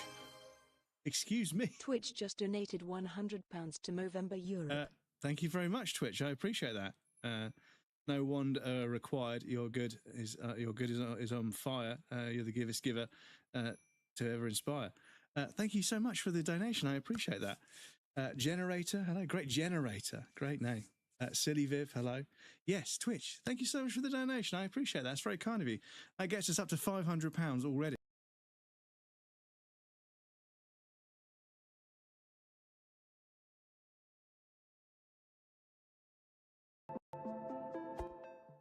Sorry, dudes. I'm just going to refresh that. It's played the same clip like multiple times. That's not right. It should be randomizing the clips. Excuse me. Cameraman thought he moved through, like he teleported through the barriers. Yeah, he got so close it looked like he was going through the corner of the barriers, yeah. Senna family is a building in a skyscraper in Brazil right now. It's going to be the tallest building ever in Brazil. Called the Senna Tower. It's supposed to be En's legacy. Through architecture that looks like it somehow for his racing interest. It's going to be 544 meters tall. 544 meters tall. Fuck, that's ridiculous. The cadaver slowly twists on the cargo belt, his torso covered in tattoos and extremities blotched pink and blue. The hangman's knot is pulled tight by the weight of the corpse below. Yellow, hard-edged polyester cuts into his neck. Above, a sliding buckle ties the belt to the branch. Oh my, there's something on the belt. A familiar word that speaks to the thirst within you. Vermilion, in yellow letters, along the length of the twisting cargo belt. Only a deep longing for vermilion golden spirits lets you decipher the fading logo of the local brewery. Extremely. Industrial strength, the kind used for tying cargo to lorries.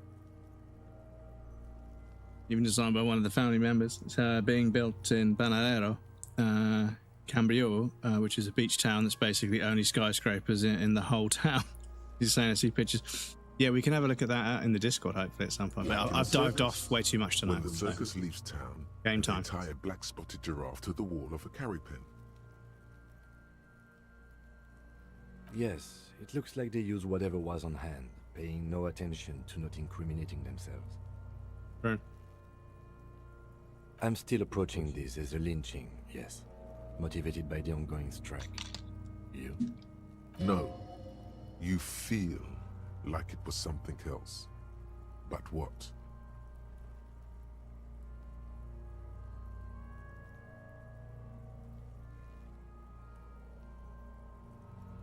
%70% of the cases I get are just filling in the blanks on the initial report. This belt worries me. It's not merely polyester, it's steel reinforced. See these lines? This is where the wires run. I see rabbits for more than 20 strands. This makes getting him down much more problematic than I had assumed. A noose is one of those things that's easier to use one way around. I think they lassoed the branch, then pulled on the belt, buckle closes. It's what I would do. Seems easier than climbing up there. The cadaver hangs from the cargo belt, limbs limp and torso covered in tattoos. An intricate web of blue lines stretches across the torso, from the right shoulder to the solar plexus. Each time they intersect, a small white star is formed in their crossing. Hundreds of fading asterisks riddle his skin. Their concentration is highest around his heart. His corpse is marked by stars. Alcohol and heartbreak. Your fist clenches suddenly. Decay is creeping on the tattoo. Already, most of the canvas that's holding it has darkened. Now, it disintegrates slowly, letting out a stink. A map of the stars. I do see some similarity to astronomical charts. Great Century Messinian, maybe. But this seems more particular. Customized somehow. As if someone left out most of the night sky, filtering it, through personal choice. The principle of this filter remains unknown to you.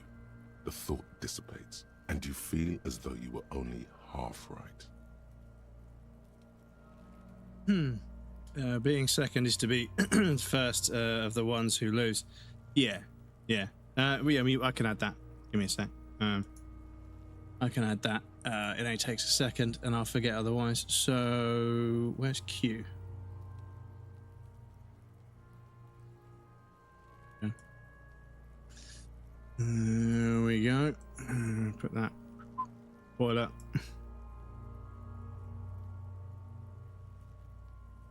I'll leave out the emote, of course. So that'll be 121. Being second is to be the first of the ones who lose, Ayrton Senna. Oh, we need to make sure we spell their name right.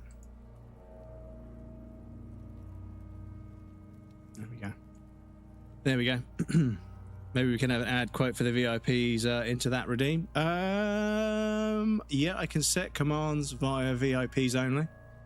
Yeah, future breadcrumbs. See if you can create an ad quote of the day, or ad quote. Add quote of the day and add cursed quote, and see if you can append the text file. Append. The other day, my brain wasn't working. I couldn't think of the word you use when you add something to the bottom of a text file. It's append, because you put it at the end, I suppose. So am I. He takes a thin piece of milled aluminium from his coat pocket and pulls it open. Sounds like a sword being unsheathed. A small lens appears. Some sort of camera. Shit, Kuno! What the fuck is that? Yeah, everyone. An instant Fancy color words. Camera.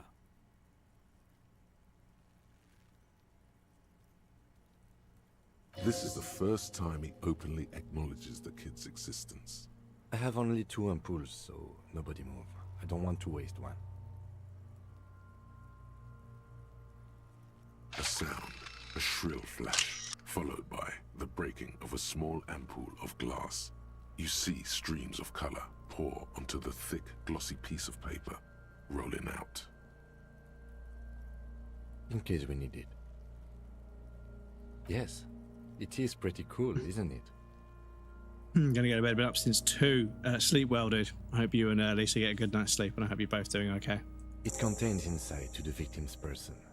By his build, I'd say this was a man of physical violence. The story he wanted his body to tell was important to him. It is his letter, to us. Someone should decipher it. We'll need to show it around.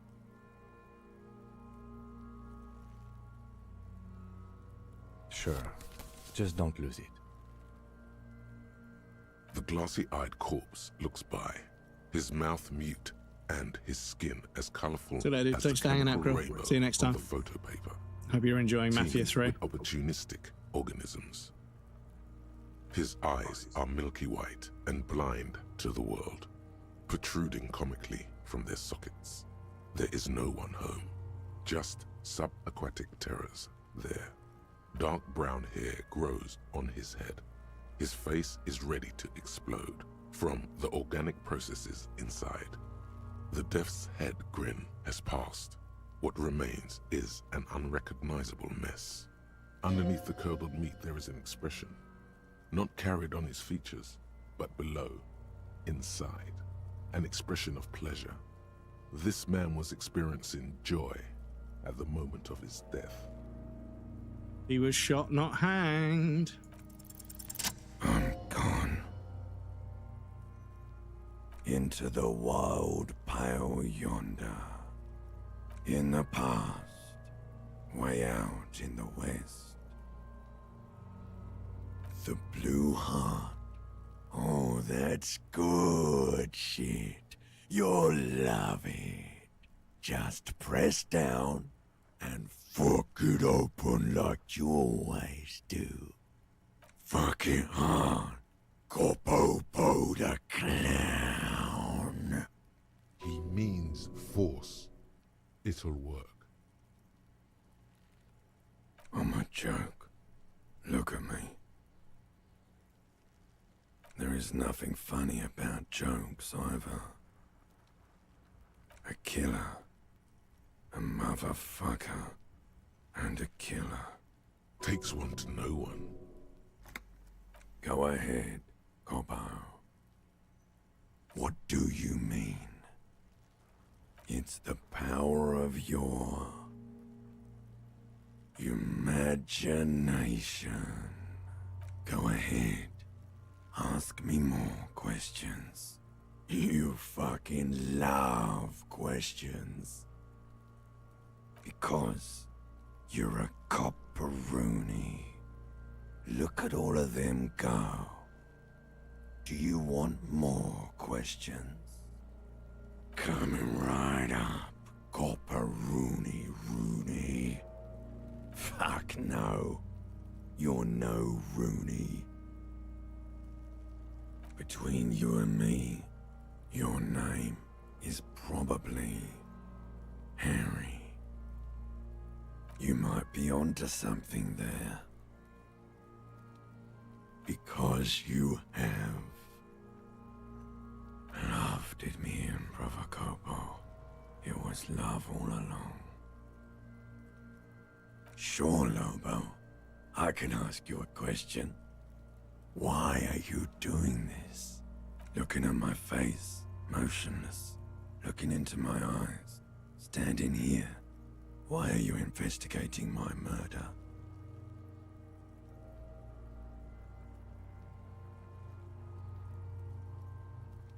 I am all you have.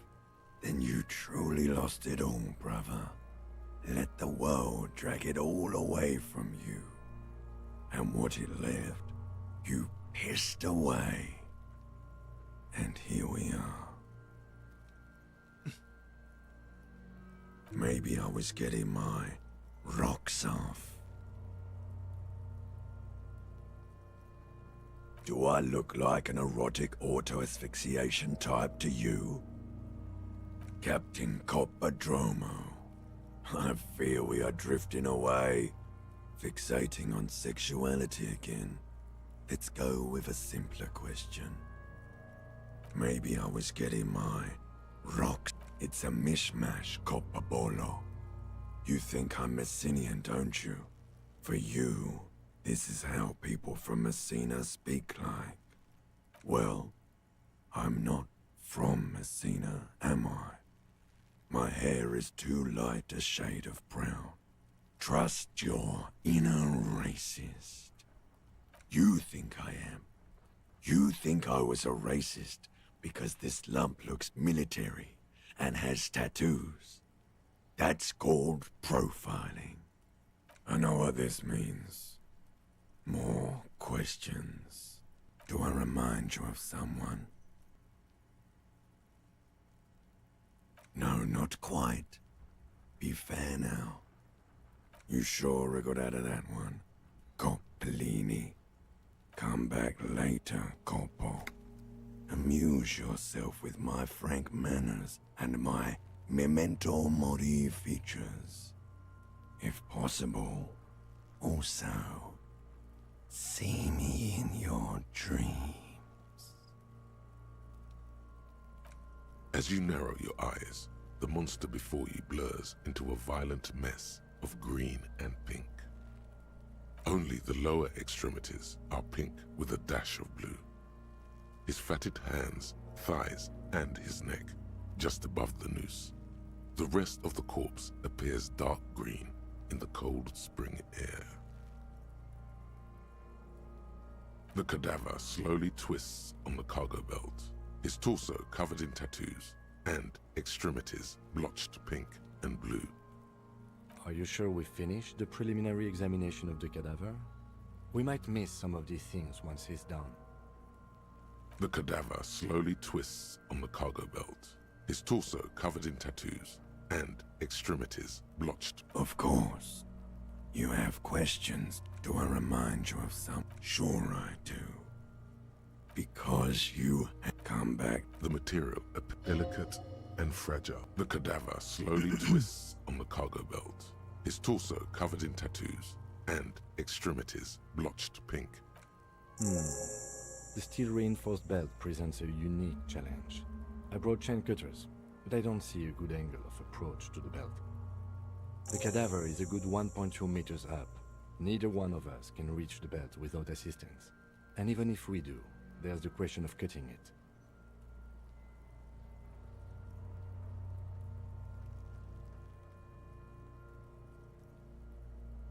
Someone else? You mean like the police? Sadly, yes. The whole RCM is out there right now, doing the exact same thing we are. Are we in a rush to help them? Not with this on our hands. I know it's hard, but I assure you, the others won't come to help us. And we have a growing sanitary concern here. We need to get him down, fast. Climb up there and saw the branch? I don't trust that ladder. The assailants didn't use it. It's rotten and less sturdy than it looks. And I don't see another good way up there. Honestly, I prefer a non-acrobatic solution to this. Clown cops climb tree, fall down. Enraged cop assaults children after falling from tree. Cretin cop, they like that word, saws the branch he's sitting on, literally. Local children report corpse mutilation. Fuck yeah, climb that shit, monkeys! See, you're only making them do those things less.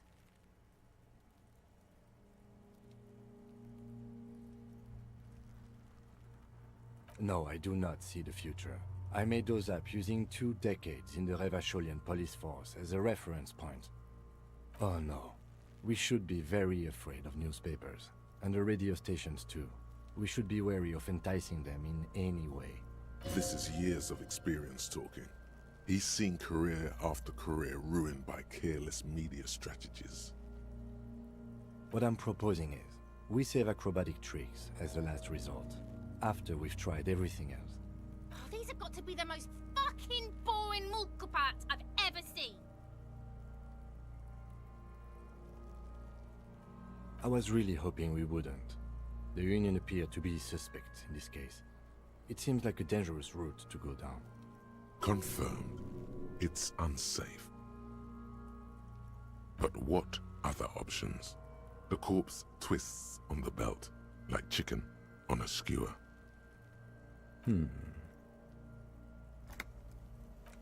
Yes, we do. We are not getting him down already. Not getting him down is a task that's already accomplished.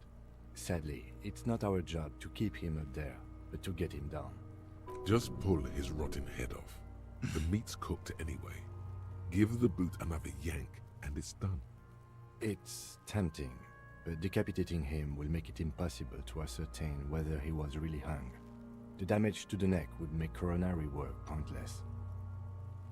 Yeah! Bang bang time, pig! Shoot his head off! How?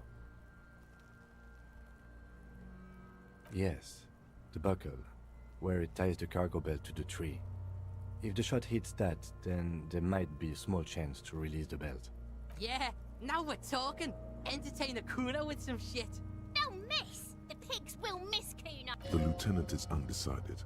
On one hand, he Market wants pass is finished for dickheads. Is it finished? On Okay. the other, it's an awfully stupid idea.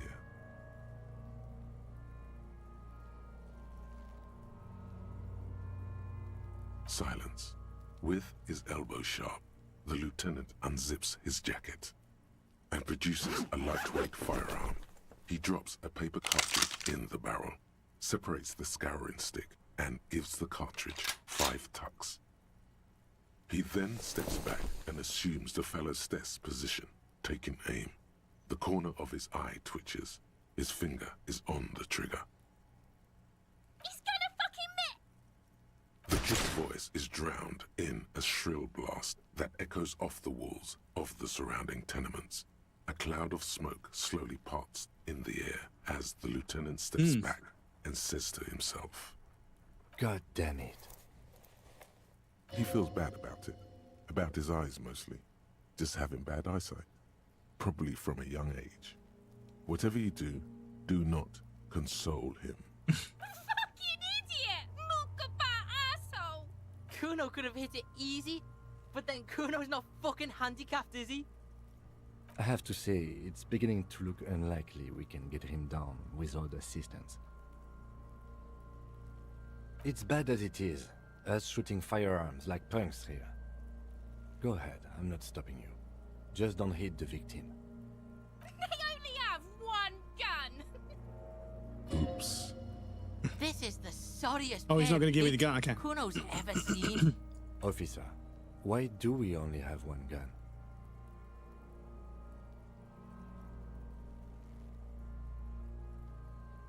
That is even more unfortunate than the badge. You need to contact your station about it as soon as possible. Try not to lose this one, please. We're not off to a good start. This missing gun business is making your hand tremble. Yeah, take it, you fucking banani poika! Take it and shoot yourself in the mouth! The cold piece of bakelite and gunmetal is surprisingly light. Your fingers fit right through the guard, instinctively resting on the trigger. The fuck are you waiting for, Kuno? Tell him to shoot himself in the mouth! Kuno is silent. Aggression gathers in the air. The trigger feels delicate and ready to break under your finger. The buckle comes into focus in your sights. You stand with your feet planted firmly in the ground and your left hand supporting your gun arm. Why don't you just shoot yourself in your mouth? At least you won't miss. Or what? You gonna fuck me? You wanna fuck me, pig? Is that what this is about? Your field of view narrows. The branch slowly moves, becoming entirely two-dimensional. The metal buckle glimmers, catching the morning light as the corpse slowly rotates. As you wait, your breathing slows down. Some mosquito-like organism buzzes in your peripheral. Look, he's crying. You gonna cry now, fucking faggoty?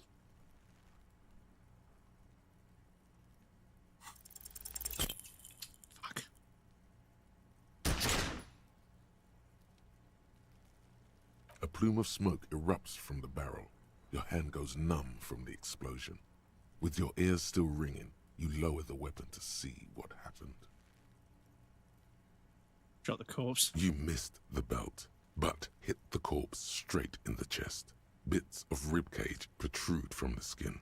No blood, only a murky sludge dripping down his belly. The sudden stink makes your eyes water. Oh my god, he's gonna fucking cry! I knew it! What Are you? Because it sort of feels like you are. There's something wrong with your weapon. The armistice is sufficiently precise, officer, especially at close range. It's not the gun's fault you can't shoot. It's your pig hands. Pigs don't have hands. They have, like, fucking hooves or something. Banana boy, I don't think actually means anything, but given the context, she probably means it as an insult. When she said it ain't gonna fucking translate it because I reckon we all know what she said. Yeah, some of this stuff I probably don't need to be translated. Thank you. Kuno can shoot that shit down for you.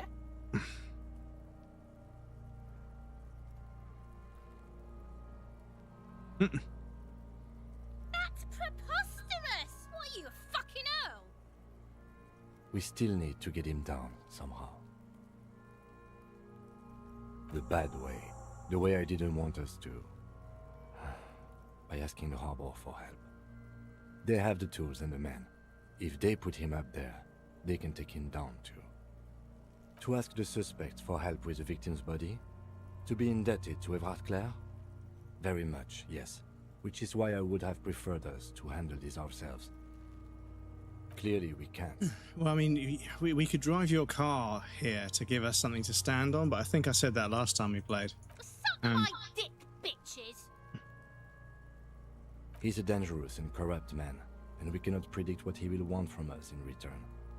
Made some progress in Pragmata last weekend. I hope you're enjoying it, dude. Lots of people played that and said it's fucking amazing, but I need to find a good time to play it. You're Kuno's bitches. Hooray for us.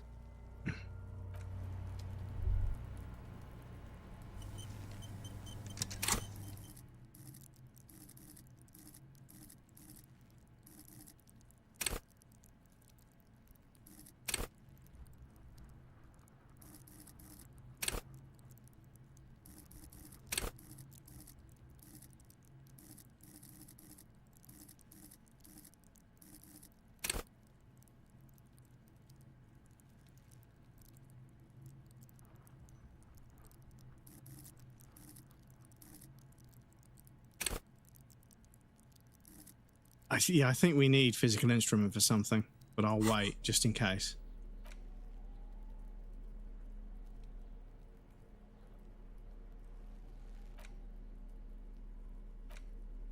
The front of this quarterly journal features a large satirical portrait of the late King Friesel. From the sides of his head, a pair of white antlers spread to the corners of the cover. Harder than I expected. Even on casual difficulty, I occasionally die. I see. So I'll have to put it on casual difficulty for the first playthrough, because yeah, I'm done. I used to play games on hard to make them last longer, but I also have a backlog of well over 100 games to play. And yeah, as a streamer, you need to keep the fucking stream moving. So you need to keep the game moving. So yeah, for me, normal. And if it takes the piss, I'll put it on easy. I don't give a fuck. And when people are like, oh, you can't play video games on hard, I completed all the Souls games. I can play difficult games if I want. Because white antlers are one of the symbols of communism. They represent a society in accord with the natural world and at the same time above it. A shameful way to treat a former king. Even one as underwhelming as Friesel. Because Friesel was incompetent, foolish, and cruel. In short, the embodiment of everything the communards wished to overthrow. It's satire, you see. To your disappointment, there aren't any full-color pictures to direct your attention. Just column after column of closely set text, interrupted occasionally by little doodles in black and white. After rifling the pages with your thumb several times, you return to the table of contents. The magazine is divided into several sections. International developments, Kunst und Kultur, and local concerns. Just inside the cover, there's also an editor's note. Comrade, as you know, this journal takes its name from Mazov's immortal expression, Du cristal a la fumée. This was his way of describing the way the rigid, crystalline structures of capitalist ideology turn to smoke under communism. But, like the structures of capitalist ideology, we too are at risk of going a la fumée, unlike many publications which are content to spoon-feed their readers reassuring drivel. La Fumée is committed to telling the radical truth, even when that truth may drive away potential subscribers. So please, if you value our radical Mazovian perspective on contemporary politics, culture, and international affairs, please consider subscribing today. Yeah. Yours in struggle, the editors. This is it. Like, as a creator, like on stream, sometimes you're like, oh, I shouldn't talk about this or I shouldn't talk about this. But if you start censoring your conversations, you're going to have much less conversation overall.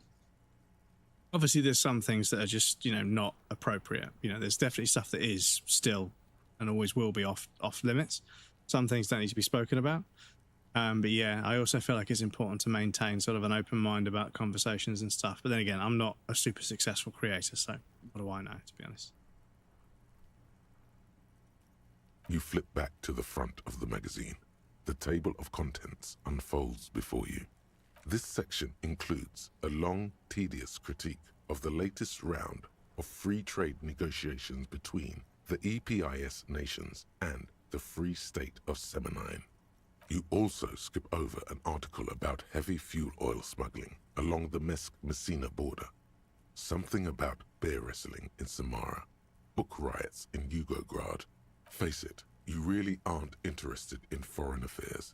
You're not even sure where most of these countries are. You flip back to the front of the magazine.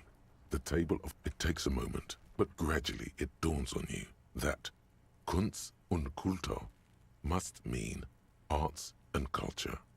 As you leaf through this section, you come across several reviews of recent radio plays, as well as a brief artist spotlight featuring a local artist identified only as CS.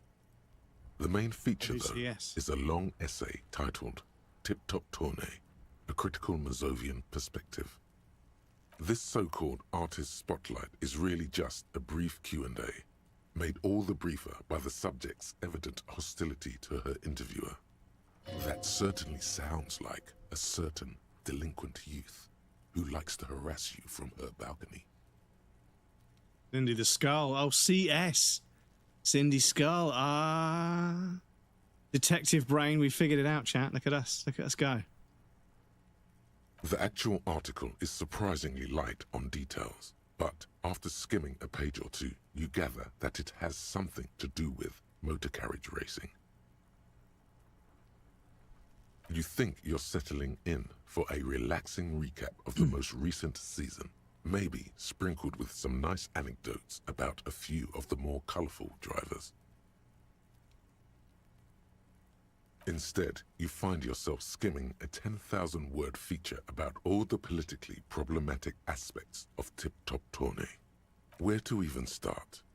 For one, there's the crass commercialism of its sponsorships, and then there's the practically criminal emphasis on deadly motor crashes. Oddly enough, this article has 2 bylines: Nasteb Encolada Bernal and Exilus Buka. Under capitalism, the article says, every pursuit has its price. Every pleasure, even one as elemental as the joy of racing others around a track, is reduced to an advertising opportunity. Thus, the so-called tourney becomes a competition between increasingly meaningless brand signifiers. Your discount laundry detergent racing against a pack of Astra cigarettes, or even a frita. And that precisely is what's problematic about it. Were it not for the promise of random, spectacular violence, audiences would quickly lose interest. At the end of the day, it's the destruction of these 750,000 real races that you're really watching for. Oh yeah, I've had this conversation with an older person. One of my parents' friends of a friend of a friend, who was talking about, Formula One isn't dangerous enough, without the danger, it's not as interesting to watch. And I'm like, nah, dude, people shouldn't be fucking risking their lives. They're already risking a fair bit. They make a serious commitment to it, but I felt like they were trying to imply that without the violence and the deaths of racing drivers, it wasn't as interesting. I was like, nah, that's not correct. And it was one of those occasions, and this happens to other people, where like somebody says something, and then you try and articulate very clearly how that's not the case, and actually it's a bit fucking rude to think that without actually calling them out, and then they immediately back down. It's actually quite satisfying when you can sort of like just say one thing and somebody realizes, oh, this person doesn't believe that, I'm going to fucking leave it there. Because it's kind of like the minimal amount of conflict you could have when you're discussing something with somebody. But yeah, I was like, it's unrealistic to expect people that have had their entire lives, training to do something to die, once a race. Like 12 people, there's 22 races.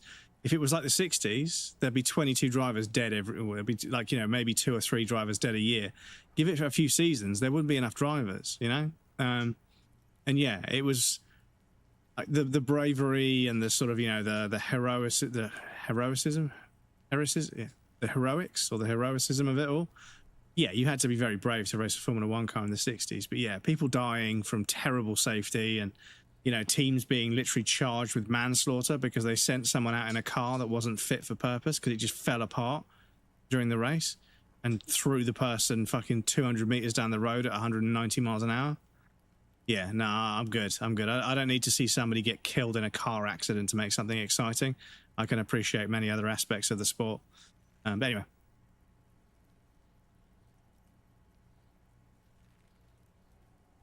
Sure, you think that, but subconsciously, it's the visions of brand names being engulfed in flames that you crave. This flimsy magazine is right. Deep down, you know the only true stakes are life and glory, or death by fiery dismemberment. That's because you haven't been reading critically. But don't worry. The whole point of these sorts of articles is to let someone else read critically for you. And Tip Top Tourney is actually an organistic ritual of capitalistic destruction. I had no idea. Yeah. I can safely say the thought had never crossed my mind, Detective. I'm sure most things are, if the young men who wrote this article are to be believed. If I had to wager, I'd say they've never even seen the inside of a motor, much less a motor race. I take whatever they write with a large grain of salt. You flip back to the front of the magazine. The table of contents unfolds before you. Unsurprisingly, much of this section is taken up with articles declaring unqualified support for the dock workers' strike. You skim the headlines. Paint the harbor red and white. Martinez tames the wild pines. A city in revolt. First we take Martinez, then we take La Delta. Finally, there's a brief article by the writer, G. Martin, accusing the owner of the Capeside apartments of illegally attempting to evict certain communist tenants simply for not having paid their rent.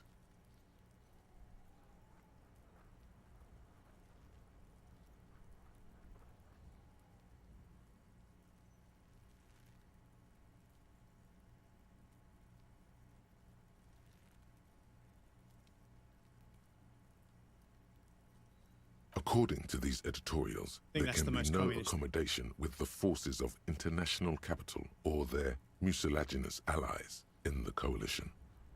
Why do communists love puerile insults? And they wonder why they're always being left out in the cold. You flip back to the front of the magazine.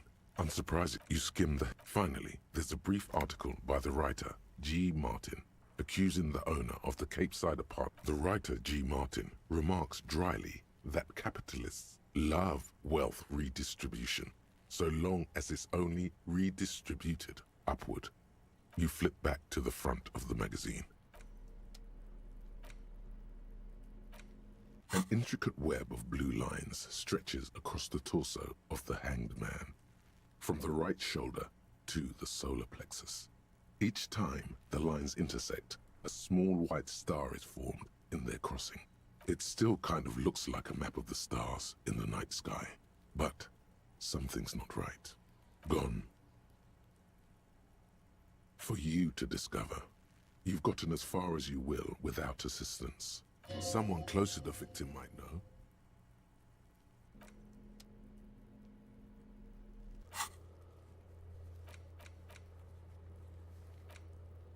All of these tasks from Monday that I haven't completed.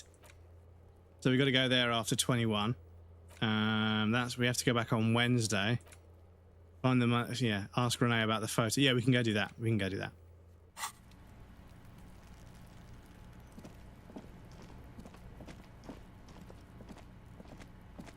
I'm trying to not run as much. Oh yeah, we can go in here and check the freezer. We can crack it open now because yeah, maybe I don't know. Let's check. The ice should have melted by now. The whole day cycle's gone by. This orange machine is dead still. It has a hand-cranked ice cream churner and an electric freezer. The ice around it slowly melting. You slip your fingers under the frozen lid, but the ice is too cold for you to get a good grip. If you want to try again, then you need to have the Equip the pry bar by go. I've got the cutters because we were going to cut that rope, weren't we? This orange machine is dead still. It has a not strong enough. ice cream churner and an electric freezer. The ice around it slowly melting. Physical instrument, yeah, that was it, wasn't it?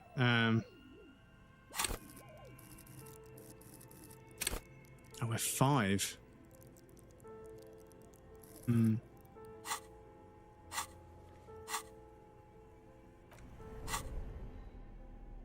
Have we got any clothes that help with physical instrument? No.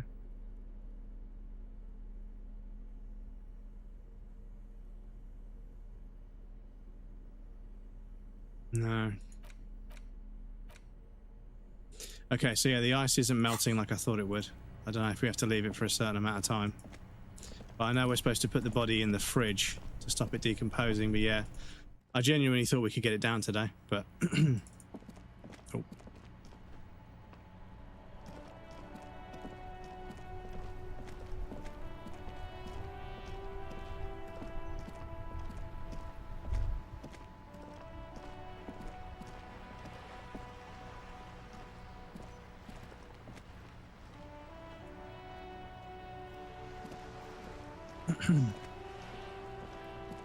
Vigilance officer, what can this old carabinier do for you? Yes, the Debardeurs Union pays me to stand vigil during the night. Not out of any political allegiance, mind you. I'm an old man. Don't sleep more than a few hours every night anyway, and money is tight.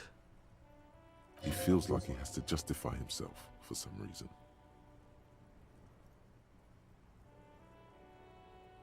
Yes, it does. Unfortunately, I wasn't working that night. Been on a 2-week leave since last Monday. It's a private matter. Nothing to do with your investigation. You see, officer, René is the kind of man who would rather die than admit he needs medical assistance or, God forbid, sick it. A real man's man is just gonna ride it out.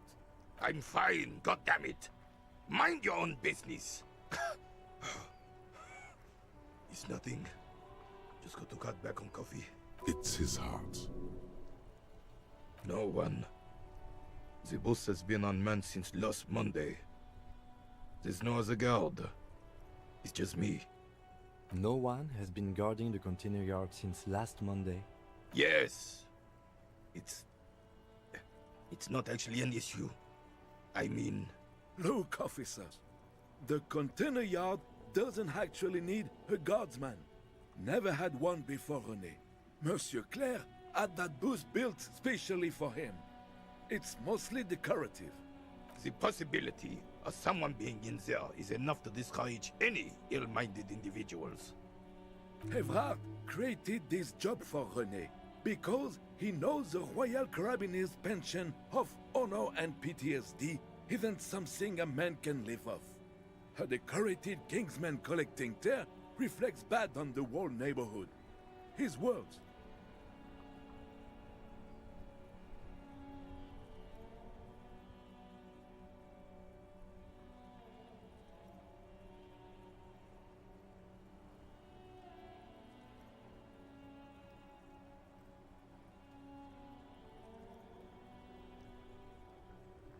Can we conclude the topic of my guard boost now? She is nobody. This is none of your concern, and I refuse to discuss my private affairs with the RCM. The lady is Jeanne-Marie Beaulieu, and she sure as hell wasn't a nobody. Yes. Like I said, I would be up anyway, so might as well keep an eye out. It keeps my senses sharp.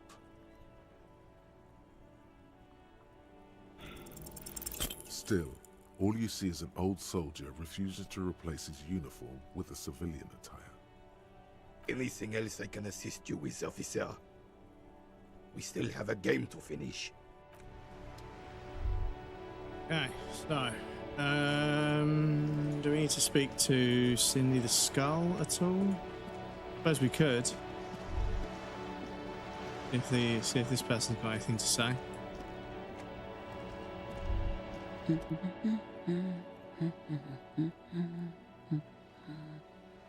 Yes? Hello? Me? No one. I'm just a working class woman. She doesn't really want to be disturbed that much. Looking for something to read. It is. I know you are. What with? This citizen thinks she can do without your assistance. Don't buy it.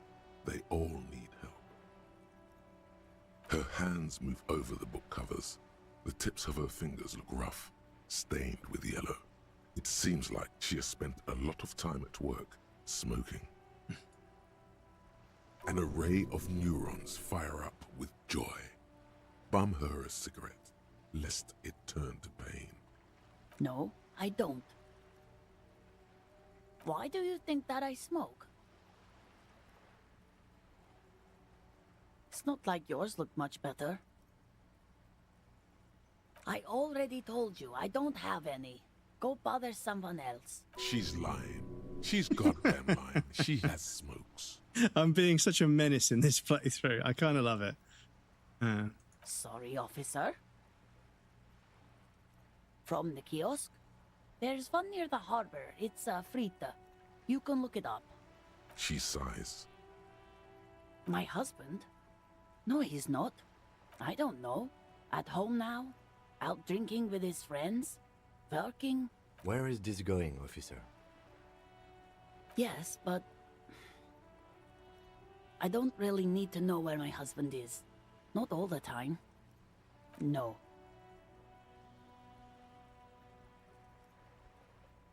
Of course he's not. It's not like he's a pocket watch.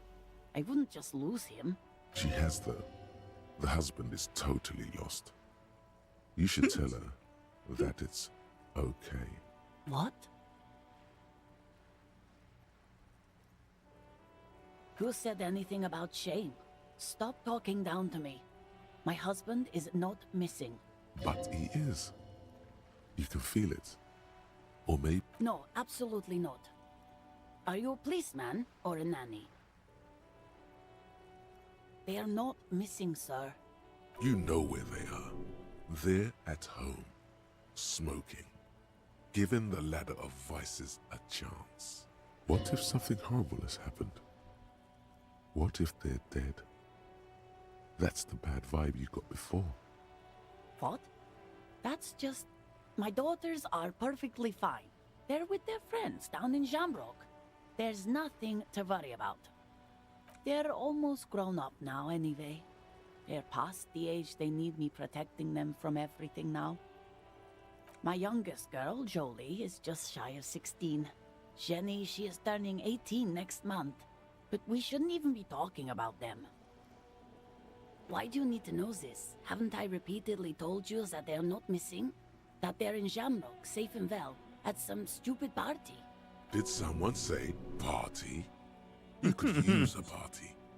Hunt it down. There is no investigation here. I can tell you that. The woman before you nods. Sorry. I feel like I want to be a bit of a fucking menace just to see what the dialogue does.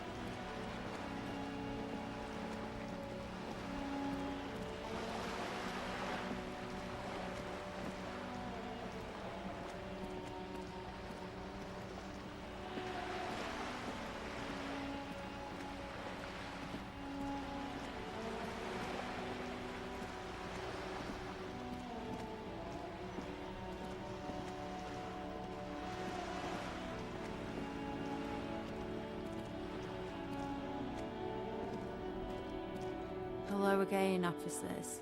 Have you come to admire my mural? Ooh, not only have you found my address, you've discovered my biggest secret. I'm a coal miner. Yes, I keep hoping a shaft will collapse on me, but somehow it never happens. Does anyone in a city like this? If there's pain about any particular home she's lost, she's buried it deep, fortified herself against it. It doesn't have to do anything at all. Nothing does. Like me. Right now, I'm doing nothing at all. Shoot, Piggy. It's what Feels you like I'm do, wearing isn't nothing it? at all. Stupid sexy Flanders. Can't you tell? I'm painting a beautiful mural, an aereo graffitio visible from low orbit. I haven't really started it yet. I'm waiting for the right words. This place is severely lacking in havoc. Not even the occasional trash can fire to break up the tedium. I thought I'd mix it up, you know, summon the forces of crime and social chaos with a wall-sized invitation. Yeah? Thanks. I'm sure the inspiration will come to me now that I have an official RCM stamp of approval. You've lessened her desire to deface the building. Right. Conceptualization. Hello, Bubba. your tail going to be in the stream again? Is this tail going to be featuring in the stream again? Just an ordinary wall. Nothing to see here.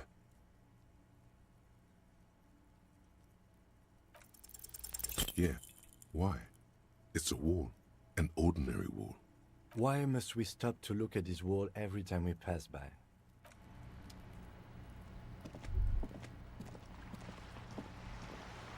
Kim's had enough of my shit. Yeah, sorry, chat. I haven't forgotten you. But yeah, this game is immersive. There's so many qualities that just... It's one of those things where, like, because nothing ever drops the ball, you get slowly but surely more and more immersed. Excuse me, Baba. Excuse me. Are we going to play the game where we flick your tail? When he lies down over there, he fucking flops his tail onto my hand when I'm using the mouse, and I flick it back over, and he flops it back, and we do that for like 10 minutes. You're back. It's a silly little game. Good. What can I help you with? On the contrary, officer. There are yet camioners you have not talked to. And don't look so surprised. In a time like this, it would be strange if Wild Pines didn't have eyes on the harbor. I suggest you go back and canvass for more suspects. That's the man who was killed. I'm afraid this is a discussion for once we've cleared the lynching question. Better not tie the fourth day to the Bat's day on this. I hope there is something else I can help you with. She wants to answer the question. Protocol keeps her. She's being avoidant, but not because she wants to. This reality. Ah, yes, the episode. Sounds like an acute case of encephalopathy now that I think of it. Don't be phased, madame. He functions perfectly well. He only needs a lowdown on all of reality. We may be here a while then. Ask away, officer. I'll help however I can. All right, you're in. Begin with the first one. You'll appear worldly. We're in Martinez, baby. A casual term of endearment popular among the 50-plus crowd. It's a disco holdover, pay it no heed. I'm a disco holdover myself. Aren't we all? Martinez is a district of Revachol. A very small district tucked away near the industrial harbour, north of the 881 and Jamrock. You would be excused for not knowing about it. Unimportant, they say. Forgotten, even. Shelled to smithereens during the Revolution. It has its charms, just not this time of year. I'm not a good ambassador. I've only been here once before, as a teenager. Not a lot has changed. There are ruins, a terminal, fishing boats, reeds, boys with boxy shoulders. As I told you, Martinez used to be a province, a workers' resort before the city swallowed it and the artillery did its part. Now the reeds are the real star of the show here. The further down the coast, the wilder it gets. It's not really a sea, it's the Bay of Revachol, and the bay feeds into the ocean. Yes, we're on an island in an ocean, the world's largest body of water, the Insulindic. Vast, lukewarm and unknowable, flowing in and out of sight. Caillou, as you already know. Imagine a pebble. A smoothed-over pebble amidst a great blue sea, misshapen, cracked. The cracks are the River Esperance. We're in the delta of this river, on the 6th branch, the Martinez distributary. Right, apologies, chat. We do have another ad break. I need to pop you guys over on the BRB screen. I'll be right back in just a moment. Please feel free to get up and move around, grab a drink or a snack. Don't worry, you're not going to miss anything. I'm going to take a break as well. But yes, I'll be back in just a moment. EU Reezy. EU Reezy, there we go. So, non-raiders, please feel free to stop by this channel and have a look. What game is this? What am I witnessing? Are we watching a clip of somebody playing a Star Wars game? This Clipception chat. Look at this. Where else do you get this kind of integration? What a clip.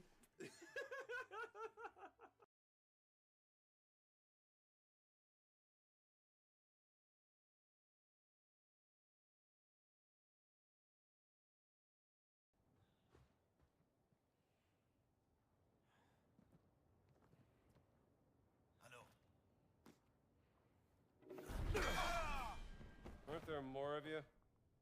Buy one, get one free, chat.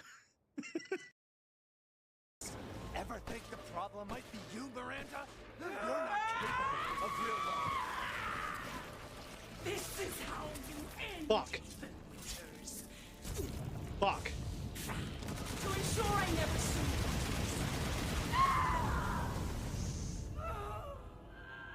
I think we fucking did it. Brad, welcome in. Good to see you, dude. Oh, no, no. Fucking hell.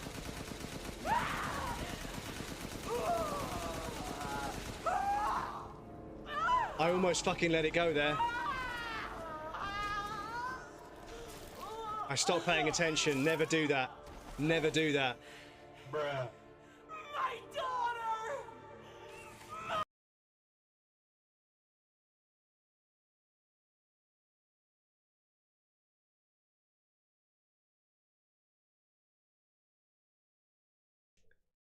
Quote of the day, by all means. All the redeems. Let's have a look. So today's quote of the day is, "We value your privacy." Hang on a sec. I need to unlock it. I need to interact. I need to agree to cookies, of course.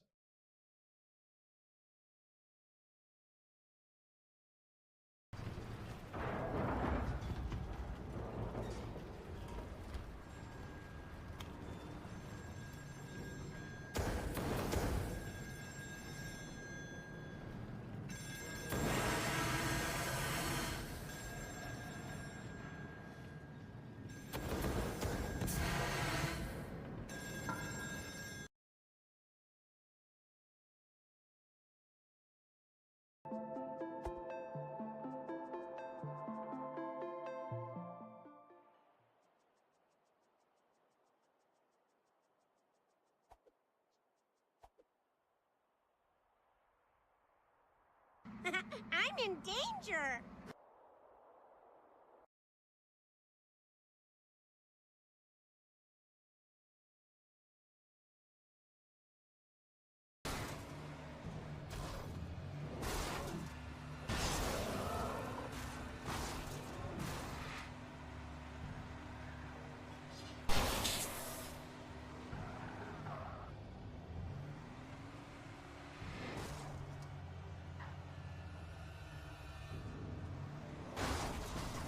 Does anyone else want to get fucking escalated?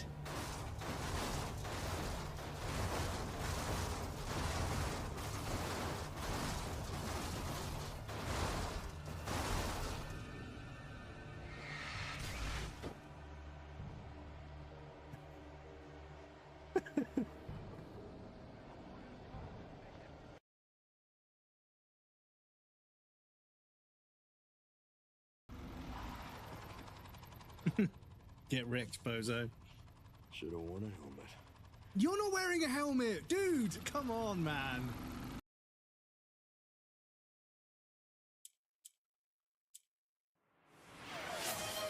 Twitch. Excuse me. Twitch just donated £100 to Movember Europe. Thank you very much, Twitch. I appreciate that. No wand required. Your good is on fire. You're the givest giver to ever inspire. Thank you so much for the donation. I appreciate that. Generator, hello. Great Generator. Great name. Silly Viv, hello. Yes, Twitch. Thank you so much for the donation. I appreciate that. That's very kind of you. That gets us up to £500 already, and we've still got multiple streams left in the month. So thank you so much for your donation. I appreciate that. That's very kind of you. Welcome in.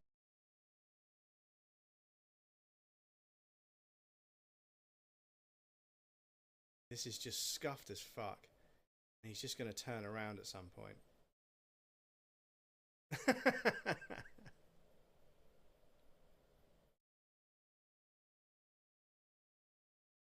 Oh my god, chat. Oh my god.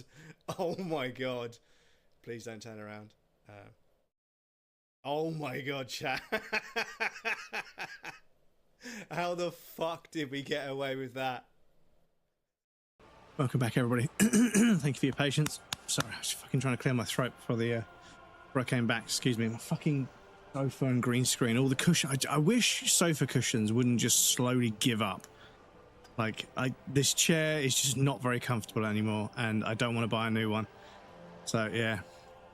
Anyway, it is clear this pebble is of enormous value to her. I might have to move the streaming setup to my desk, which is going to be a fucking ordeal. So if I get some time off work, I might be able to do it. But yeah. Revachol? Revachol is what you call a city. Shithole. The great kind. As if it's self-explanatory. Beyond patriotism. A fact. History detective. They built this city to resolve history. Our part in it, at least. Our centuries. The nations of the Occident, or migrant workers from Semenine and Ile Marat, depending on your creed. In the DeLorean century, 380 years ago, they say it's where the terrible questions of our time will be answered. The tensions are highest, the fault lines deepest. By that I mean conflicts. Ideological conflicts. The stuff of men. We are standing on a fertile, self-sufficient island able to sustain up to 200 million people in the middle of the Insulindic Ocean, the world's connective tissue. It's where the money is. I think it's fair to say so. Martinez is about 22 kilometers from the center of the world. That soldering iron is the bank of the world building. The bottom floors are Insiacom. Coalition government, Insulindian Mission Command. Silence. She lowers her hand. Fun fact, if you write the name Thoth, Egyptian god of wisdom, in Greek letters, you get oh whoa. Oh, it's like a little owl. It's like a rowlet, but drunk. It's like a drunk rowlet. The water, the light. It's as there is no recognition, only the immensity of the sea and the cold radiating from it. We are where we are. I have no truer answer to give, unfortunately. Apparently Jean View is pretty good. Oh. No bonuses whatsoever.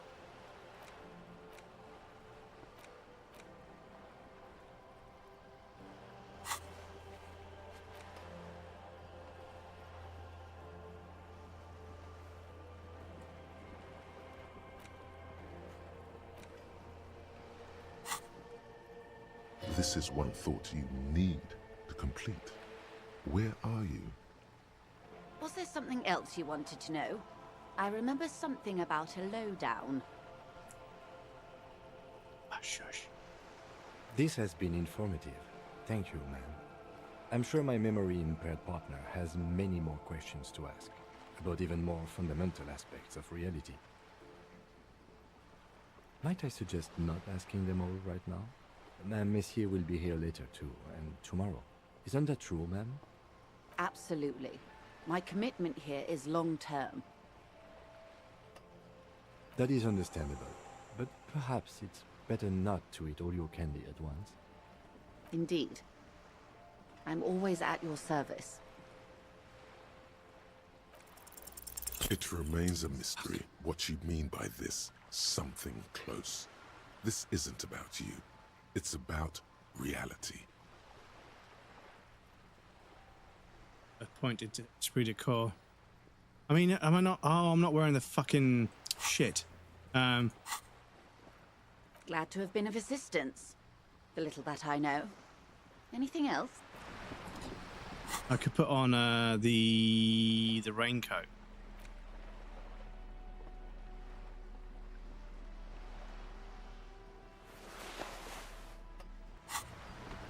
You're back. Good. More lessons in basic reality? Oh, shit. My favorite part of the day. Go ahead, ask me anything. These are unimportant times, Detective. You and I were born after the dust had settled. 1,000th of a second too late. For the big time. The smile of a predator. No doubt what she's got in mind. Hail off of the keyboard, please, Bubba. I don't want to put my arm on your keyboard, but put my arm on your tail, excuse me. Put my arm on your tail by accident. All men are predators, dear. Nothing much to be done about that. It's all a matter of where you get to file your teeth. The revolution. It's quite easy. Every 100 years or so, our species gets together to decide what's next, who gets shot in the head, and who gets the mineral rights. It's a real kerfuffle. Not it true, though. Those would be the communists. Generally speaking, 40 million people got shot in the head during the World Revolution. But the communists, they all got shot in the head. She's not gloating. It's a relieved celebration. Oh, and the anarchists too.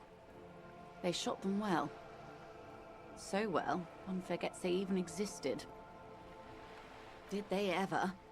Before they got shot themselves, they shot 2 million people. This does not represent the official RCM opinion. Don't worry. Klaus Mazov shot 15 million people in the head. But that was all the way over in Grad. Oh, lots of people. Even the king got shot in the head, or thrown beneath a horse, or drowned. Accounts differ. It was unceremonious. Just as well, he wasn't actually the king. Just the king's nephew. The real king abdicated and lived out a long and productive life as a venture capitalist in Grad.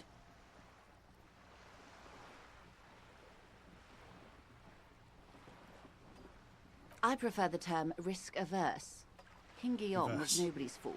He could smell a PR disaster brewing, so he got out alive, and his nephew Fricelle got shot in his place. Him and tens of thousands of his wonderfully fascist kingsmen. It was a wild time.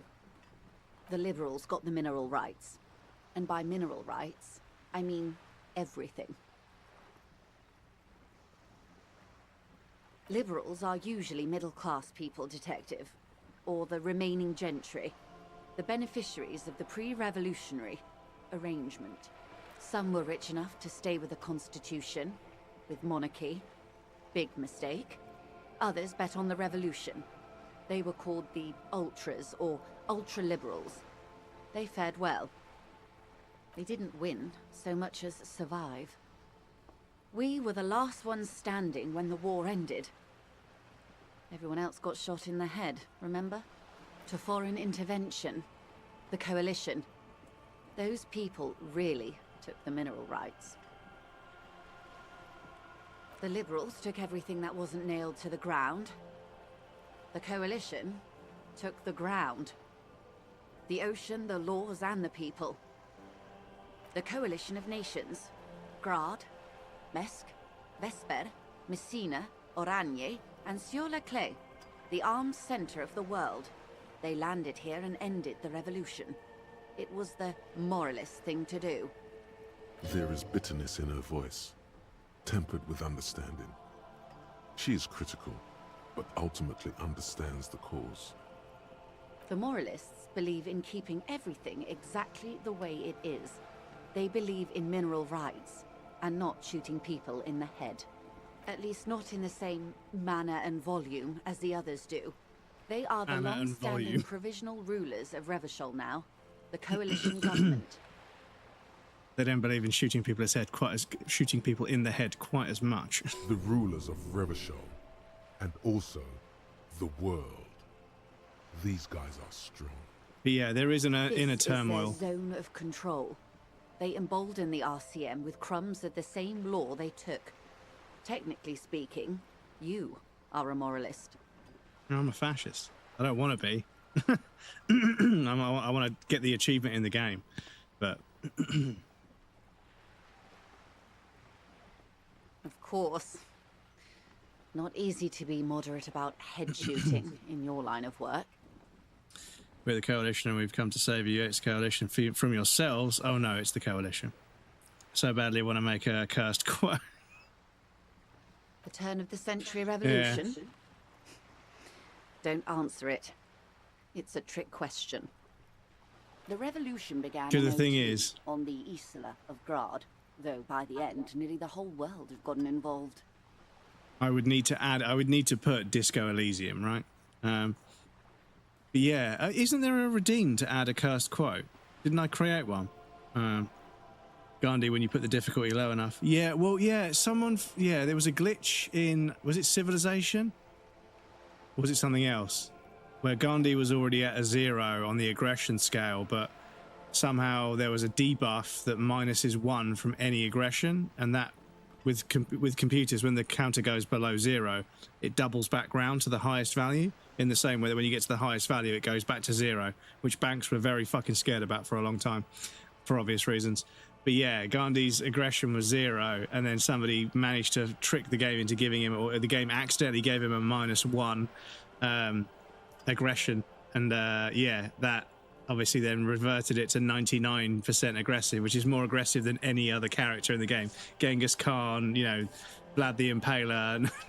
But so yeah, Gandhi would go on this absolute fucking murdering spree and just decimate entire fucking nations. It was crazy. Civilization 3, I believe. Yes.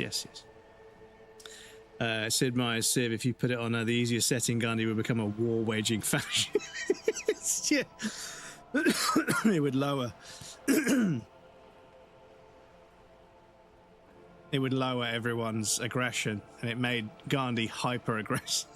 It wasn't a who, but a what. A pandemic of Zarat, a particularly virulent prion disease, which the authorities in Grad proved unable to contain. Then Mazov came along and overthrew the government. It made people overthrow their governments. Of course not. It was a highly infectious microorganism that destroyed brain tissue. The actual causes of the revolution were material. The pandemic only provided the spark. Sid Meier's Civ, you put it on the easiest setting. Just full on, I want everyone to be at peace. The easiest way for everyone to be at peace is to kill everyone, yeah. Prions, they're talking about some microorganism that makes them overthrow their government, which is kind of crazy. From Grad? Not far.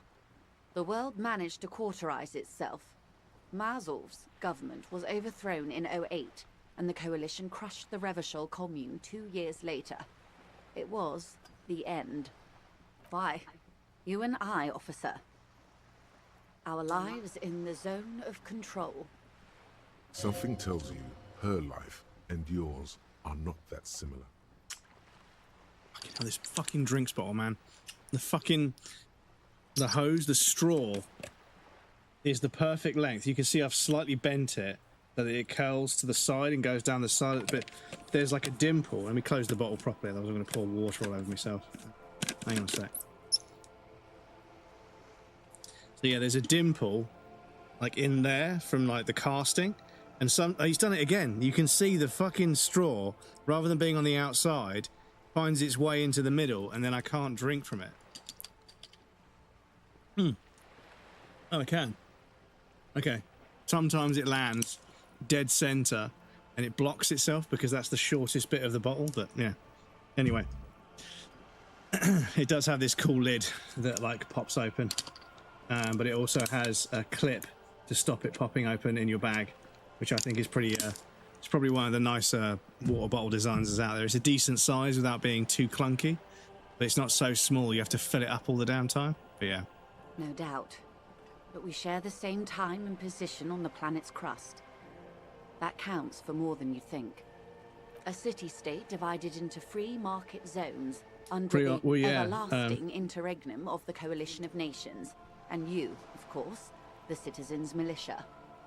Like particle accelerators and the numbers behind them like baffle me. And there was some guy, I can't remember if it was radioactive particles they were accelerating or just firing a beam of them. But yeah, there was a light bulb that was gone in a hallway above a door that was supposed to tell people that there was an experiment going on. because these facilities stretch for miles sometimes because of the sheer size of the equipment they need, all the distance things need to travel for them to be observable by human means because they move so quickly. But anyway, yeah, they put their head like right in front of a fucking like particle beam accelerator type thing, and they got a fucking particle.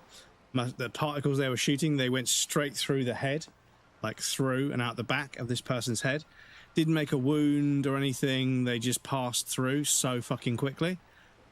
And they said they were fine at first, but then they started to develop like a bullet wound, like a fucking trajectory, like a what do you call it? Like a bullet hole, like a hole that the bullet went through, but it was a particle. And yeah, they slowly died because of this injury, but they were fine immediately afterwards, kind of like radiation poisoning, which is pretty scary. Yeah, he got serious brain damage. I think he died in the end. I think he couldn't regulate his bodily functions correctly because of the damage. But yeah, because I think it went through. I think it went through his eye on the inside of his left eye, I think, and it came out of the right side of it, the back right side of his head, and unfortunately that went through part of his brain stem, which then made it difficult for his body to... I can't remember. It's been a long time since I read about it, but yeah, it's fucking brutal. He's still going to leave radiation in his head, right? Yes, but I think the particles were so small. I mean, the particles were small enough to pass through without creating a visible wound, and the victim was compos mentis, aware, awake, conscious, not like out of it. They didn't even really know anything had happened, but they became very unwell later on. And that's the terrifying thing about radiation sickness is you become unwell and then you recover. So you get like, you're fine. You're just jovially just joking with your friends in the hospital, but then your body stops like reproducing what it needs to reproduce and you kind of melt from the inside out, which is like horrific. Like horrific. Like your literal insides, like your liver, your lungs, it stops being that tissue and starts to decay into like just nothing. It's, yeah, horrific stuff. Anyway, there I was talking about things we shouldn't bring up on stream earlier. But anyway, the clatter of typewriter keys fills the main hall of the reappropriated silk mill. Precinct 41. Chad Tilbrook presses enter. Outside, Officer Elfboy Williams slams the door of an armored motor carriage. But yeah, it's that morbid fascination, right? Thinking of someone else then. I'm thinking of Anatoly Petrovich Bukovsky, who's still alive. Prions are scary. Anatoly, because it was Anatoly Dyatlov that was the shift chief at Chernobyl, I think. But yeah, makes humans become smooth. Yeah, kind of. Because the stem cells are killed, the cells you have to recover from the immediate damage and the body can't produce new cells. Yeah, so it stops producing the cells that keep you, like, together. So you literally start to decompose. And obviously you're highly radioactive the whole time, right? Because the half-life of the radioactive material is, quite long.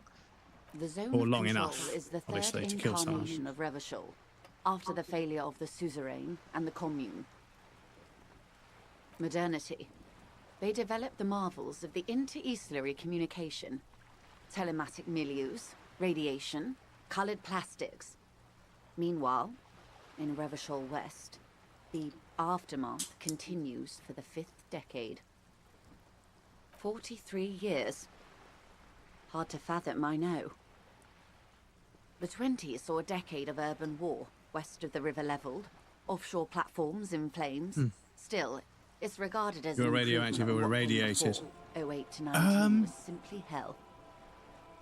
I think that's an interesting question. That is an interesting distinction. Excuse me. I promised I wouldn't dive off, but that's actually a very interesting distinction. I don't know.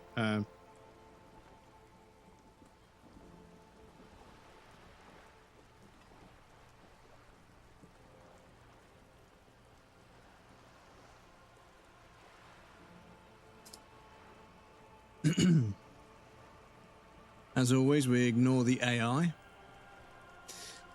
A radioactive object is an irradiated object, and an irradiated object are very different things. Although they both involve radiation, the way that the radiation interacts with the object is what makes it radioactive substance, different to the substance or an object that has been irradiated. Radioactive objects. A radioactive substance is one that releases radiation from its surface, potentially through radioactive decay process, such as alpha decay, beta decay, or gamma decay. Radiation that is released is energy that doesn't require a medium to travel and is released in small, quantized packets of energy known as photons. Radioactive objects can be dangerous to human health or not, depending on the levels of radioactivity. Many common objects, even bananas and smoke detectors, are radioactive at levels that are not harmful. However, if the levels of radiation from the object become too great, there can be associated health risks. Irradiated objects. An irradiated substance is one that has had radiation energy interacted with it. Generally, the radiation has simply fallen onto the surface. When the radiation is incident. When the radiation is incident on the surface, it is either absorbed or reflected depending on the properties of the surface. Black bodies absorb all the radiation incident on the surface, while other objects reflect them to some degree. So radioactive is something that gives off radiation, and irradiated is when you've been so their bodies are irradiated, but I suppose they give off. I suppose they're giving off.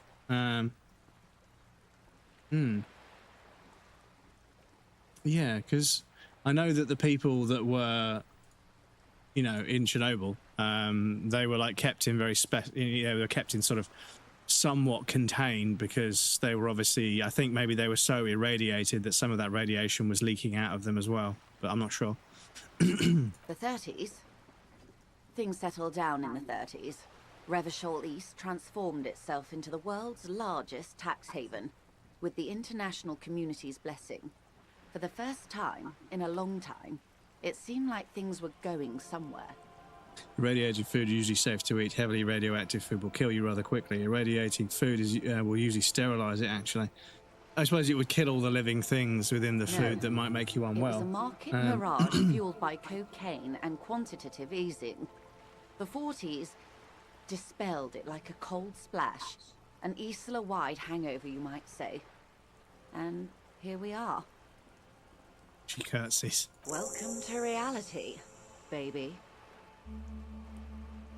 70 experience points. From the looks of it, the 50s haven't been much better for the zone of control. You can see it in her eyes. Days slipping away. 2 skill points ready to burn when we need them. Interesting. Interesting. Have we got any thoughts to internalize? -2 visual calculus looks like a reaction. Research time 3 hours.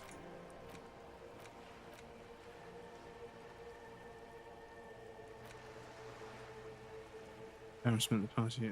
That's 6 hours. Fucking hell.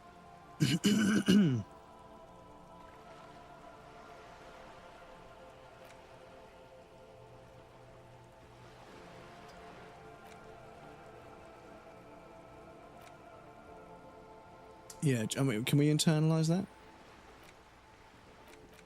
Okay, we need to unlock a slot for it, okay.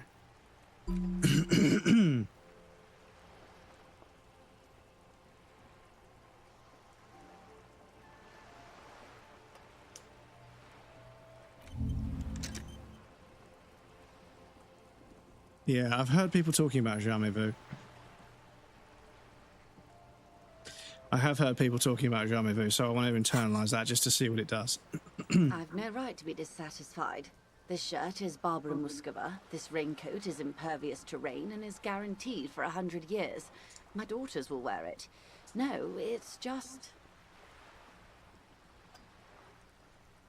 We could have had so much more. Every one of us. If only the liberals got the mineral rights. And by mineral rights, I mean they didn't win to foreign the coalition of nations. There is bitterness. The moralists, at least not. The rulers of Revachol, and also the world. Yeah. So I need to get back to the previous tree. Sorry. They embolden the RCM. Yeah. Of course. Sorry. Not easy to be moderate about I shooting. Clicked on one of the other ones. Of work. Good question. What would you have done differently? And I asked you, past less detective of the citizens' militia, what insight has acute encephalopathy given to you? Here's some wisdom, lady. Say the death thing.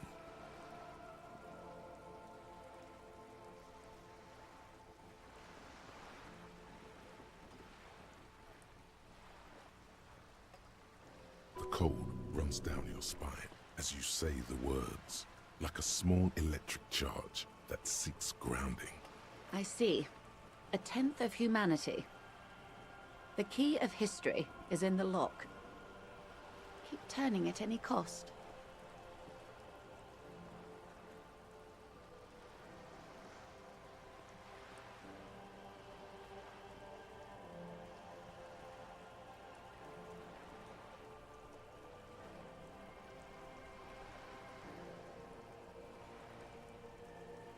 The wind stops, and for a moment, there's silence. The cold dissipates into your parietal lobe, like a dissolved bullet.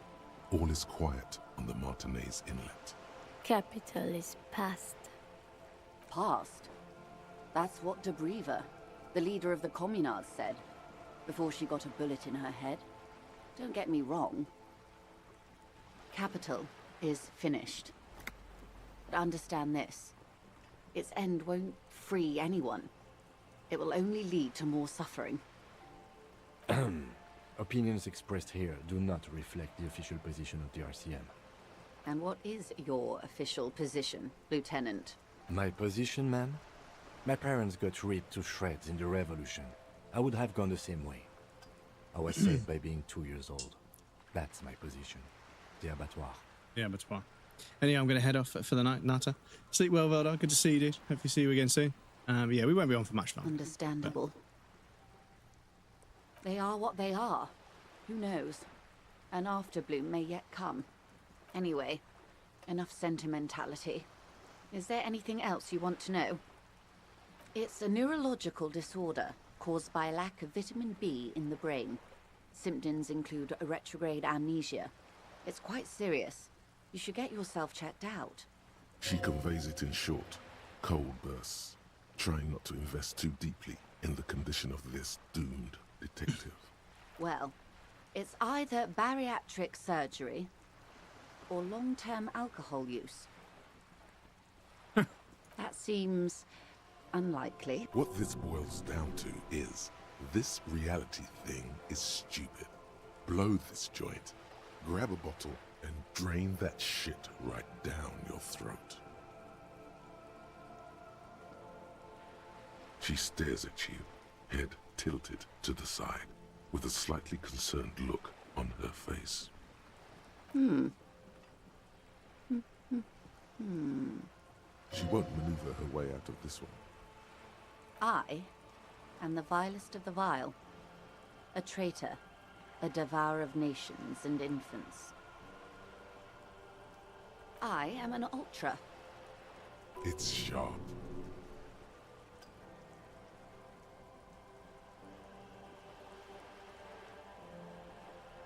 Literary mindset, pretty hard.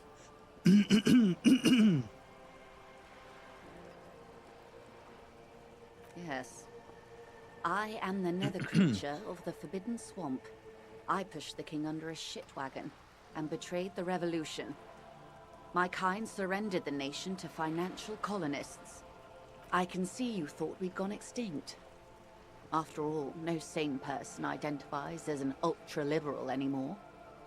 Not in broad daylight. You're a man of the left, no?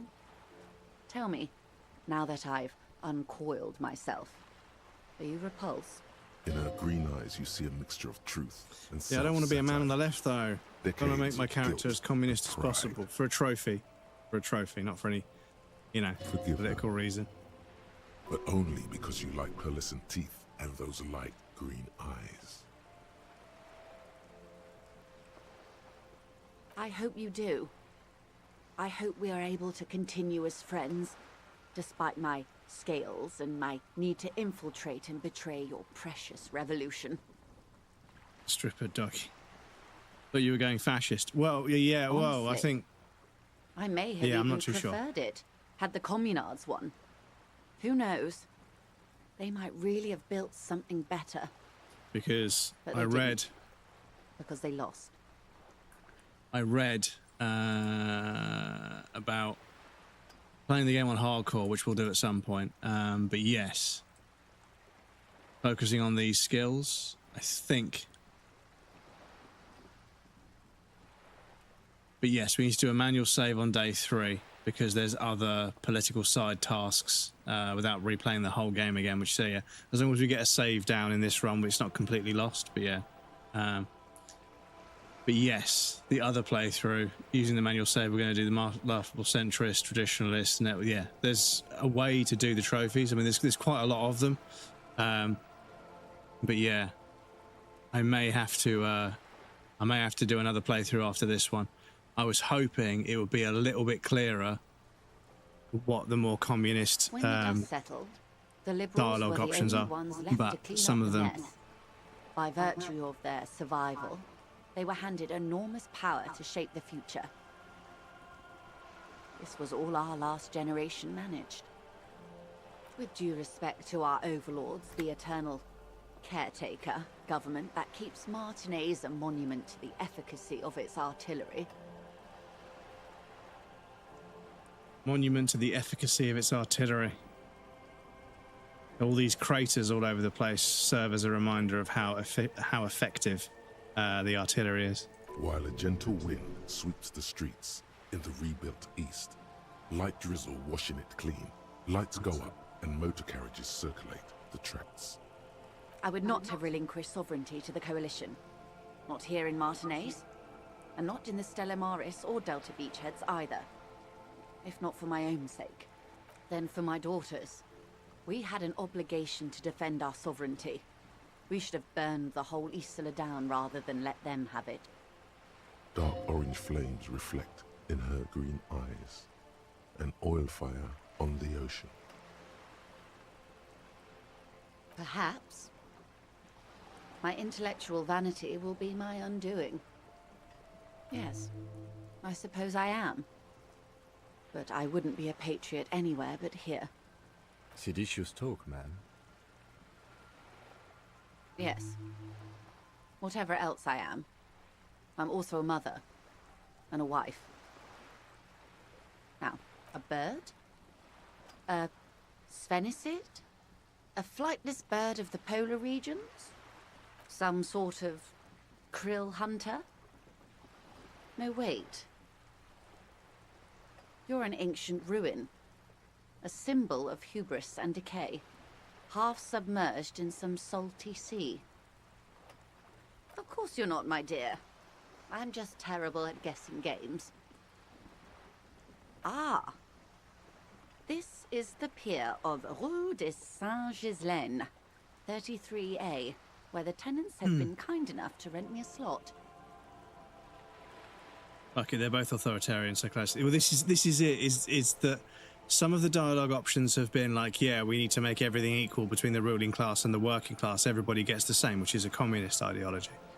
But some of it is like, yeah, fuck it, I would have killed more people if it was necessary. You know, death is just a natural outcome of war, and war is a necessary part of, you know, human beings deciding who gets to be in charge, which would align more with sort of, you know, the proper, you know, just the fascist ideology of maybe sort of, you know, the Nazis and stuff, which is of course not what I want to affiliate myself with in the game, but for trophies I'm going to have to do it, which is going to be interesting because I think I'm going to be able to say that one of the most difficult trophies I've ever done will be this one, not only because there's 50 trophies to get and it's a dialogue tree driven game, which means lots and lots of, you know, routes to follow. This playthrough, I just want to play through the game, you know, refresh myself on how it all works and what's going on, so we can then sort of be a bit more experimental with the second playthrough. And I hope you guys don't mind us playing this game a couple of times because, yeah, I haven't stopped thinking about it since we played it back in, I think it was April last year we played it, or the year before. But yeah, it's been a bit difficult to figure out whether the dialogue tree option I'm choosing is more communist or more fascist. They're both terrible, of course, but, you know, what kind of shit is it? But yeah. Or two. A pre-revolutionary tenement. Old buildings are called tenements, you see. And new buildings, bâtiments. After les bâtiments nouveaux. But 33A and 33B are not nouveaux. They're old. This one used to be 8 to 10 stories tall. A real high-rise by the standards of the last century. Built to mirror the skyscrapers across the bay in the Delta. That was before the war, of course. Mostly the urban middle class, I believe. This was once primo real estate, before the cannons lopped 4 or 5 stories off. Splat Blah.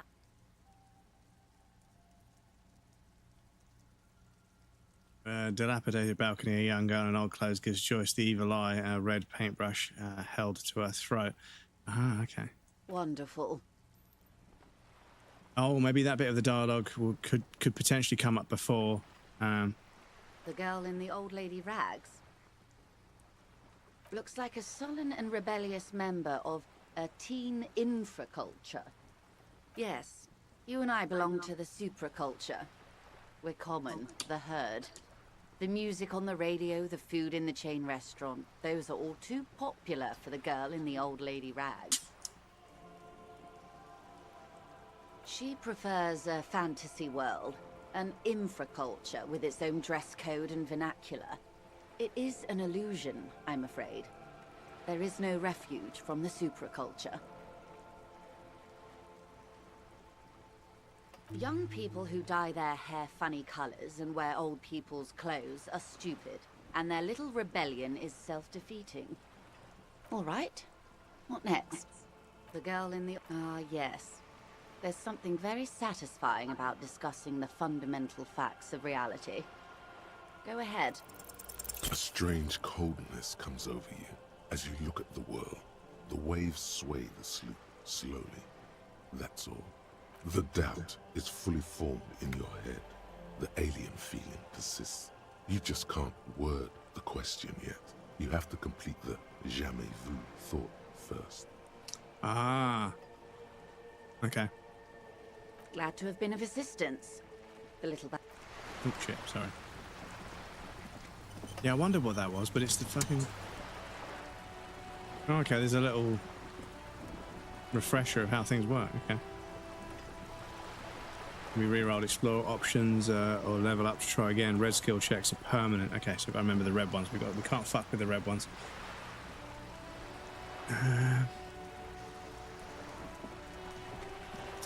Right, let's have a look at the old journal. Sing karaoke, we need to find a pissing competition. Apparently there was a pissing match between the Precinct 41 yours and Precinct 57. Kim's asking him about it after the initial inspection of the dead body is done. Oh, I can do that now, actually. Yes?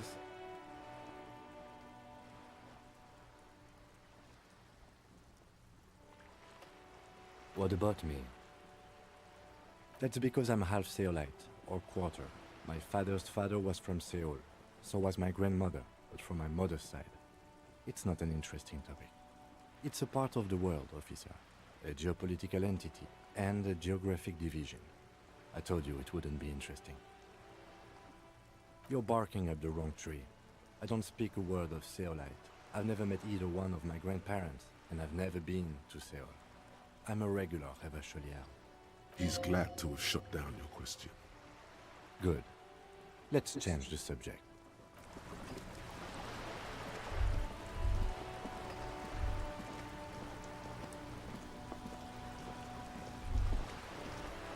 Right, so what else? Someone's using Terminal B to smuggle raw ingredients into drugs into Revachol. Joe said there are 3 drivers at the intersection. Talk to them, one of them must know something about the drug trade. Okay, yeah, let's go do that.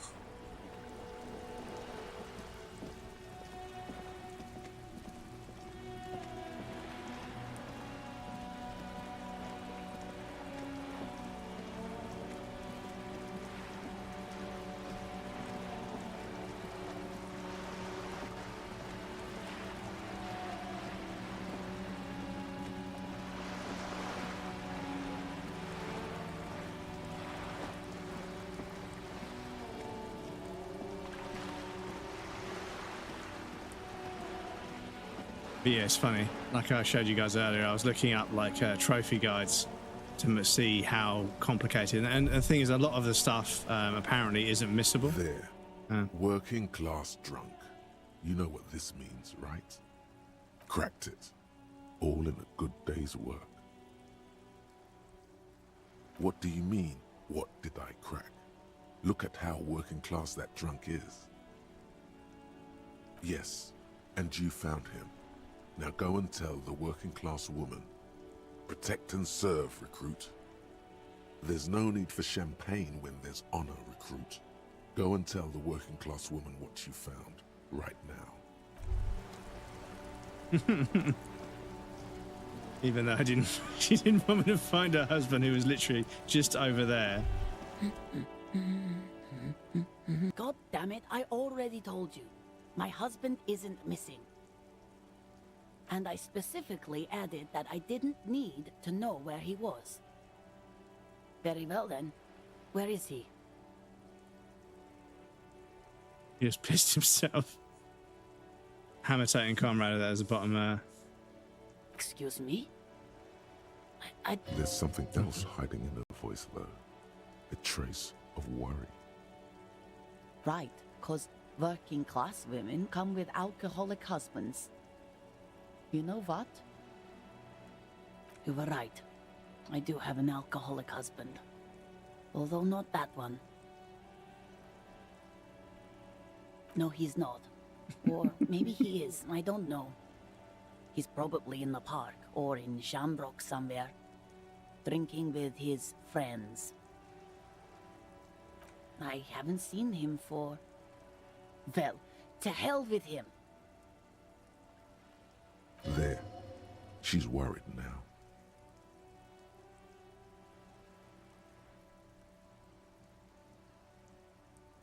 She sighs, but you can detect a slight hint of gratitude and relief from her face. All right, go ahead. Do you have any questions? Honestly, not that different from you. Oh, thank God, no. It hasn't come down to this yet. Well, he's slightly chubby. Wait, did she just imply that you're fat? You're not fat. The body type she's referring to is called a Franco-Nigerian hard body. You both share what?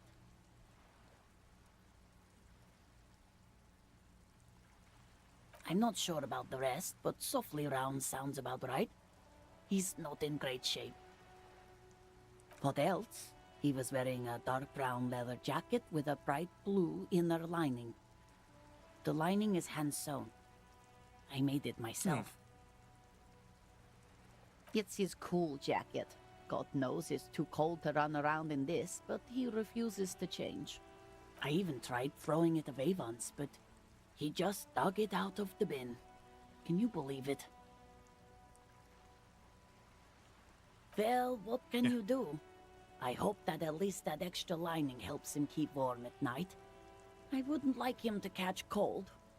She's thinking about him out in the cold, in some park, or on the coast.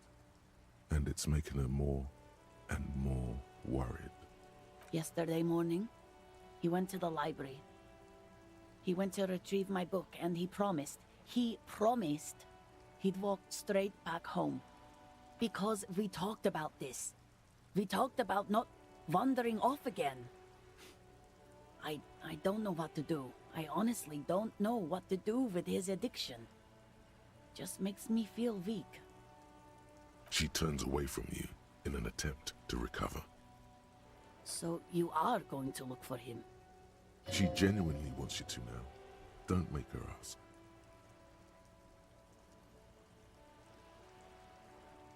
Thank you.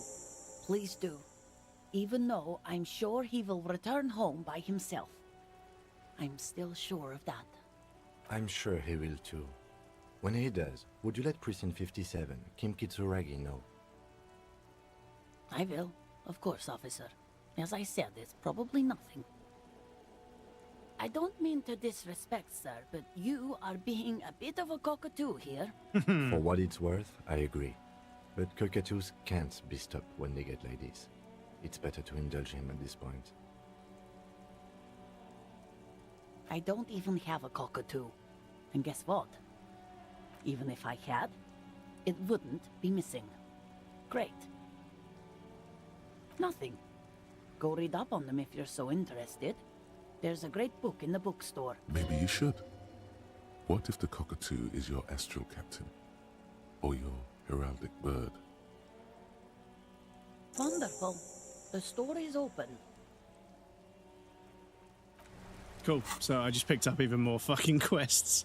I want to try and do as many quests as possible, as I'm sure you guys can understand. If I'm going for the trophies, I want to try and do as many of them as possible. But unfortunately, that will be all the time we have for today, I'm afraid. It's a bit of a shame. The weekday streams, I can only go for 6 hours, I'm afraid. But yeah, on Saturday I called it at 8 hours, but I could have easily carried on. But yeah, I'm sorry. This game is just, it's genuinely a happy place, which is a weird thing to say because yeah, the subject matter of the game is obviously quite heavy. But yeah, obviously it resonates with me. Owing to my, I like the fact that I cover up the ZAM logo with my webcam. I want to fucking try and mod out that new game they released that I won't mention, because yeah, I'm not going to give them any more money after the way they treated the actual studio, the devs and everything. But yes, let's jump over here, hang out over here for a moment. I'll see who's on for a little raid. But thank you all again for your time and your patience and your energy and your chatting and your everything else. You guys are so good to me. I appreciate you guys so much. So let me grab the quick actions thing so I can click the raid channel thing and get a nice browser up there so I can see everybody. And then I wonder what happens to my vertical stream when I raid out. That's interesting. I'll keep that up there so I can see. But anyway, YouTube, I'll end the video there. Thank you for hanging out over on the YouTube, guys. I appreciate you guys giving me some momentum on another platform. Thank you to all the subscribers on YouTube. I appreciate you guys. Thank you for everyone that interacts with all my posts on all the social medias. You guys genuinely don't understand how useful and how important that is. A little bit of interaction on a few social media posts, it just makes them actually get shared to people. If nobody interacts with them, they just get buried. And I'm not asking for interaction. I'm just trying to make sure that I'm appreciative of the people that do, because actually it makes such a big difference. And you guys might not know that. I know you guys are just sort of getting involved with stuff that we've done on stream. But yeah, as well as that, you guys should know that you guys help out there as well. Because you guys, like I say, you're so good to me. You're so good to me. Like I say, you help out with multiple platforms. So yes, thank you guys again. I'll see you guys again next time. The next stream will be Wednesday, 5 p.m. UK time.